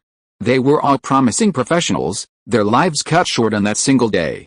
Lukidi couldn't help but wonder if their plan to hunt Lin Mingyuan was right or wrong. Even if they did kill him, what would happen? Could the dead ever be resurrected? They were the backbone of the Brotherhood of Steel, and yet they had perished so easily and carelessly in the eternal spring forest. The Legion commander wasn't the only one shocked. They had already evacuated, putting tens of thousands of meters away from the furnace of annihilation. However, some of the Brotherhood of Steel legendary professionals currently engaged in combat with the cult of nature were right at the edge of the furnace's damage range, with the closest being just a foot away. A single foot could mean the difference between life and death. The worlds inside and outside the furnace were two completely different realms. First, Lin Mingyuan had instantly killed 5 legends in 10 seconds, and now he had wiped out 43 in a single blow. These were all high-ranking legendary professionals, yet before Lin Mingyuan, they were reduced to mere chickens and dogs. Damn it. This is a trap. The Legion commander is clearly sending us here to die. I'm not going to fight anymore. Intense fear crushed the nerves of many, and several chose to desert. But most of the more rational legendary professionals did not flee. They knew this was likely Lin Mingyuan's final counterattack. He had run out of resources and no longer had the energy to launch a similarly large attack. Victory was imminent, and fleeing at this moment would be like joining the Nationalist Army in 1949. The Brotherhood of Steel's primary objective in launching this war was to kill Lin Mingyuan, their longtime opponent. Dealing with the remnants of the nature cult was merely a matter of swatting straw. The 4 Legion commanders simply ignored the nature cult. After a few rounds of bombardment and the destruction of the eternal spring forest, they assumed the nature cult had no power to fight back and focused their attention on Lin Mingyuan. This despised remnant seized the opportunity to sow its seeds. The druids constructed a vast ring-shaped forest, trapping the Brotherhood's 200,000-man army. From a high vantage point, the staff aboard the helicarrier had long understood the nature cult's intentions but remained oblivious. With only a few remaining members, what threat could they pose to the 4 Brotherhood of Steel legions, with their 200,000 troops and over 100 legendary professionals? Of course, with only 50 legendary professionals left, they still possessed the power to crush the nature cult. Strategy can compensate for a lack of hard power to a certain extent, but when the disparity in strength becomes too great, even the most ingenious tactics cannot change the outcome. At this moment, Lin Mingyuan single-handedly annihilated half of the enemy legends. The remaining legends were disheartened and had lost their fighting spirit, with several even being scared off. While there was still a gap in strength, at least it wasn't overwhelming. The cult of nature seized the opportunity to launch a fierce attack. Elf King Ekik, inspired by Lin Mingyuan's feat, roared and slashed with his scimitar, forcing back 2 legends who were besieging him. Switching defense and attacking, he outmaneuvered the 2 legends, 1 against 2. Luo Fihong, engaging a legendary sniper in a fierce air-to-air exchange of blows with his shocking feather arrow, seized upon the sniper's wavering resolve and pierced his chest with a barrage of arrows, severely wounding him and forcing him to withdraw from the battlefield. At this moment, the fire demon Xiang Hongda led his demonic legions into the flanking battlefield. The powerful and valiant destroyers unleashed their pent-up desire for destruction, crushing the enemy's spines and shattering tanks like tin cans. Dark red in skin and possessing a pair of horns that extend back from their heads, thinner than those of the destroyers, the demons are the most skilled ranged attackers in the abyss. While lacking the reckless nature and insatiable desire for destruction common to demons, their height and long arms are no less potent, boasting exceptional agility and strength. Their heavy wolf fang arrows can easily penetrate modern tanks, crushing the skulls of any foolish enough to mistake them for fragile ranged units. The destroyers charge ahead, drawing the bows and arrows for the demons, allowing them to unleash their full potential to swiftly dispatch any threatening enemy units. The slowly drifting beholders, hundreds of meters in the air, finally arrive on the battlefield. Their numbers are few, with only 5 successfully transformed into beholders serving as high-altitude turrets for the demon army. Their massive eyeballs radiate rays of various colors, destructive, petrifying, and disintegrating rays that indiscriminately devastate ground units. The 5 beholders even petrify a legendary agent who infiltrated a battlefield attempting to plant nuclear mines and completely annihilate the demon army. As a superior race, the demons were no match for legendaries who surpassed them by a major level. A single demon squad could hold down an enemy legend, their combat effectiveness clearly surpassing the nature cult's army of elves and druids. With Lin Mingyuan unleashing the Crucible of Annihilation to annihilate half of the enemy legendaries, the nature cult launched a counterattack, joined by the decisive demonic force. The balance of power on the battlefield was, if not completely reversed, at best, evenly split. The nature cult and the demonic forces could briefly hold their own against a Brotherhood of Steel. A stalemate settled on the outer battlefield. With 200,000 troops and dozens of legendary reinforcements, the Brotherhood of Steel still held the advantage. Over time, the nature cult would inevitably be defeated. However, victory lay not on the outer battlefields, but also within the inner circle. Would Lin Mingyuan thwart a Brotherhood's plot, or would a Brotherhood destroy him? As the duration of the Apocalypse Furnace and the Avidar ended, the skeletal river Styx returned, bringing back abyssal scholar Hasegawa Juchiro. The black-hearted puppeteer Richard also freed himself from his puppets. The departed fighters in a helicarrier returned to the battlefield. Lin Mingyuan expressed deep regret to the 3 Legion commanders descending from the helicarrier, saying, "I'm sorry I was a bit harsh and killed quite a few of your officers. Please believe that was not my intention. For it was you 3 I truly wanted to kill, you sharp tongue, you must die today. Not even the gods can save you." Lukidi gritted his teeth. On the way back, the 3 Legion commanders agreed that, having paid such a terrible price, they must kill Lin Mingyuan today, avenging the fallen soldiers. Among the dead legends were Lukidi's friends and subordinates. Lin Mingyuan's incineration of 43 legendary professionals had already engendered an irreconcilable blood feud with the Brotherhood of Steel. Of course, Lin Mingyuan had no intention of reconciling it. The more the Brotherhood hated him, the more successful he became. Lin Jingbei's meticulous preparations, one after another, completely failed. Lin Mingyuan, unleashing the Crucible of Annihilation, escaped his control and killed Papali and Sanchez, both of whom held significant restraints against him. Sanchez's corpse poison, in particular, effectively weakened the sustained regeneration granted by Lin Mingyuan's immortal talent.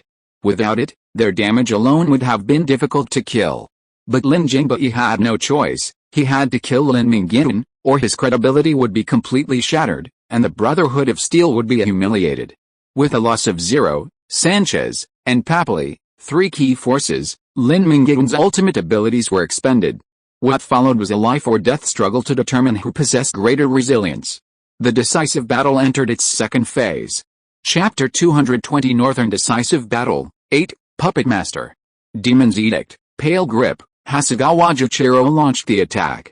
A pale, bloodless, swollen hand emerged from the ground and grasped Lin Mingyuan's right leg. Although Lin Mingyuan quickly severed and incinerated the hand, it left 5 dark fingerprints on Lin Mingyuan's leg. The chill continued to encroach, and Lin Mingyuan's entire right leg was almost frozen. It was not until he mobilized the eternal fire to flow through his blood and circled his right leg that the chill dissipated. Demon's Edict, Sulfuric Acid Purgatory. Hasegawa Juchiro, with a stern face, cast a series of spells. The ground beneath Lin Mingyuan's feet immediately turned into a pool of sulfuric acid. The poisonous pool bubbled and boiled, constantly corroding Lin Mingyuan's flesh. Most of Hasegawa Juchiro's moves are related to the Abyss. I'm the Flame Demon King, and I'm extremely resistant to the power of the Abyss. His methods are powerful, and while they might pose a threat to other classes, they're completely useless to me. Lin Mingyuan was just thinking this when Lin Jingbei, controlling his annoying shuttle, harassed him again. Lin Mingyuan stepped on the poison pool and repeatedly struck back at Lin Jingbei's Sky Escape shuttle with his sword. When he found an opportunity, He activated the sky-stepping gate and disappeared. Lin Jingbei's nerves tensed, and he quickly created a telekinetic shield to protect himself. Lin Mingyuan wasn't attacking him, but the wicked puppeteer Richard. Richard hadn't taken the initiative from beginning to end. Lin Mingyuan knew the methods of the others, but he didn't know Richard's own fighting style. The unknown was the most dangerous.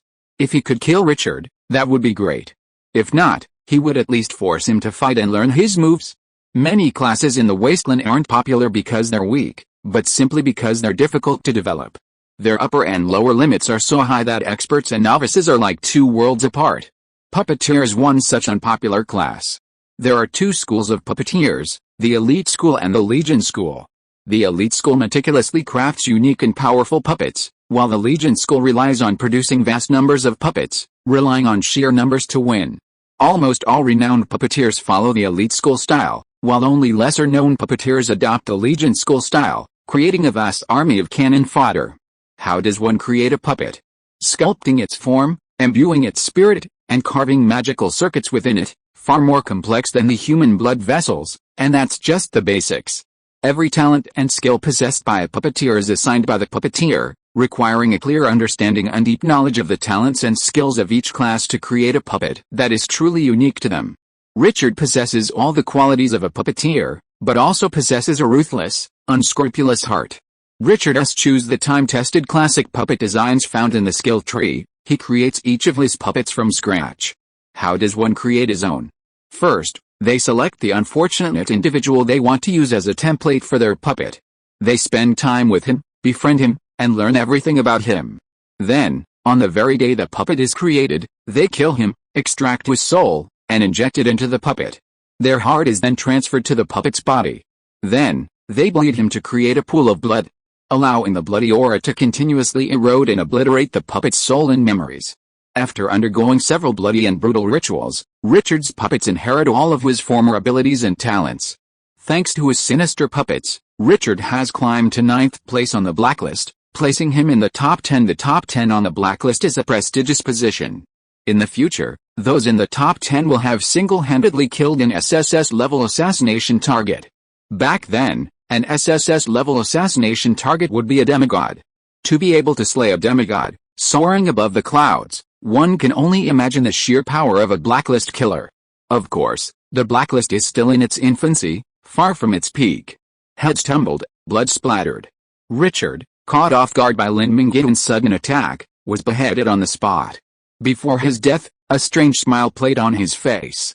The puppet hanging from his waist quietly fell to the ground, transforming into two puppets, one tall and strong, the other lean. Richard had many puppets with unique abilities, such as Caramel, Snow Woman, and Healer. Their combat effectiveness was decent, but not overwhelming. When confronted by a master like Lin Mingyuan, they were slain with a single blow. Richard only had two true combat puppets, both meticulously crafted. The puppets, shrunken by secret techniques, swelled in the wind and fell to the ground in full shape. One of the puppets had a shaved head, 6 dark scars, and wore a yellow robe, a lion belt, and bastard shoes, a classic image of a warrior monk. These three characteristics alone clearly indicated the bald puppet's identity. The image of the kind and amiable monk undergoes a complete reversal. He wields a blood-soaked demon-headed broadsword, wears a rosary of 108 human skulls around his neck, and displays a look of wrath and resentment on his face. Figure, the broken monk arrives. Monks are a common profession in the wasteland.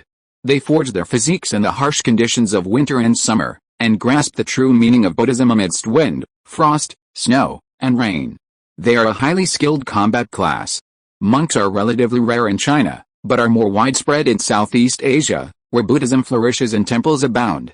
Just like priests, a common profession in the wasteland, they are rarely seen in China due to lack of adherents and a lack of fertile ground. Another figure sports a mohawk, lip piercings, earrings, and tongue studs, embodying all the qualities of a rebellious individual. Deeply addicted to drugs, he is emaciated, with a mouth full of rotten teeth. He wears a colorful jacket with neon strips along the edges. He appears to be an ordinary, down-and-out hippie, but he has transitioned to the hidden class of Skywalker, possessing boundless potential and mastering the power of time and space. Puppet, as Skywalker took shape, time rewound, and Richard's head, tumbling to the ground, flew back to his body. The spilled blood was absorbed into his veins, and the head reattached to his body, leaving no trace of a scar. Under the influence of time reversal, he retreated to the heavenly gate. Lin Mingyuan, who had just landed and hadn't yet drawn his sword, understood why our Richard had smiled strangely when he was beheaded. He knew that Skywalker was there, and he wouldn't die. The power of space and time is the most mysterious and powerful, a power only possessed by gods. But for Skywalker, the only hidden class, manipulating space and time is as easy as eating or drinking. This is a class so powerful that it easily invites divine wrath, and indeed, Skywalker did. The innocent man is guilty of possessing a treasure. Skywalker, due to the powerful nature of his class, was targeted by Richard and became his puppet. He thrust his hand into the void, seizing a section of unstable spatial energy to form a space-time blade. The weapon was acquired, and Skywalker and the Broken Monk attacked from both sides. The Broken Monk strode forward, even faster, his ghost-headed broadsword radiating a shadowy aura. A single strike from Lin Mingyuan's sword sent the Broken Monk careening away. A warrior monk's greatest strength lies in his toughness. The combined talents of Heavenly Harmony and Iron Bones grant him exceptional magical and physical defenses. Unfortunately, he faced Lin Mingyuan, the Swordmaster's master of defying all forms of disobedience. No one could feign superiority before the Swordmaster. Broken bones and tendons from the blow, the Broken Monk set aside his ghost-headed broadsword, sat cross-legged, and used Heavenly Breath to heal himself. While Lin Mingyuan attacked the Broken Monk, Skywalker manipulated time to accelerate it threefold, applying his 100 points of agility to the effect of 300. Instantly, he manipulated the space-time blade to sever Lin Mingyuan's wrist, inflicting time lock on the wound. Time locked the moment Lin Mingyuan's wrist froze in its severance. Until he freed himself from the forces of time, his broken wrist would never heal. What a formidable puppet.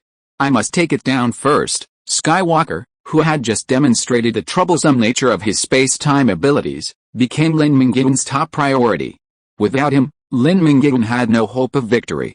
Demon flame-killing sword, fueled by murderous intent, Lin Mingyuan unleashed his legendary skill. The eternal fire within his chest consumed him, consuming every ounce of energy within him. Just as Lin Mingyuan was utterly weakened, the flaming sword energy reached its peak, blasting straight towards the Skywalker puppet. The flaming sword energy, so dense it could instantly pierce mountains and seas, slowed to an extremely low speed. Lin Mingyuan was surprised to discover that not only the sword energy but also his own speed had slowed to a crawl, like 5 times slow motion. The effect was caused by Skywalker's slow time technique, which slowed the flow of time within Lin Mingyuan. Our chance has arrived. Focus our fire on him, Lin Jingbai rejoiced. While their plan had failed, they still had several tactics from their original plan. When Lin Mingyuan was controlled by Richard Skywalker puppet's time-slowing technique and was subjected to a concentrated fire attack, he had absolutely no way to fight back. Sky-drifting shuttles, magic crystal laser cannons, honeycomb missiles, and other high-tech weapons were all directed at Lin Mingyuan. Furthermore, the healed monk, the Broken Monk, wielding his demon-headed broadsword, slashed at him. Abyssal scholar Hasegawa Juchiro transformed into a demon and stabbed Lin Mingyuan with a defense-weakening dagger of corruption. With his speed slowed 5 times, Lin Mingyuan was unable to evade the enemy's concentrated fire. He activated the Heaven Stepping Gate in an attempt to escape the enemy's fire. Space-time energy flickered, and Lin Mingyuan was surprised to find that he had not teleported to the edge of the battlefield, but was simply standing still. It was obvious that Skywalker was behind this, having modified the space-time coordinates, causing Lin Mingyuan to be teleported back to his original location. There would be no peace unless Skywalker was killed. Lin Mingyuan was even more certain of this. Lin Mingyuan took a defensive stance, facing the frenzied barrage. The rough skin of the flame demon's body was ripped apart, its flesh tumbling. The Broken Monk and Hasegawa Juchiro's attacks followed suit, slashing and hacking, their evil, corrupted daggers piercing Lin Mingyuan's weak points. The fear aura cooldown is over. I can use the fear wave a second time. Once the slow time spell expires, I'll kill Skywalker first. Lin Mingyuan silently endured the enemy's damage, mentally calculating.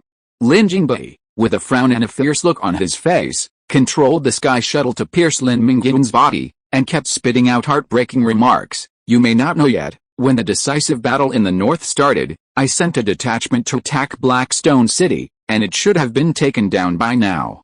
Don't worry, my brothers will take good care of your woman, Hei." Because of the pain, Lin Mingyuan's malicious smile became more ferocious. "You thought you could win the decisive battle with the north, but in fact you are about to lose. You thought you could successfully attack Blackstone City, but in fact I saw through your tricks and deployed heavy troops in Blackstone City in advance.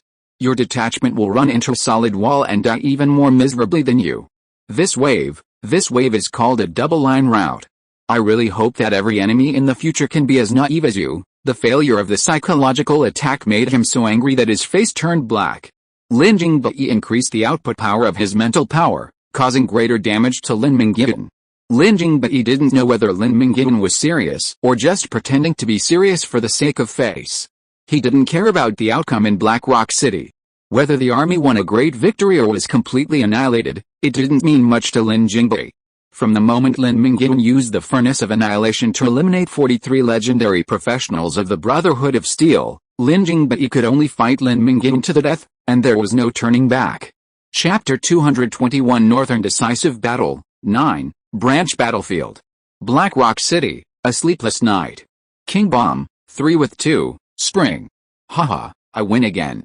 What idiot dares to steal the landlord's hand from me? Li Qianxue laughed heartily, discarding his entire hand in one swift stroke. The two opposing sword masters, trembling under the tyranny of their lucky landlord, reluctantly transferred disaster coins to him. "Damn, I'm so unlucky today. I'm not going to play anymore." Flying Snow Sword Master Luo Bing, frustrated after losing several games in a row, threw down his cards and declared he was done. "Forget it.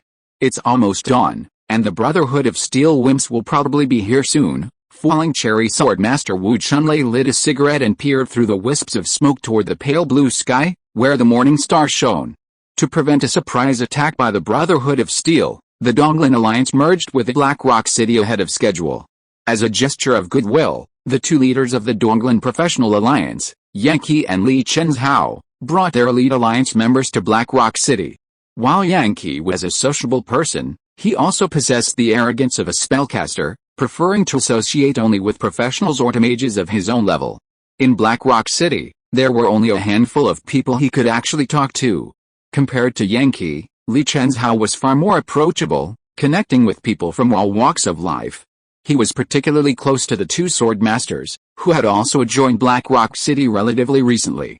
They spent their free time together. A major battle is about to begin, with over a dozen legendary professionals participating on both sides. Just thinking about it makes my blood boil. When it came to war, Luo Bing showed no fear, only a surge of fighting spirit and determination.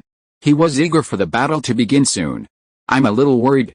To disrupt Lord Lin Mingyuan's mind, the Brotherhood of Steel is willing to send 6 legends to the branch battlefields. I can't imagine how many more they can send to the main battlefield of the Northern Decisive Battle, Wu Chunlei said anxiously. He wasn't worried about Black Rock City. Black Rock City, which had been preparing a week in advance, would surely crush the Brotherhood of Steel. Wu Chunlei was worried about Lin Mingyuan. With a boss's strength, he can handle any difficulty and obstacle with ease. "There's no need for us to worry. Just defend Black Rock City and we'll be done," Luo Bing said carelessly. Indeed, Li Qianxue nodded, agreeing with Luo Bing's point. He believed that Lin Mingyuan would have good fortune. Daybreak was approaching. The Brotherhood of Steel's helicarrier had arrived in Tanquin City last night and could attack Black Rock City at any time. To prevent agents from infiltrating and stealing intelligence, Black Rock City had been under curfew for a week, sending all spies into action. Those found wandering the city were caught and imprisoned, awaiting release until the incident was over. Yan Qianxue led her Amazon warriors in hiding in the forest outside the city, ready to launch a flank attack on the Brotherhood of Steel as they prepared to storm the city. Factions within a party are diverse and varied, and any faction inevitably develops within it. Healthy development fosters mutual encouragement and progress, while unhealthy development leads to mutual attacks and power struggles. Black Rock City was a thriving new power, led by an open-minded leader willing to delegate power and prioritize meritocracy. Naturally, factionalism within the city flourished. Yan Qianxue was accustomed to being a loner and eschewed cliques. However, she and Li Tong, the earliest followers of Lin Mingyuan, were considered part of the same faction. representing the interests of Yuan Kong's meritorious officials. The two of them were Lin Mingyuan's right-hand men, and like Ziner, his most trusted confidants. At this moment, Li Tong and Yan Qianxue were walking together, ambushing the forest with two young dragons. The adolescent red dragon Hussein was already the size of an adult dragon, demonstrating the painstaking effort Li Tong had put into nurturing Hussein. To avoid forcing his growth, Li Tong held Hussein at level 80 for a full 2 months, waiting until Hussein had fully developed and unlocked his potential before advancing him to legendary status, allowing Hussein and Yao Yao to reach adulthood. Maybe we won't even have to fight once the war begins. Black Rock City is prosperous now, and even without Dallin, we still have 2 legendary mages. Besides the floating city, what other faction has 2 legendary mages? Li Tong said proudly. Yan Qianxue remained silent, but a charming smile curved beneath her bronze mask, her lips brimming with joy at Black Rock City's current strength. Glancing around to make sure no one was eavesdropping, Li Tong leaned over and whispered, "How far along are you and Dallin? We've just established a relationship, and there hasn't been much progress." At the mention of feelings, Yan Qianxue's smile softened, and she offered a defensive defense. "I've been a lot going on lately. How can a personal relationship compare to matters of family and country? Okay, hurry up. I heard the Silver Empire's Duchess is getting close to Dallin, and even Xin Ai is a little jealous. I know, but don't push me." Hearing Yan Qianxue's impatience, Li Tong shook his head and smiled bitterly. "I'm doing this for your own good. I hope you can achieve a happy ending. Why don't you appreciate it?" Xin Ai rested in the Mage Tower, while Fang Daoshan stationed himself at the City Lord's mansion, closely protecting Xin Ai and Yankee, 2 fragile mages. Dawn broke from the long night, and the breakfast shop opened early to prepare breakfast, but there were no pedestrians on the streets, only patrolling silver knights. Dawn was almost over. After an uneventful night, Fang Daoshan went to the breakfast shop, bought 2 breakfasts, and then met up with the only mercenary without affiliation, Phantom Gunner Ni Chengzhi. Earlier, during the attack on Black Rock City, Ni Chengzhi had helped Lin Mingyuan shoulder a significant burden as the primary combat force. Fang Daoshan had a good impression of Ni Chengzhi and had imagined they could become colleagues. Unfortunately, Ni Chengzhi was naturally free-spirited and disliked being tied down. "Have you eaten? Let's have some together." When they met Ni Chengzhi, he was cleaning his gun. Ni Chengzhi now possessed 2 epic weapons. One, the Crimson Meteor, his reward for helping Lin Mingyuan take Black Rock City, and the other, the whale-hunting harpoon, which he had saved up for himself. A Phantom Gunner is a class that maximizes the power of their weapons. The Crimson Meteor focuses on attack, the whale-hunting harpoon on control. Ni Chengzhi was far stronger than the last time they met. "Thank you, Ni Chengzhi." Having been up all night, was brimming with energy, showing no sign of fatigue. The strength of a professional far surpassed human limits. "We're the ones who should say thank you. If it weren't for your intelligence, we might still have been unaware of the Brotherhood's attack," Fang Daoshan said. "I despise the Brotherhood's ways. If you go north sometime, you'll see. Under the Brotherhood's rule, there's only one kind of person, the producer. Everyone is a cog in the Brotherhood's industrial system. Only obedient servants can survive. Those who refuse to serve the Brotherhood must die. They're more tyrannical than warlords," Ni Chengzhi explained his reasons. He had spent 6 months in the north and had a very clear understanding of the Brotherhood's iron-fisted system. The Brotherhood of Steel has another flaw: revenge. Helping us has completely offended them and put you on their blacklist. Have you thought about what to do next? Ni Chengzhi already had an idea. "I definitely can't go north. The Brotherhood of Steel doesn't rule the world alone. I heard the art group has open-minded policies. I'm planning to explore the south. If the south doesn't accommodate me, I'll go overseas. That's the real paradise for mercenaries. Actually, what I'm saying is that you can stay. You understand Black Rock City and agree with our values. We can become family." "Haha, forget it. I can't sit still. I'll talk about it when I feel like settling down." Seeing Ni Chengzhi's determination, Fang Daoshan smiled and didn't mention the matter again. 9:30 passed in a flash. The atmosphere in Black Rock City grew tense. The defenders on the city walls were on high alert.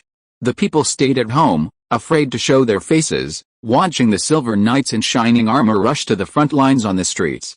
The Brotherhood of Steel's helicarriers had already undisguisedly arrived outside the city. Below, The Brotherhood of Steel's army slowly approached like a tide, their murderous intent no longer concealed. As the decisive battle in the north began, two supersonic medium-range missiles armed with nuclear warheads flew from the horizon. Activate the defensive array. The supersonic missiles were too fast to intercept, so only passive defense was possible. Carved beneath Black Rock City was a massive defensive array capable of protecting the entire city. It could be activated by charging energy crystals, which could be purchased through crystal tablets. This defensive array, however, was not carved by Xin AI, but by the Silver Empire's Mage Core.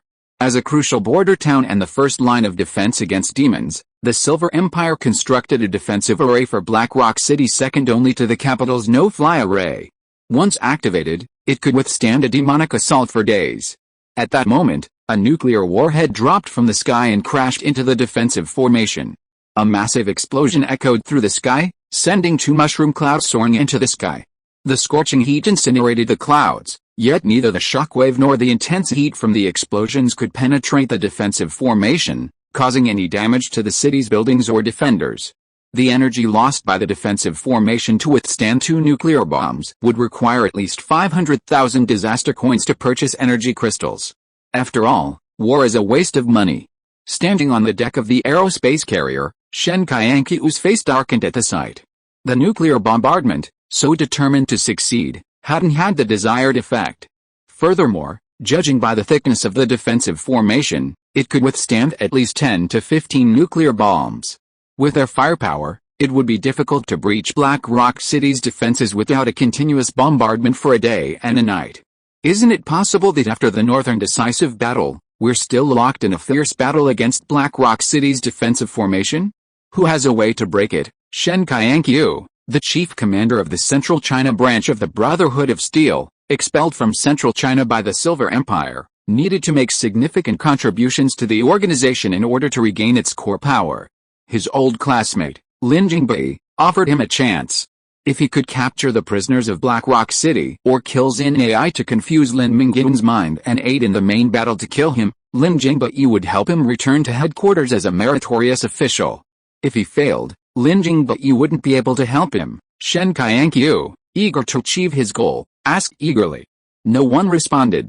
There was only one way to destroy the defensive formation, a brute force attack, dealing damage beyond its capacity, and it would naturally break.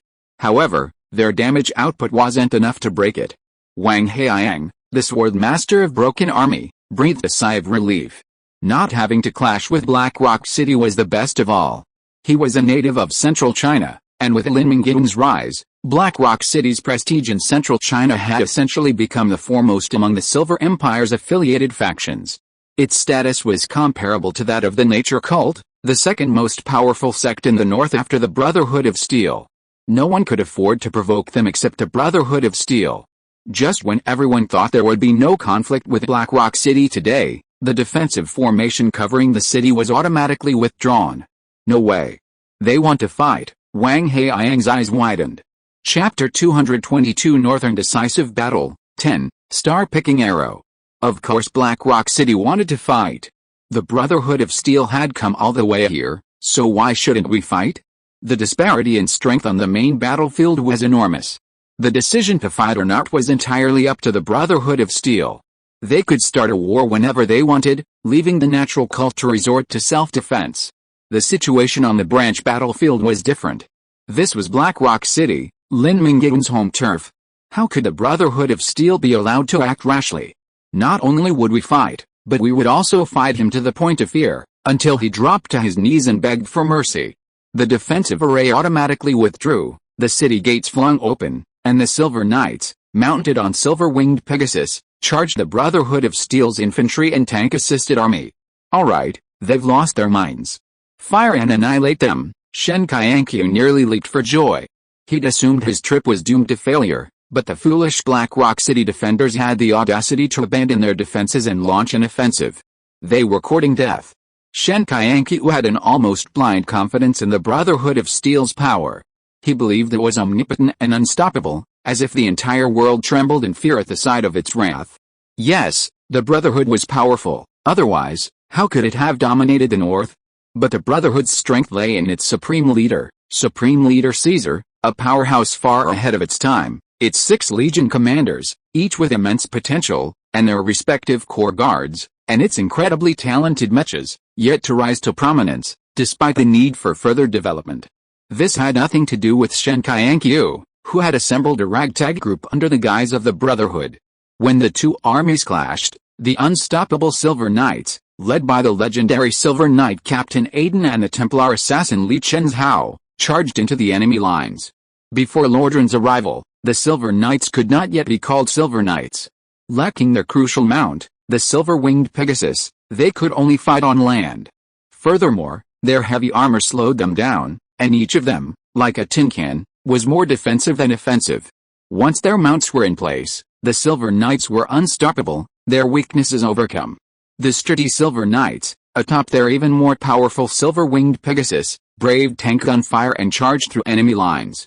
Their great swords chopped heads off, their hooves toppled tanks. In a clash of hot weapons and cold weapons, the cold weapons prevailed. The Silver Knight's unstoppable prowess was due to the leadership of 2 leading generals. Silver Knight Aiden, who achieved legendary status before the age of 30, was Duke Freya's most prized subordinate. After Freya gifted Aiden and his elite Silver Knight squad to Lin Mingyuan, Aiden became the commander of Lin Mingyuan's personal guard, responsible for protecting the city lord's mansion. His loyalty and prowess were recognized by Lin Mingyuan. Astride a 6-hoofed silver-winged Pegasus, Aiden moved with unstoppable speed, unmatched by his greatsword, slicing through every enemy in his path with ease. Another general's killing speed surpassed Aiden's. Yan Qianxue had mastered the rare class Templar Assassin, mastering psychic powers. Templar Assassins possessed the stealthy, one-shot kills of regular assassins, combined with exceptional combat prowess. Even if an assassination attempt failed, Yan Qianxue could still finish his opponent off, relying on his innate, all-encompassing skill, Psionic Blade. The pale pink Psionic Blade was sharper than a lightsaber. Slicing through tank armor was like slicing tofu. Yan Qianxue, moving at high speed, routinely severing gun barrels, piercing the cab, and killing tank crews. A helicopter attack, with its cannon fire, knocked several Silver Knights off their horses. Yan Qianxue then leaped hundreds of meters on the tank's barrel, cleaving the helicopter in half with his psionic blade. "Who's going to kill the enemy general for me?" Seeing Aiden and Yan Qianxue's impressive displays, Yan Qianxue couldn't bear it any longer and brandished his saber, aiming at Yan Qianxue, who had just shot down the helicopter. Still no one responded. Yan Qianxue's orders to these arrogant and powerful soldiers remained unmoved. Only 2 of his own legendary soldiers, Tang Jin and Qui's Hendong, and Blood Hunter, Wan Hong, the gang's 25th ranked assassin, who had come to hunt down the enemy's legendary professionals, showed him respect and descended from the helicarrier to join the battle. Yan Qianxue had no idea that 10 seconds later, everyone would be disembarking from the helicarrier, as 2 Black Rock City mages took action. The cavalry secured a strong start, successfully dismantling the enemy formation. Yang Qi chanted an incantation and, with a flick of his staff, a destruction tornado instantly erupted behind the army, blocking their retreat. Soldiers and armored vehicles near the tornado were swept up and unable to be controlled. Yang Qi then cast Meteor Spell, summoning 3 meteorites to blast in the direction of the tornado. The soldiers caught in the air could only watch helplessly as the blazing meteorites descended, crushing them to dust. 4 more stone walls rose from the ground, encircling over 3,000 soldiers. The ground cracked simultaneously, leaving the trapped soldiers with no escape and plunging into the abyss, shattered to pieces. Earth-shattering, tornadoes, meteorites, Yan Qi, commanding the elemental forces, seemed like a walking embodiment of disaster, continuously casting spells to inflict devastation on the enemy. While Yang Qi targeted the massive army, Xinai set her sights squarely on the helicarrier. She wanted to ensure the Brotherhood of Steel's return, and first, she had to bring the freely accessible helicarrier down to Earth. Clad in wind chime robes, Xinai soared into the air, the orb of Thorgutter, which increased her intelligence by 25 points, floating around her. In her right hand, she held her legendary equipment, the Winter King's phylactery. In an instant, the sky and the earth shifted, from clear skies to frosty wind in a split second. Xinai unleashed her most potent forbidden spell, Blizzard. Even 10 layers of cotton-padded jackets couldn't stop the howling north wind, piercing flesh and chilling the soul. Heavy snow fell, blanketing the massive aerospace carrier. Numerous low-ranking civilian and logistics personnel aboard froze to death in mere seconds, unable to even take any self-rescue measures. The icy winds froze the simmering broth in the kitchen, even the flames on the stove froze. Commander-in-Chief, 3 of the 4 main engines have stopped. The aerospace carrier is about to make an emergency landing. Please prepare. A staff officer stumbled on the slippery ice, not caring about a broken tooth or a mouthful of blood as he hurriedly relayed the crucial information to Yan Qianxue. The aerospace carrier couldn't withstand the terrifying cold, far exceeding the most extreme weather conditions in nature.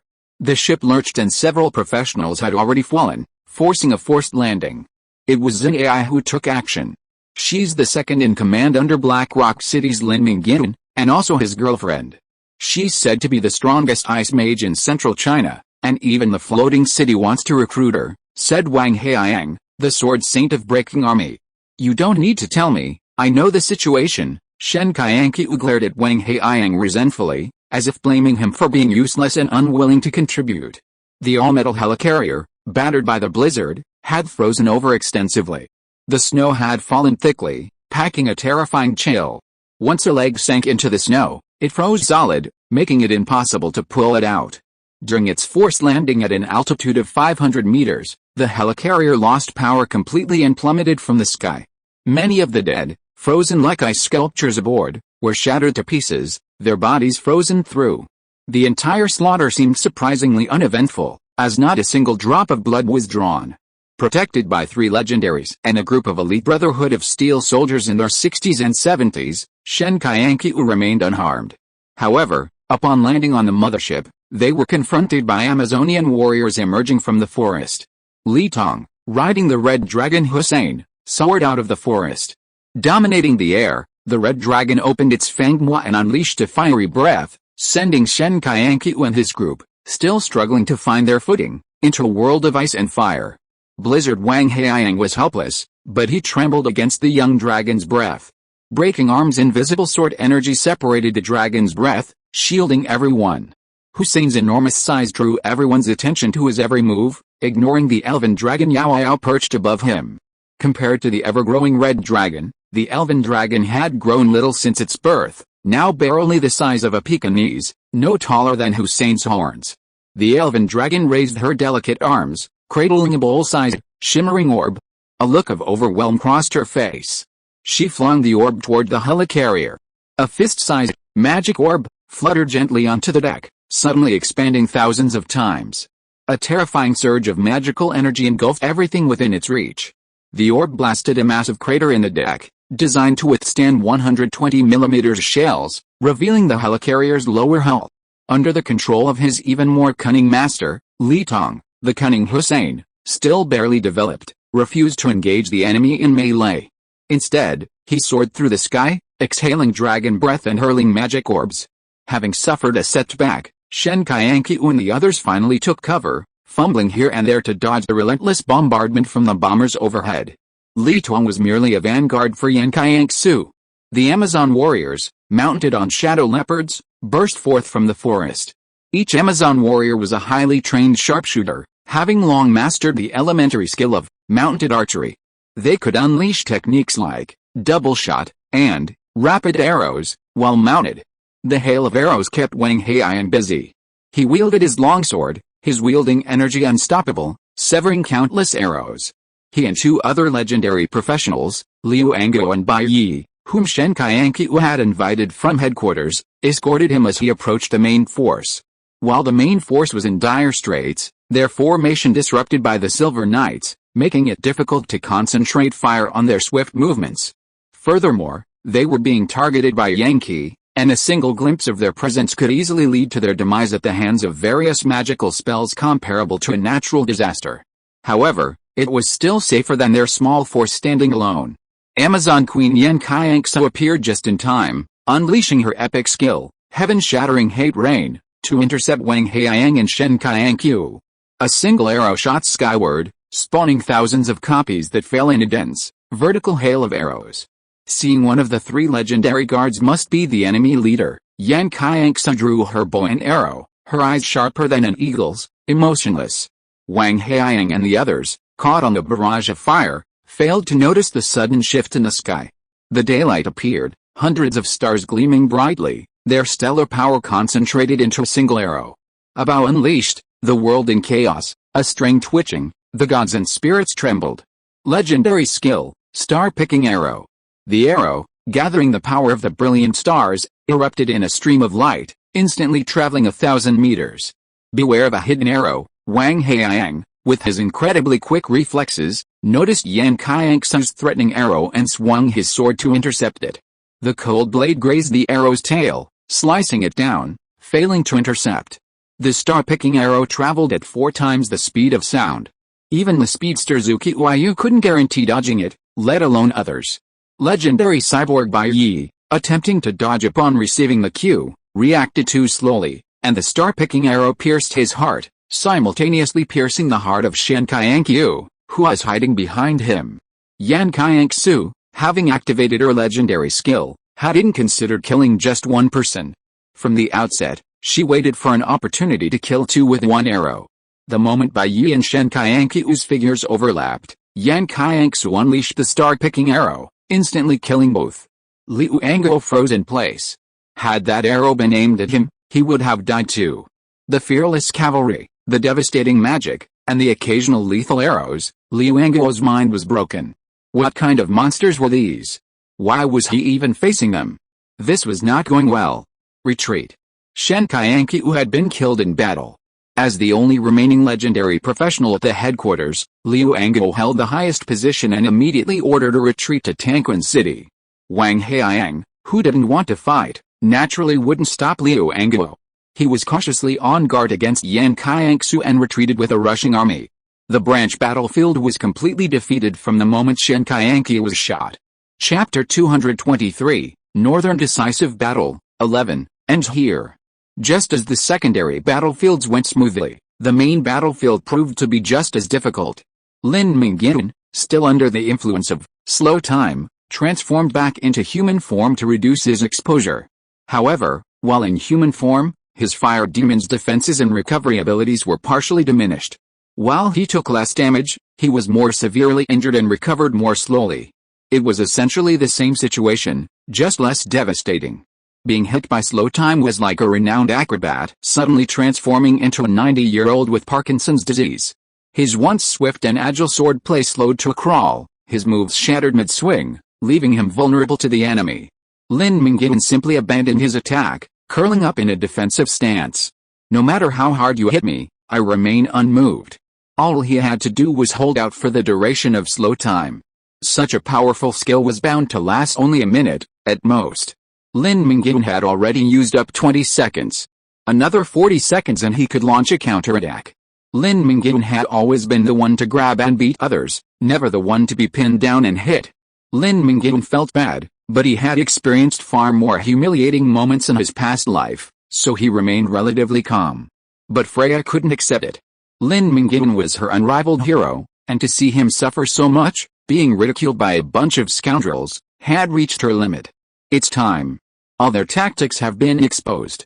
There's no need to hide any longer, Freya declared, striding towards the battlefield with her long legs. Zuki Yu agreed with her. She felt that if she didn't make an effort, she would be nothing more than a bystander, and that was unacceptable to Zuki Yu. Starting later, Zuki Yu was even faster than Freya. A light tap of her toe launched her dozens of meters, practically flying. Many legendary professionals in the Brotherhood of Steel could only catch a passing figure, unable to make out Zuki Yu's appearance. If Zuki Yu attacked them, few would be able to stop her. To a certain extent, Zuki Yu was also an invincible professional of her level. Anyone who couldn't limit her speed couldn't defeat her. However, once she could be limited, or even surpassed, she became a harmless little lamb.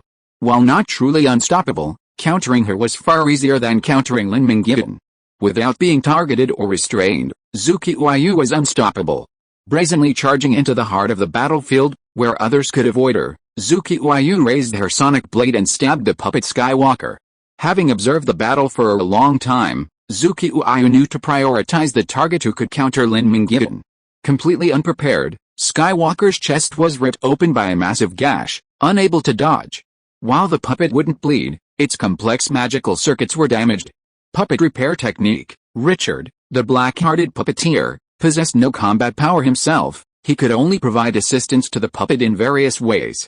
The puppet Skywalker, hastily evading Zuki Uayu's subsequent attacks, quickly activated a special warp and dodged a barrage of attacks. Zuki Uayu attempted to pursue, but Lu Qi fired a magic crystal cannon, anticipating Zuki Uayu's direction and intercepting her. "I'll take care of her," Lin Jingbei, his body lifted into the air by telekinesis, glared at Zuki Uayu with a cold gaze. He would not let go of anyone who stood in his way of killing Lin Mingyuan. Lin Mingyuan was doomed. The time-slowing spell didn't last long, and once Lin Mingyuan managed to survive, a fierce battle would ensue. He had to seize the last opportunity to kill Zuki Uayu. Lin Jingbei had a way to deal with Zuki Uayu's immense speed. His immense telekinesis formed a maze of invisible telekinetic walls around Zuki Uayu's area, preventing her from gaining speed. Telekinetic rope traps were scattered throughout the area, slowing her down and trapping her in multiple nooses, leaving her with no chance of recovery. By limiting Zuki Uayu's speed, Lin Jingbei had 100 ways to kill her. The plan was a good one. If successful, Lin Jingbei would have a strong chance of easily defeating Zuki Uayu. However, his plan failed before he could even execute it, as other powerful individuals intervened. A dark gray miasma of death engulfed the inner circle of the battlefield. Lin Jingbei's telekinetic lassos and walls instantly crumbled under the impact of the miasma. Layer upon layer of sticky spiderwebs enveloped him. Flying in the air, Lin Jingbei was surprised to see the miasma and webs moving with the movements of a giant woman over 4 meters tall. It was a domain. This woman was a Saint Realm expert. Her size and distinct aura made it clear she wasn't from Earth. Information about the Silver Empire's higher-ranking officials instantly retrieved from his memory, and Lin Jingbei recognized her identity. She was Freya, the Spider Duke, one of the Silver Empire's 4 dukes. She was the first otherworldly being to arrive on Earth. Lin Mingyuan had once dueled her against a veteran Saint Realm behemoth Duke Dugan, narrowly defeating her and gaining nationwide fame. Among the 4 dukes, Freya was relatively weak, having only recently entered the sanctuary. But even if she was weak, she was still a sanctuary, and possessed an unimaginable advantage against legendary professionals. Lin Mingyuan's victory over Dugan catapulted him to national renown because achieving victory against a legendary in the sanctuary is incredibly difficult, and all professionals were in awe of him. Lin Mingyuan's fame was earned through hard work, a reputation that was undeniable even to his opponent, Lin Jingbei. Despite numerous traps, he failed to defeat Lin Mingyuan, allowing him to break through with brute force, forcing Lin Jingbei and his companions into a desperate situation. Zuki Uayu's intervention only served to hold back one key player, failing to alter the overall situation. However, Freya's intervention drastically altered the entire battlefield. A vast, pervasive death miasma enveloped every professional on the battlefield. Initially, only their nails turned black, but soon, several legends caught in the miasma began to see their fingers and toes begin to blacken and necrotize. Within the miasma, their bodies decayed until they died. The spreading spiderwebs entangled a broken monk and Lucky. Seeing Freya's rapid approach, Lucky launched a volley of magic crystals at himself, shattering the web and his own legs, leaving them bloodied. Lucky escaped the web's reach. The broken monk suffered a tragic fate. Freya's palm shattered his demon-headed broadsword, and Freya seized the opportunity to grasp the broken monk's neck. 2 spider spears sprouted from his spine and pierced a broken monk's body. His attributes were completely suppressed, and his ironclad defenses were eroded by the death miasma. The broken monk was unable to block Freya's spider spears, his chest completely pierced. The wound quickly turned black, and the poison quickly spread throughout his body, infecting his entire magic circuits. For the puppet, this was a wound more severe than decapitation. Richard cried out in agony, transforming the broken monk back into his puppet form and retracting him. Damn it! Richard was momentarily overcome with heartache as one of his 2 main battle puppets was annihilated, requiring a vast expenditure of resources to repair. With Freya's arrival, Richard felt he had a high probability of defeating Lin Mingyuan today. Without Curse Papali and Poison Blade Sanchez, it wouldn't work. These 2 possessed abilities that could effectively contain Lin Mingyuan. Hadn't they combined their strengths to force him into his godlike state? But at that moment, the plan went terribly wrong. No one could have anticipated Lin Mingyuan's potential. The furnace of annihilation instantly destroyed both Curse Papali and Poison Blade Sanchez, despite their exceptionally strong survival abilities. Had it not been for Richard and Hasegawa Juchiro's respective tactics, both brothers would have been annihilated. From that point on, the battle unfolded in an unpredictable direction, but Richard remained confident of victory. With only 5 remaining, they still had a fighting chance against 1, and Lin Mingyuan was briefly outmatched. Until Zuki Uayu and Freya entered the scene, the original 5-on-1 situation became 5-on-3. One of them was a legend who was extremely fast and difficult to deal with, one was a sanctuary, and the third, although a legend, was even more powerful than a sanctuary. Suddenly, they were at a disadvantage. If they continued fighting, they would all be defeated. Richard, who had the idea of retreating, directly controlled the puppet Skywalker. Skywalker teleported to Richard's side and connected him to teleport in front of Hasegawa Juchiro. Richard said bluntly, "I know you have a way to take us away. We must retreat. If we keep fighting, no one will survive." The Brotherhood of Steel and Lin Mingyuan had an irreconcilable hatred, but Richard did not. Killing Lin Mingyuan would be the best, but he would not force it if he couldn't. 2 of the blacklist killers who came with him had already died, and Richard didn't want to fight anymore. Hasegawa Juchiro was still a bit unwilling to give up. He hadn't yet unleashed his legendary skills, and he still had hidden tactics to use against Lin Mingyuan. But the situation was already like this, and there was no way to fight. He cast a reluctant glance at Daojikere Yasunaga, who lay impaled in the ground in the distance. He sighed, and the mighty river of sticks surged forward once more. Hasegawa Juchiro grabbed Richard's arm, leaped onto the ship of the dead, and vanished. It was done. 5 against 3 became 3 against 3. Lin Jingbai, Quan Guang, and Liu Kei were stunned. 2 blacklist assassins had simply escaped. How could they possibly be so dishonest? What were they going to do? Skywalker vanished, and Lin Mingyuan, finally free of the slow time technique, laughed heartily. He looked at Lin Jingbai and the other 2 with a gleam of malice.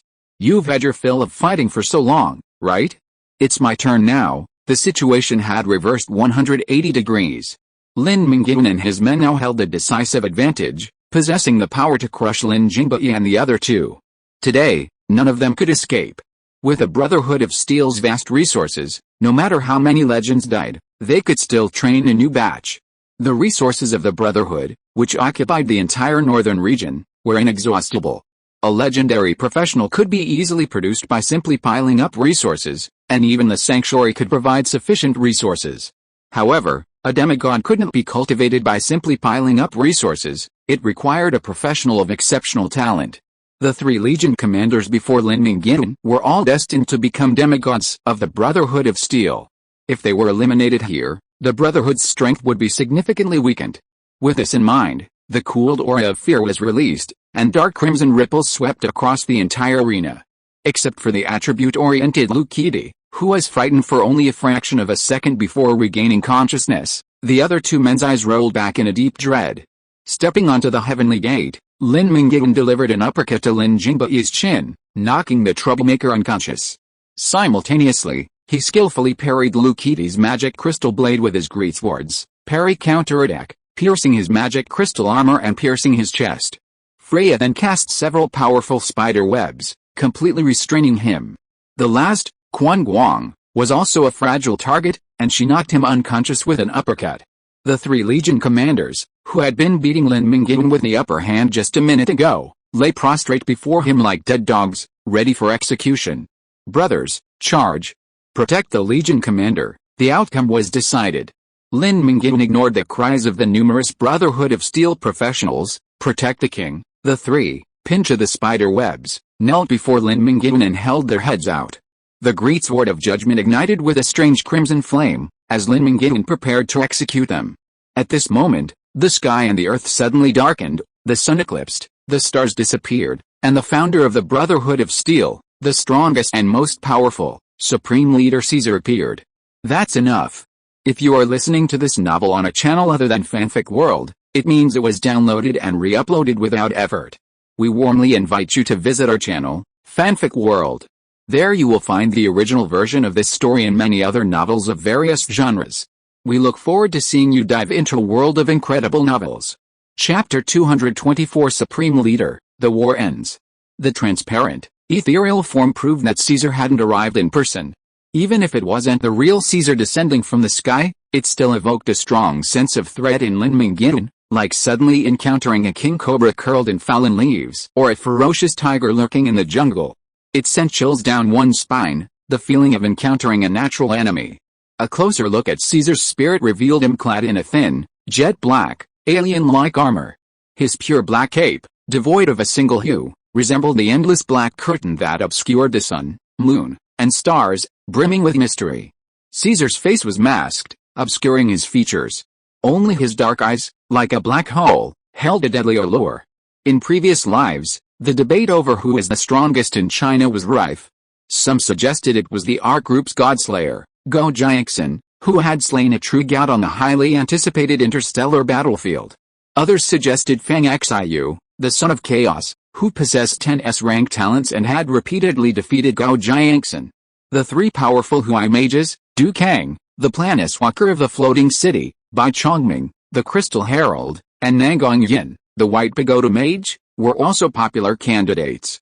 Nominations also included Lin Mingyuan's current teacher, Feng Taichu, the national sword saint, Central China's foremost expert, Yu Wang, and Zhou Xiao, China's foremost martial artist, the extreme martial emperor. China abounded with talent, each of these glittering names illuminating the chaotic, dark, and uncertain wasteland like stars in the sky.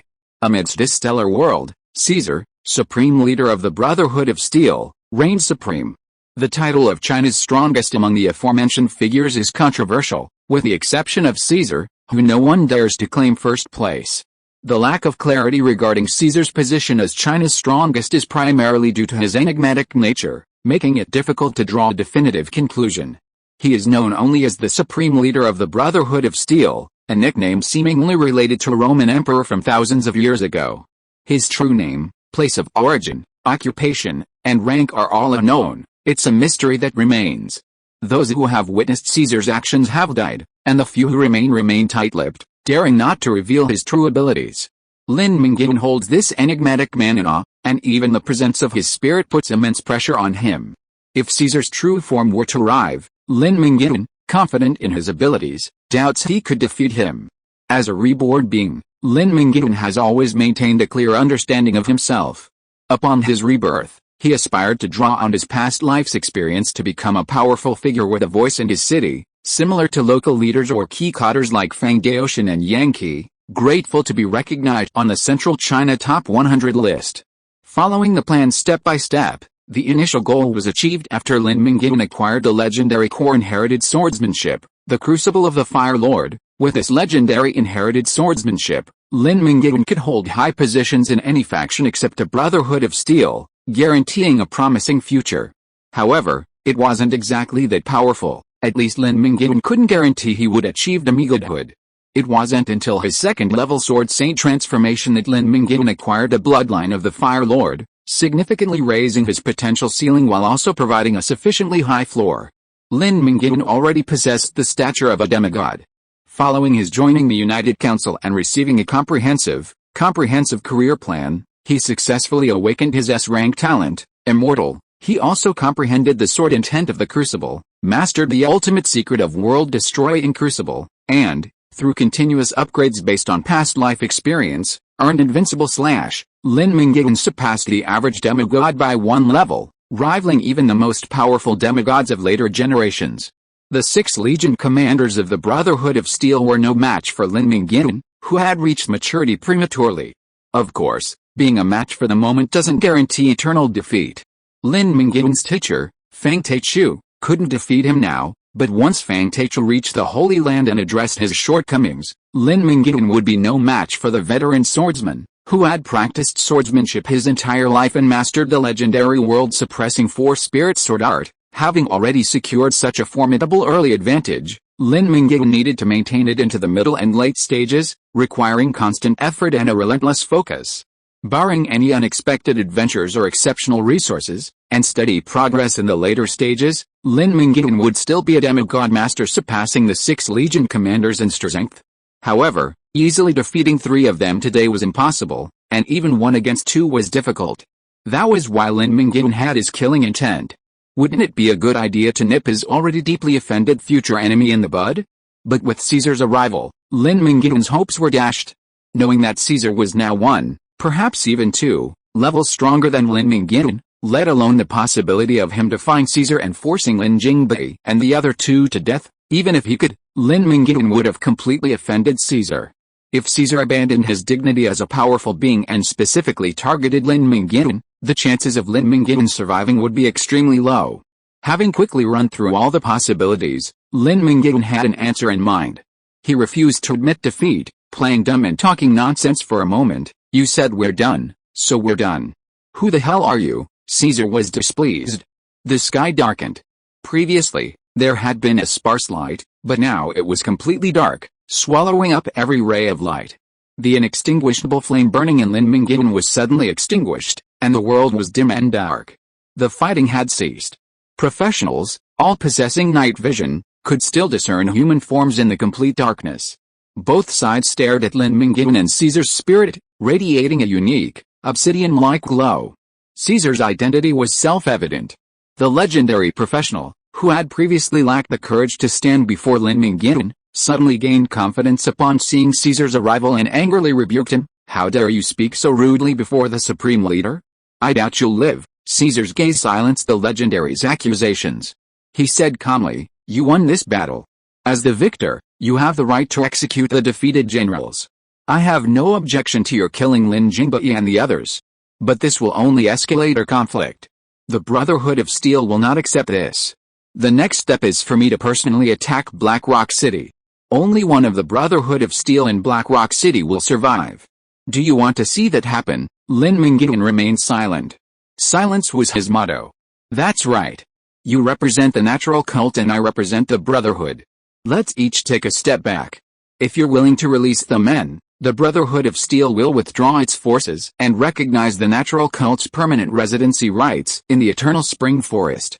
As long as they stop their missionary work in the north and continue to expand, the Brotherhood of Steel will never come again. Furthermore, your grievances with the natural cult are written off, and there's no need to dwell on the past. Caesar was sincere, but Lin Mingyuan didn't quite trust him. Lin Mingyuan had no better choice at the moment. Either kill the men, escalating the conflict with the Brotherhood and facing Caesar's threat, or release them, but the Brotherhood might renege. After much deliberation, Lin Mingyuan couldn't decide. He said, I'm an outsider, after all. Let's let the natural cult speak with you. With that, Lin Mingyuan invited the pioneer Wu Gaoxun, the great sage Dongfang Bai, and the blood-soaked and murderous elf King Akik to speak with Caesar. The three of them had already heard Caesar's conditions. Akik frowned and said dissatisfiedly, is it just the Evergreen Glade? What about Twilight Glade and Bloodstone Canyon? The Brotherhood of Steel must return all illegally occupied territories of the nature cult, otherwise there is no need to negotiate. Caesar ignored him. There was no point in talking if they were not on the same level. He only talked to Lin Mingyuan because it was Lin Mingyuan who captured Lin Jingbai and the others alive.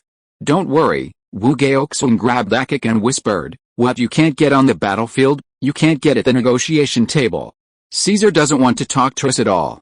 In the final analysis, we are the losers, and the only winner is Lin Mingyuan. If we continue to fight without him, we will really be wiped out. Hearing this, Akik's proud spirit immediately dissipated. He shook his head and left, no longer participating in the discussion. Wu Gaoxun and Dongfang Bai conferred for a moment, then informed Lin Mingyuan of their conclusion. Lin Mingyuan addressed Caesar, I agree to release them, but let's write off all grudges. I don't trust you, and you don't trust me. I won't set foot in the north, and you don't plan to attack central China anytime soon. We'll just stay away from each other forever. We'll settle accounts when we finally meet again, okay? Caesar's tone remained steady, but his eyes narrowed slightly, as if he were smiling. Then there's the matter of the natural cult. There's no room for them in the north. They plan to emigrate overseas and develop their fortunes, never to return. However, the elderly and frail families of the natural cult members aren't suited to the long journey across the ocean, so they'll remain in the eternal spring forest. I hope the supreme leader will show mercy and spare their families. No problem, Caesar agreed to the natural cult's terms. It would be best if they were willing to leave, as he wouldn't have to worry about them secretly plotting something unacceptable. After negotiating the terms, Caesar removed the veil that covered the sky, and light returned to the world. Both sides collected the bodies, and the war was over. Before leaving, Caesar tapped Lin Jingbei and the other two on the forehead, instantly awakening them. The memories of Caesar's negotiation with Lin Mingyuan were transferred to their consciousnesses, and the three legion commanders' faces paled and sank, looking awful. Lin Jingbei glared at Lin Mingyuan fiercely, then flew away without a backward glance, boarding the helicarrier and departing. The Brotherhood of Steel soldiers gradually withdrew from the battlefield, leaving only the scars of battle on the ground as a testament to the brutal battle. Everything was over. The battle for supremacy in the north had finally come to an end. The natural cult no longer had to rush to relocate. They had a month to arrange everything and depart calmly. Lin Mingyuan didn't plan to stay in the north for too long. He was homesick after being away for so long. Chang Feng Wanli, Wu Gaoxun, Akaik, and other key members of the natural cult gathered to bid farewell to Lin Mingyuan and Dongfang Bai. My old arms and legs are no longer able to move, so I leave the natural sect to you. Dongfang Bai, Wu Gaoxun, and Akaik shook hands one after another, and stood behind Lin Mingyuan under the reluctant gaze of the crowd. When the time came, the portal was set up, and Xiang Hongde led the demon army through the portal first. Lin Mingyuan bowed to the crowd and said, "After 1,000 miles of farewell, we must finally say goodbye. Everyone, the mountains are high and the rivers are long. I hope to see you again one day. That day will definitely come, my friend Lin. Have a safe trip, you too." After bidding each other good luck, Lin Mingyuan, Freya, Zuqiwei, and Yu Qingqing stepped into the portal. Chapter 225 Caesar from the Future. In the fading light of the setting sun, towering silver night guards still stood proudly guarding the city, while diligent workers busily repaired roads and city walls destroyed by artillery fire. The scars of war were equally devastating, but the difference was that the eternal spring forest lay deserted and desolate, while Black Rock City, reeling from a resounding victory, was filled with a joyous atmosphere. Merchants throughout the city celebrated this great victory with a 50% discount on all goods, free 24-hour dining at restaurants, and unlimited alcohol. Soldiers of the Demon Legion, returning home through a teleportation portal to join the revelers, spread the news of Lin Mingyuan's triumph on another battlefield, further energizing the atmosphere. A grand banquet was held in the city lord's mansion to honor the meritorious officials. Lin Mingyuan, seated at the head of the table, stood up, raising his glass high. The crimson demonic blood wine, so crimson it could bring down even giants, rippled in the glass. After this battle, not only the entire country, but at least the entire North knows my name, Lin Mingyuan. Many credit me with all my achievements, but in my opinion, the greatest heroes are you. Without you standing behind me, how could I have moved forward fearlessly and courageously? This glass of wine is to all the heroes behind the scenes. After the entire Northern War, Lin Mingyuan gained little tangible benefit besides fame. Perhaps his greatest reward was bringing Dongfang Bai back to Blackstone City and capturing the legendary sword, Daojikere Yasatsuna, which was of little use to Lin Mingyuan. Sanchez, wielding Daojikere Yasatsuna's poisonous blade, perished in Lin Mingyuan's furnace of annihilation. The blazing flame sealed off everyone, preventing anyone from retrieving Daojikere Yasatsuna. After the battle, Lin Mingyuan stored the sword in his special ring. Fame and fortune are linked. When a person gains fame, countless people curry favor with him, seek his favor, and seek his services. Lin Mingyuan had already reaped the greatest benefits, and a few polite words to motivate his troops was a boon without cost. The banquet began, and everyone came to speak with Lin Mingyuan. Yan Qianxue and Li Qianxue's performance in battle earned Lin Mingyuan's praise, his face brimming with joy. Ni Cheng, an old acquaintance of Lin Mingyuan's, the Phantom Gunner, whose own achievements had been limited by the swift defeat of the Brotherhood of Steel Central China branch by Black Rock City, came forward to congratulate Lin Mingyuan on his meteoric rise to fame. Lin Mingyuan tried to retain Ni Cheng a second time, but he declined. Everyone has their own ambitions, and Lin Mingyuan wasn't the arrogant fool who destroyed anything he couldn't use. He thanked Ni Cheng for sharing the news of the Brotherhood of Steel's planned attack on Black Rock City, and assured him that Black Rock City always had a place for him. Lin Mingyuan expressed his heartfelt gratitude to Zuqiwei and Yu Qingqing.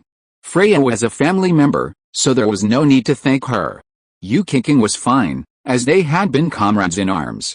Zuqiwei, however, had only met Lin Mingyuan a few times and was considered an outsider. It was particularly rare for an outsider to be willing to help him in his most critical moment. It was Zuki Uayu and Freya's forceful entrance that dissuaded Richard. The blacklisted killer known as the Black-Hearted Puppet Master, and Hasegawa Juchiro, the Abyss Scholar, who clearly still had some strength left to play.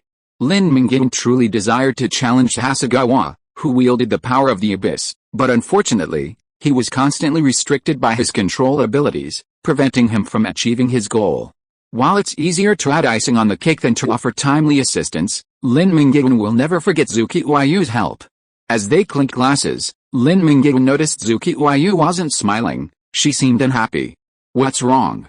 Did you not get enough or are you facing some difficulty? Tell me if you have anything to say. Lin Mingyuan's face flushed, and he was already slightly tipsy. Nothing. Zuki Uayu opened her mouth, but remained silent. Seeing her hesitation, he knew something was wrong. Lin Mingyuan said, I saw you worried when we were back in the north.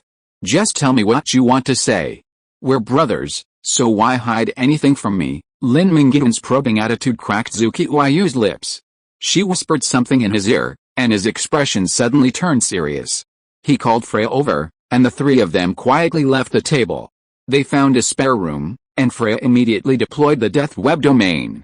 Lin Mingyuan said, now you can speak. Zuki Uayu had just told Lin Mingyuan that she had discovered Caesar's secret, but she would only reveal it in an absolutely secure and enclosed environment. Within the domain, she could not be pried into. Zuki Uayu felt free to speak frankly. Freya, shaking her wineglass, leaned absent-mindedly against the web. She had no interest in Caesar's secrets, she was just there to serve as a tool to open the domain. Remember, what I say today is from my mouth and your ears.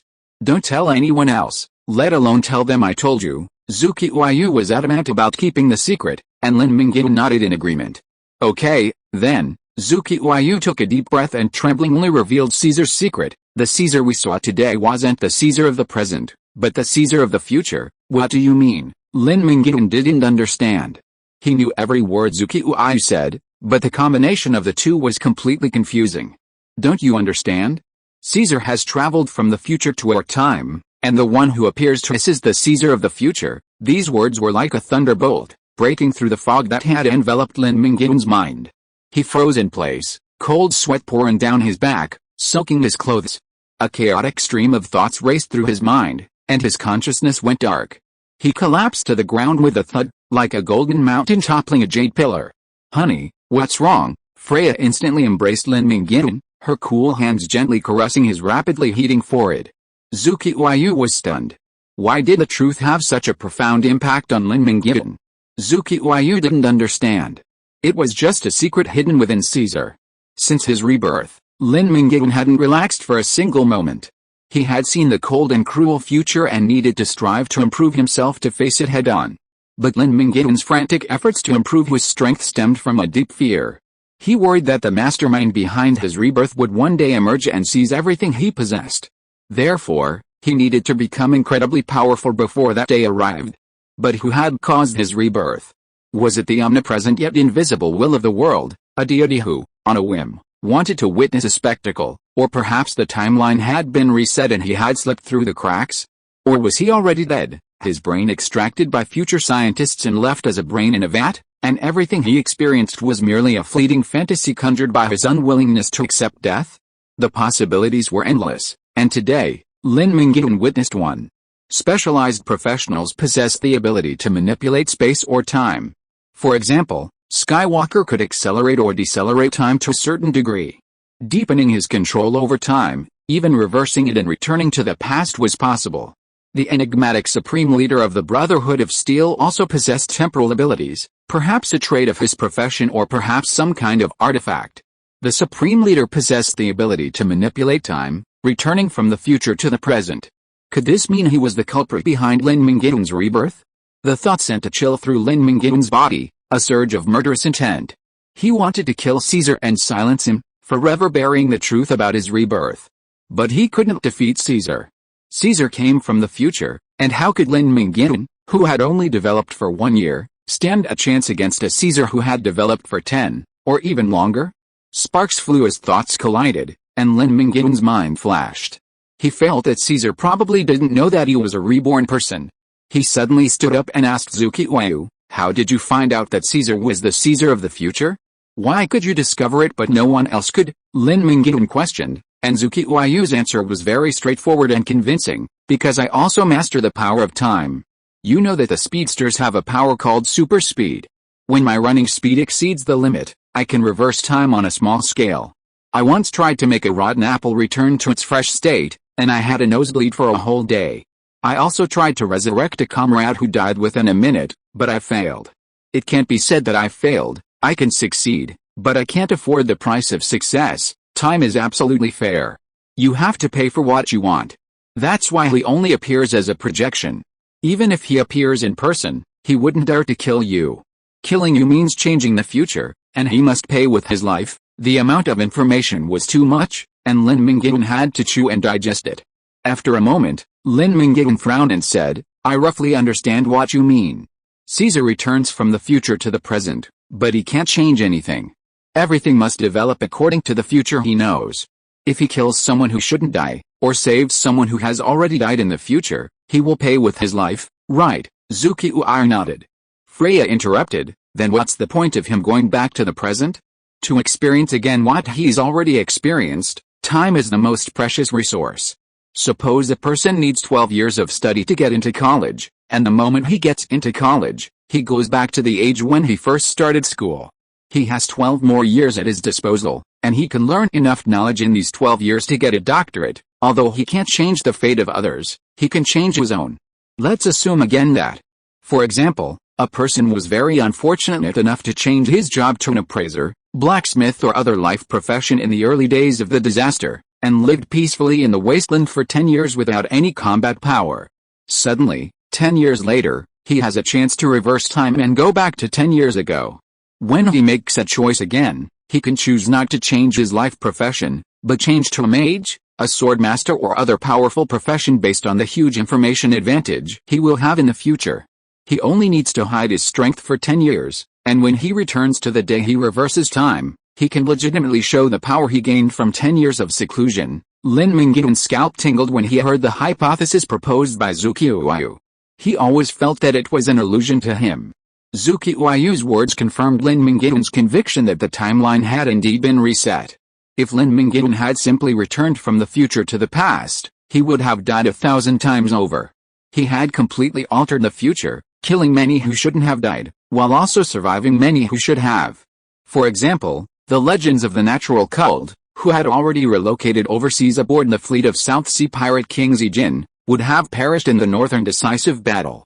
Lin Mingyuan's rebirth was a complete timeline reset, or perhaps he had received a divine revelation, possessing memories of the next 10 years, altering the course of events before anything had even begun. In short, in the current timeline, Lin Mingyuan had traveled to the future. Caesar didn't dare touch him because he feared altering the future would cost him his life. If Lin Mingyuan harbored an irreconcilable grudge against Caesar, he could seek him out now and die at his hands. Caesar would then be instantly struck by the power of time, forcing him to pay for his fate. Lin Mingyuan, who was completely relieved, put forward a guess. You said an ordinary person, who experienced countless hardships and lived until he died 10 years after the disaster. At the moment of his death, he was reborn 10 years ago. He brought the memory of the future to plunder the undiscovered treasures in advance and changed his job to the only hidden profession to counterattack and become a strong man. Do you think this story is possible? Zuqiuayu smiled after hearing this. It is indeed possible. Restarting the timeline to reverse the fate of hundreds of millions of people. I am afraid that only a powerful god at the level of the main god can sacrifice himself. Which main god is so stupid as to help an ordinary person restart the timeline? Hey, the more he thought about it, the more ridiculous it seemed. Zuqiuayu's laughter was as crisp as a silver bell. Lin Mingyuan laughed in agreement, his eyes becoming more and more profound. End of this chapter. Thank you so much for reading until the end. Don't forget to give it a like. Looking for more exclusive content and immediate access? Subscribe to our Patreon. Remember, every like, subscription or donation encourages us to continue. Thank you all. See you in the next video.